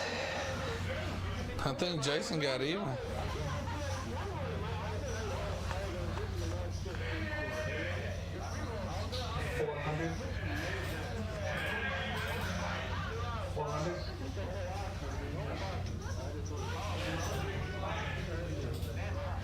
What is this? Another flip? Can't see what's going on here.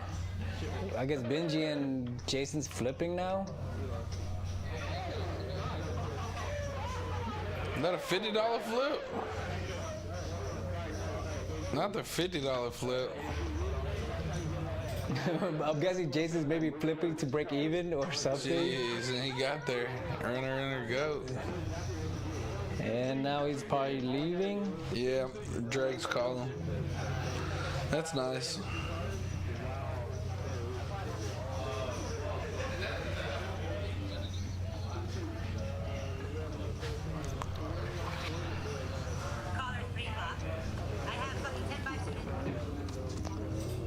Well, Jason's leaving, so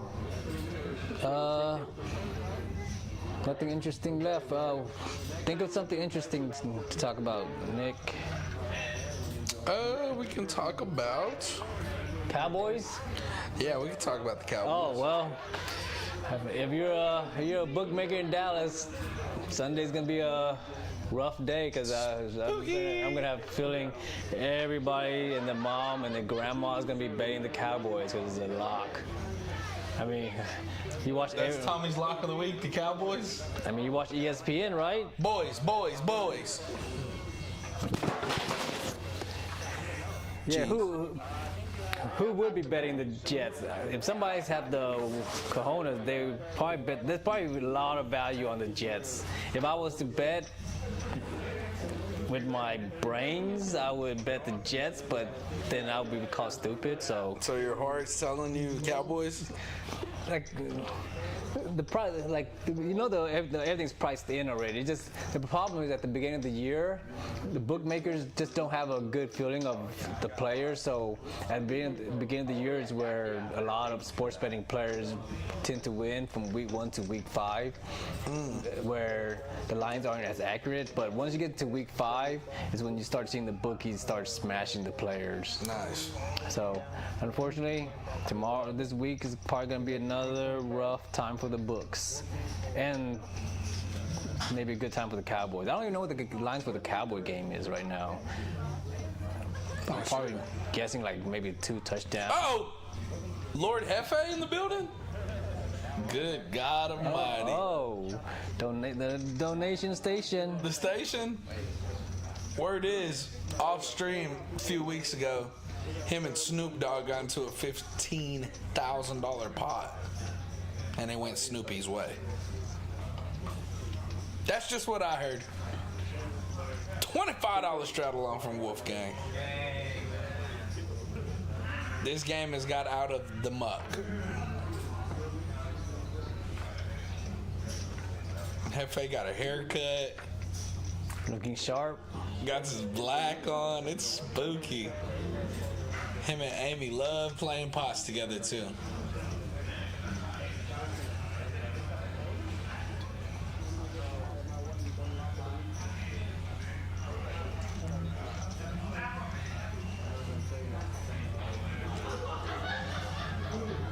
His aggression and frequency is 46. Has he even played a hand yet? No. He assumes he's already aggressive already. Pocket fives. Off rip. Ship it. Let's go. Ship it. He's even smiling. Mercy raise.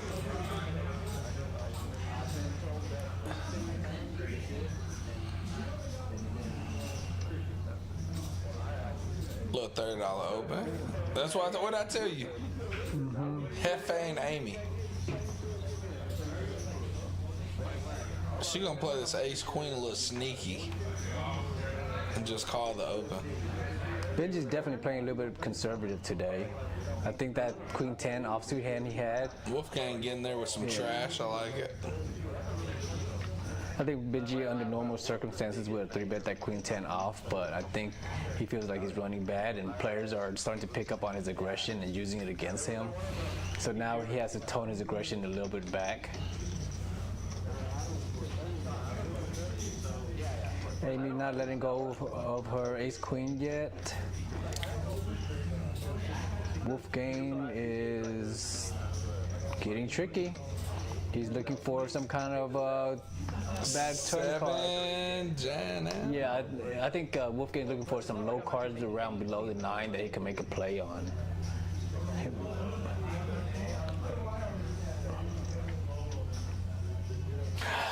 Yeah. Hefe with the set of 5s. Yeah, but vote. No action unless Wolfgang wants to get tricky. No, I think had that jack came out, maybe a 8, 7, 4. I think Wolfgang would have done something. A little Poderowski. He would have probably got a little bit fancy, but I mean that's the only reason why he's calling there to bluff scary cards, putting them both on overs or big cards. First hand set for Hefe? This is some bullshit.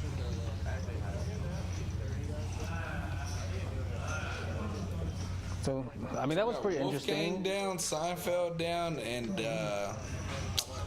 well, the boy was down. The boy was down. Yeah. So nothing but winners at the table for the most part.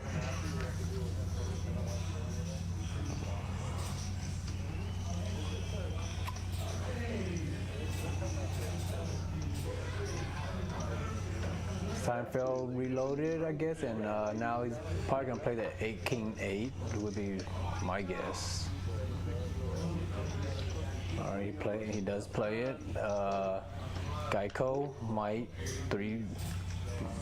Well, nope, all right, it's just call. So good, we get to see a flop.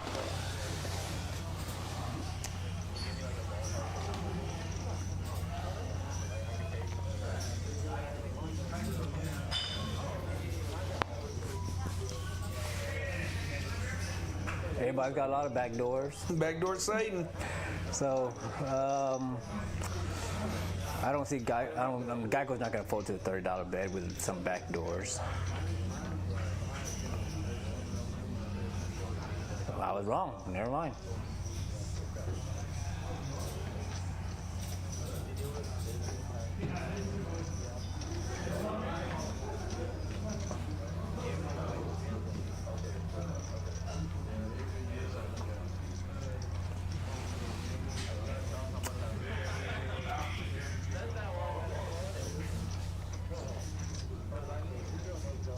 So we're now Sam Queso in this mother.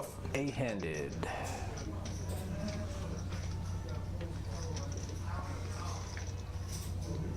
Shout out my boy Sam Queso Poker. Y'all go give him a follow on Instagram. He loves Peaks. We love him.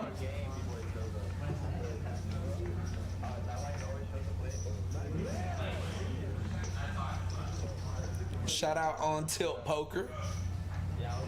Eric, Donkey Dilla. Oh, Wolfgang, 7 Dewey. All right, 3 Let's make a bets. stand. It hasn't happened all night tonight. This just might do it.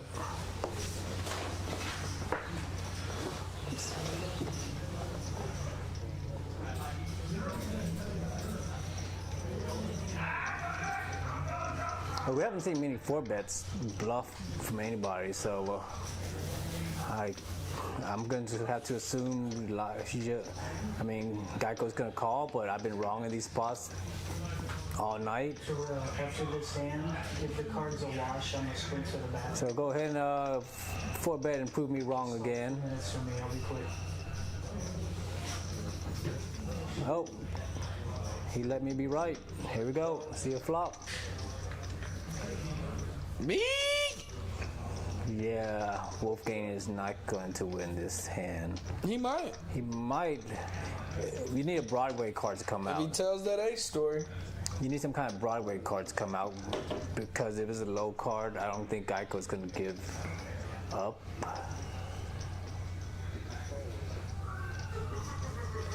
Okay, there's a Broadway card. Let's see if Wolfgang's going to fire all the next 2 streaks here.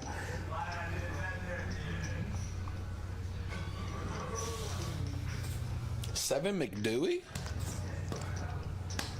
So 495, let's say if he's going to fire both streets, he probably want to fire, set up for big bets, so maybe 375, 325, or even over bet, I guess. So he's put out something I can't see.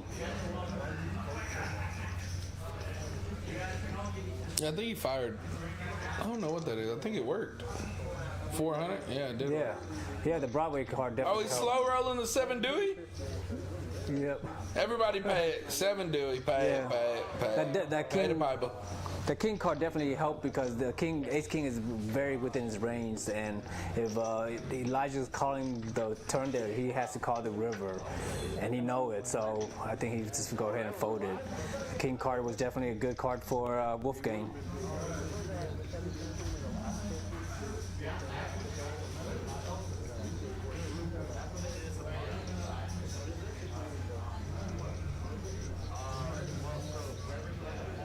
Hefe in the building. Scotty Pimpin'. Amy. Geico. Benji. Glenny Balls. And the new guy. Seinfeld. Seinfeld.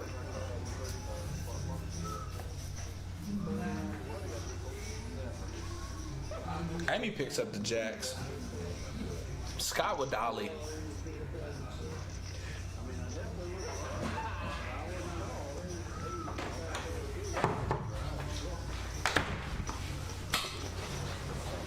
Benji with the flat.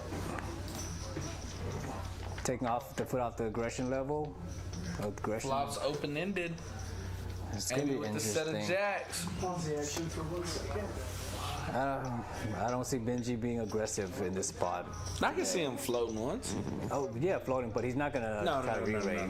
Like, I think he's been pounded too much, where I think he's just gonna take the conservative route for this one hand maybe. All right, he calls. But if a diamond comes out, he might make a play at it. I can't get to the next stand. Yeah, Amy's looks full of strength, so he's definitely not going to make a play. Well, I wouldn't say definite. No, Benji, that 10 card is a good bluff card. But if I were Benji, if I was to make a play, he would probably call here because there's a lot of scare cards that would come, but he gives up. So let's say in this spot here, if you were, I was Benji and want to make a play here, I think re-raising in that spot is because Amy is so strong that it builds up the pot and still wouldn't be able to get Amy to fold. I think the better play then would be to call and maybe a 9, a 6, a diamond, and then you can make a play because then the pot is smaller, so your bluffs are it's not as hot, it's not as costly. So I think that would be the line if you wanted to make a play. On Amy? Yeah, in that spot right there. I'd agree. I like it. Because then by calling and then a bad card come, you could still have room for an overbet and maybe get it through. But I think because he didn't have any diamonds, that I think he had one diamond, he would probably maybe blocking enough, barely just to make a play. And that would give him maybe a bad diamond flush draw, a backup. So, but irrelevant now. Time to move on.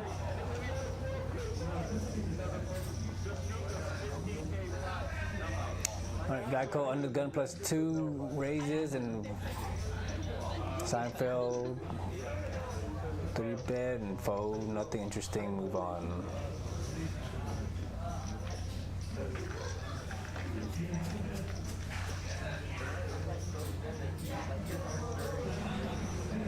So if I had to pinpoint frustration, I would have to guess that Seinfeld is the most frustrated player right now. So he's probably going to be the one looking to be more aggressive. Benji seems more conservative today. Maybe he's not trying to attack everybody. I think he's just trying to pick spots now. Everybody else is just playing standard. So Seinfeld is probably the only one that will most likely mix it up at this point.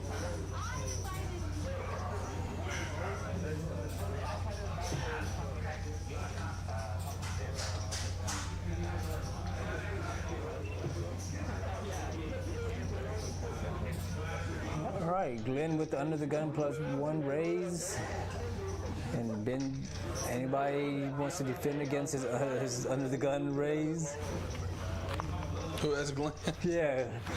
Like who dares to? Who did Seinfeld 7-4? Seinfeld and Glenn probably haven't played at all.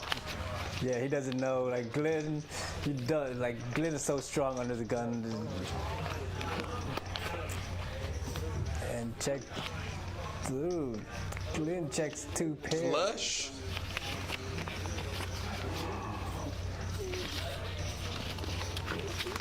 Pink, pink. Snap photo, I like it.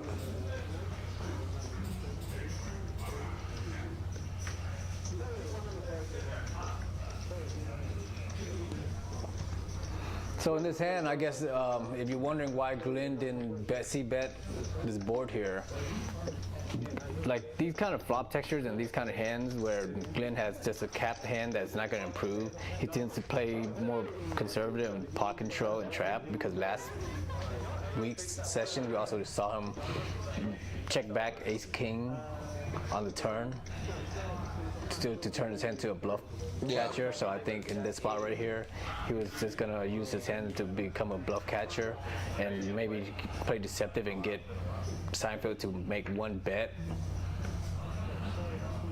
So that is my read on Glenn in that hand.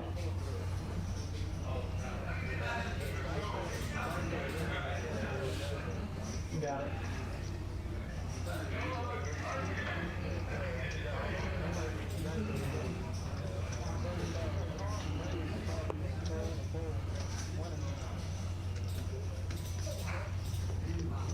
We haven't seen many hands that had crazy runouts that set people up in tough spots. Huh? No, nothing crazy. Yeah, everything's just kind of been standard, whether just gambling or not. But the only crazy hand was Queen 10 and Ace King when Scott shipped 2X pot.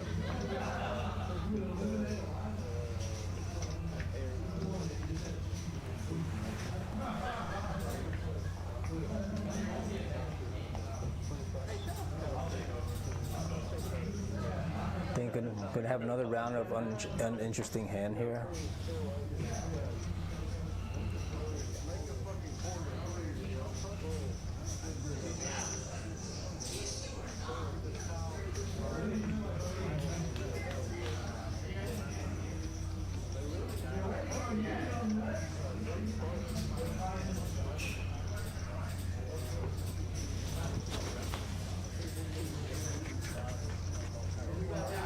A little hand brewing. Seeing gutty gutty.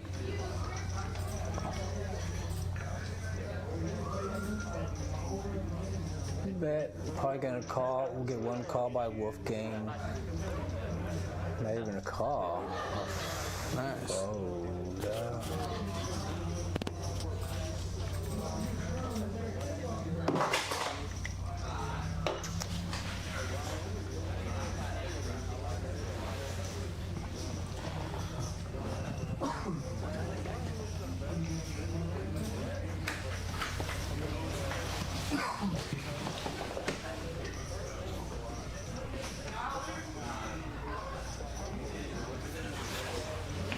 Do you know how?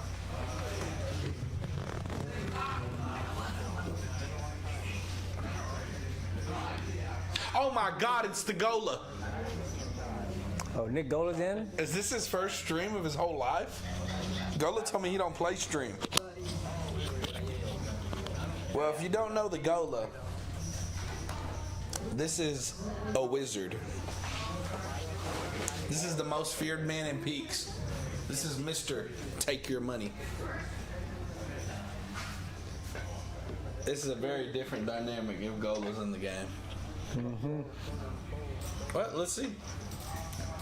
Got the jumpsuit on, Friday night, gold chain, chest hair out. God almighty, Gola.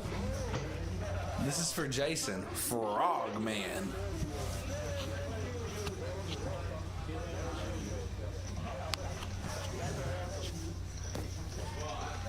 Gola.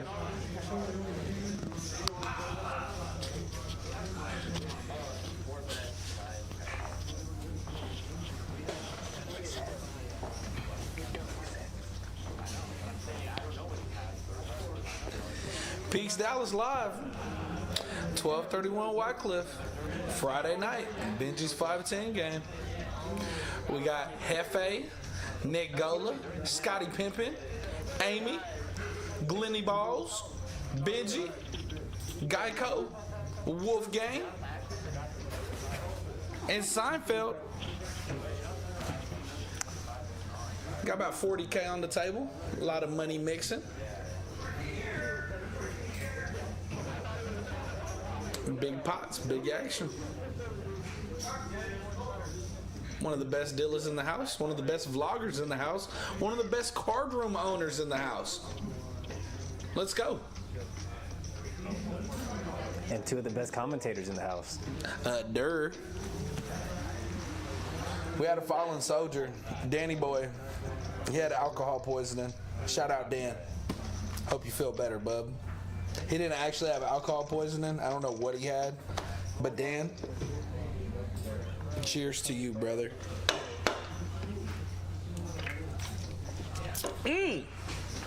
Gola got the Yankee hat on? God, this dude's from Sweden.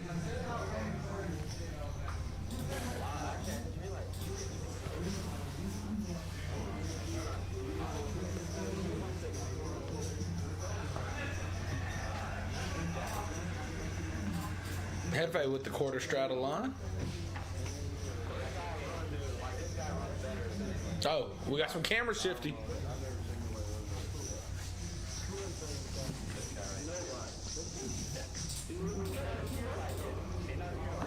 little pause in the action. Got a little pause in the action.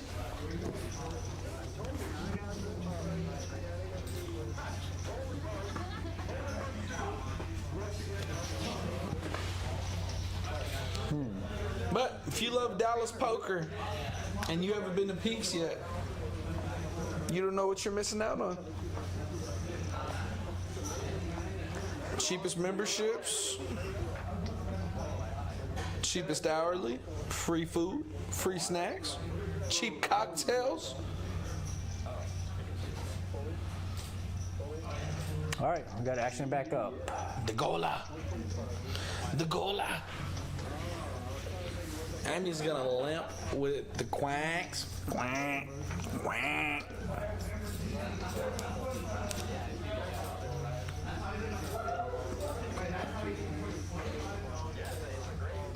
Who raised to $1.25? Somebody raised. That was Gecko. Geico. Geico. Oh my God.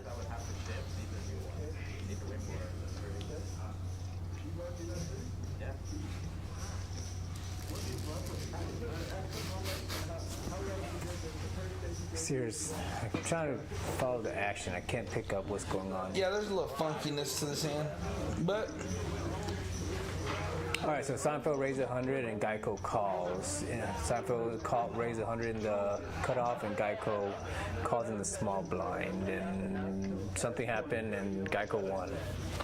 Yeah, I think it was check, bet, fold.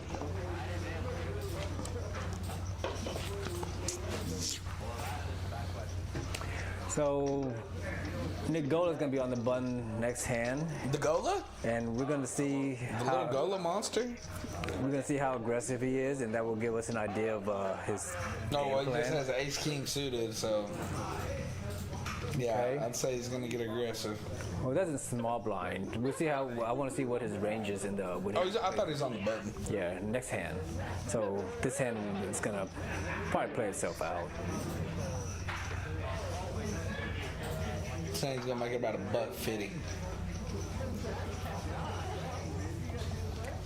So he's gonna raise. Hefe's probably gonna fold, but Hefe could get. And Amy's probably going to call here. Oh, jeez. Yes, Gola. Let's make it big. 225.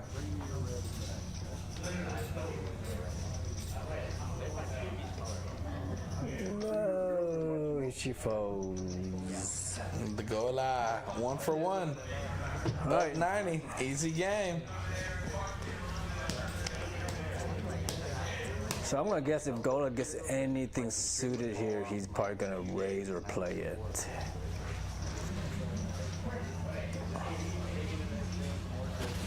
Yeah, Gola loves that button. Mm-hmm.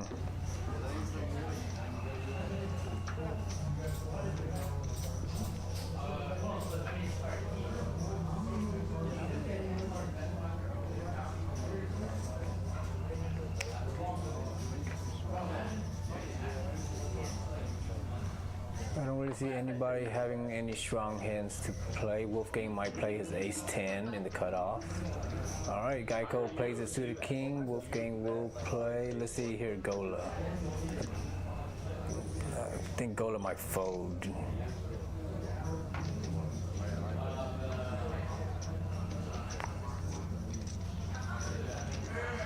All right, go. Oh, 3-bet by Wolfgang, a small 3-bet. Yeah, a little 3-bet to 90.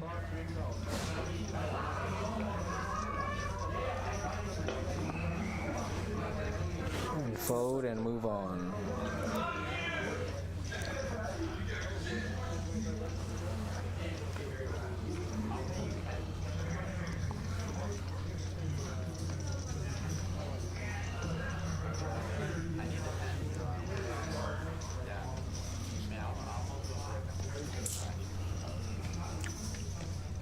We definitely make some adjustments to these stats that flash up. It's so hard, like a lot of them are almost irrelevant, and some of it flashes so fast we can't see it. So I'm gonna see if I could dive into these stats a little bit more, see if we could upgrade it. A little upgrading. Benji throws on that straddle for a quarter. It's a 10-25 game now. All right, we have some decent hands here. Geico will play. Wolfgang will play. Gola might play. Scott might play if there's no 3-bet. The Pimpins? Scott fold. Never. The Pimpin?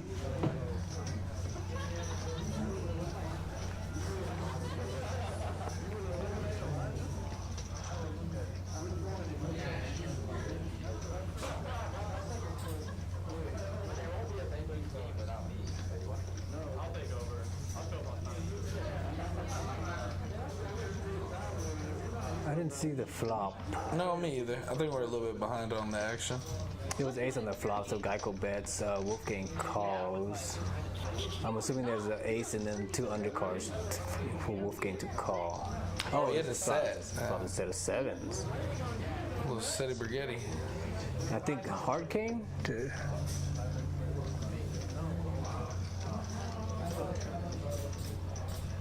No. Benji's open-ended. No, Benji pulled already. Oh, nice.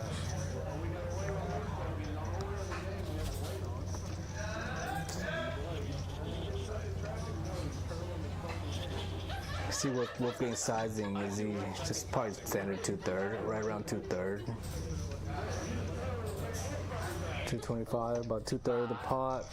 I think Geico might call because he has that one gut shot. But then he's probably going to cube up. I'm wondering what Wolfgang's sizes will be. Probably just another standard 2/3, or he could go. So this is where a lot of players, some players, because of the flush came, they probably bet big to block bet, where it makes bluffs harder. And then the people re-raised, and they're, I guess you could say, they're more confident that they're beat. So we could see a slightly big bet here from Wolfgang, but I'm gonna say he's probably gonna bet standard 2/3.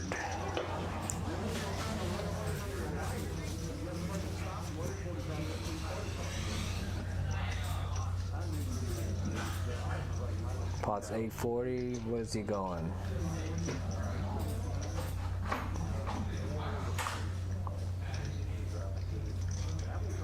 He overbets. All right. 1100? Yeah. Yeah.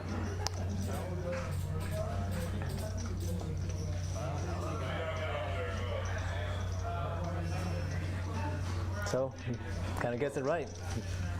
Guess that he was going to overbet. I think another reason for the overbet is, I guess, to get value from ace queen. I'm just wondering if would Elijah check ace queen on the turn in that spot here.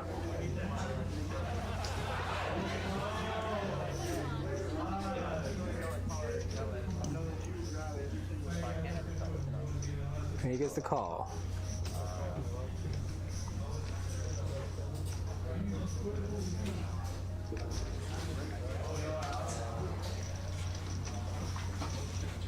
He got the call? Wow.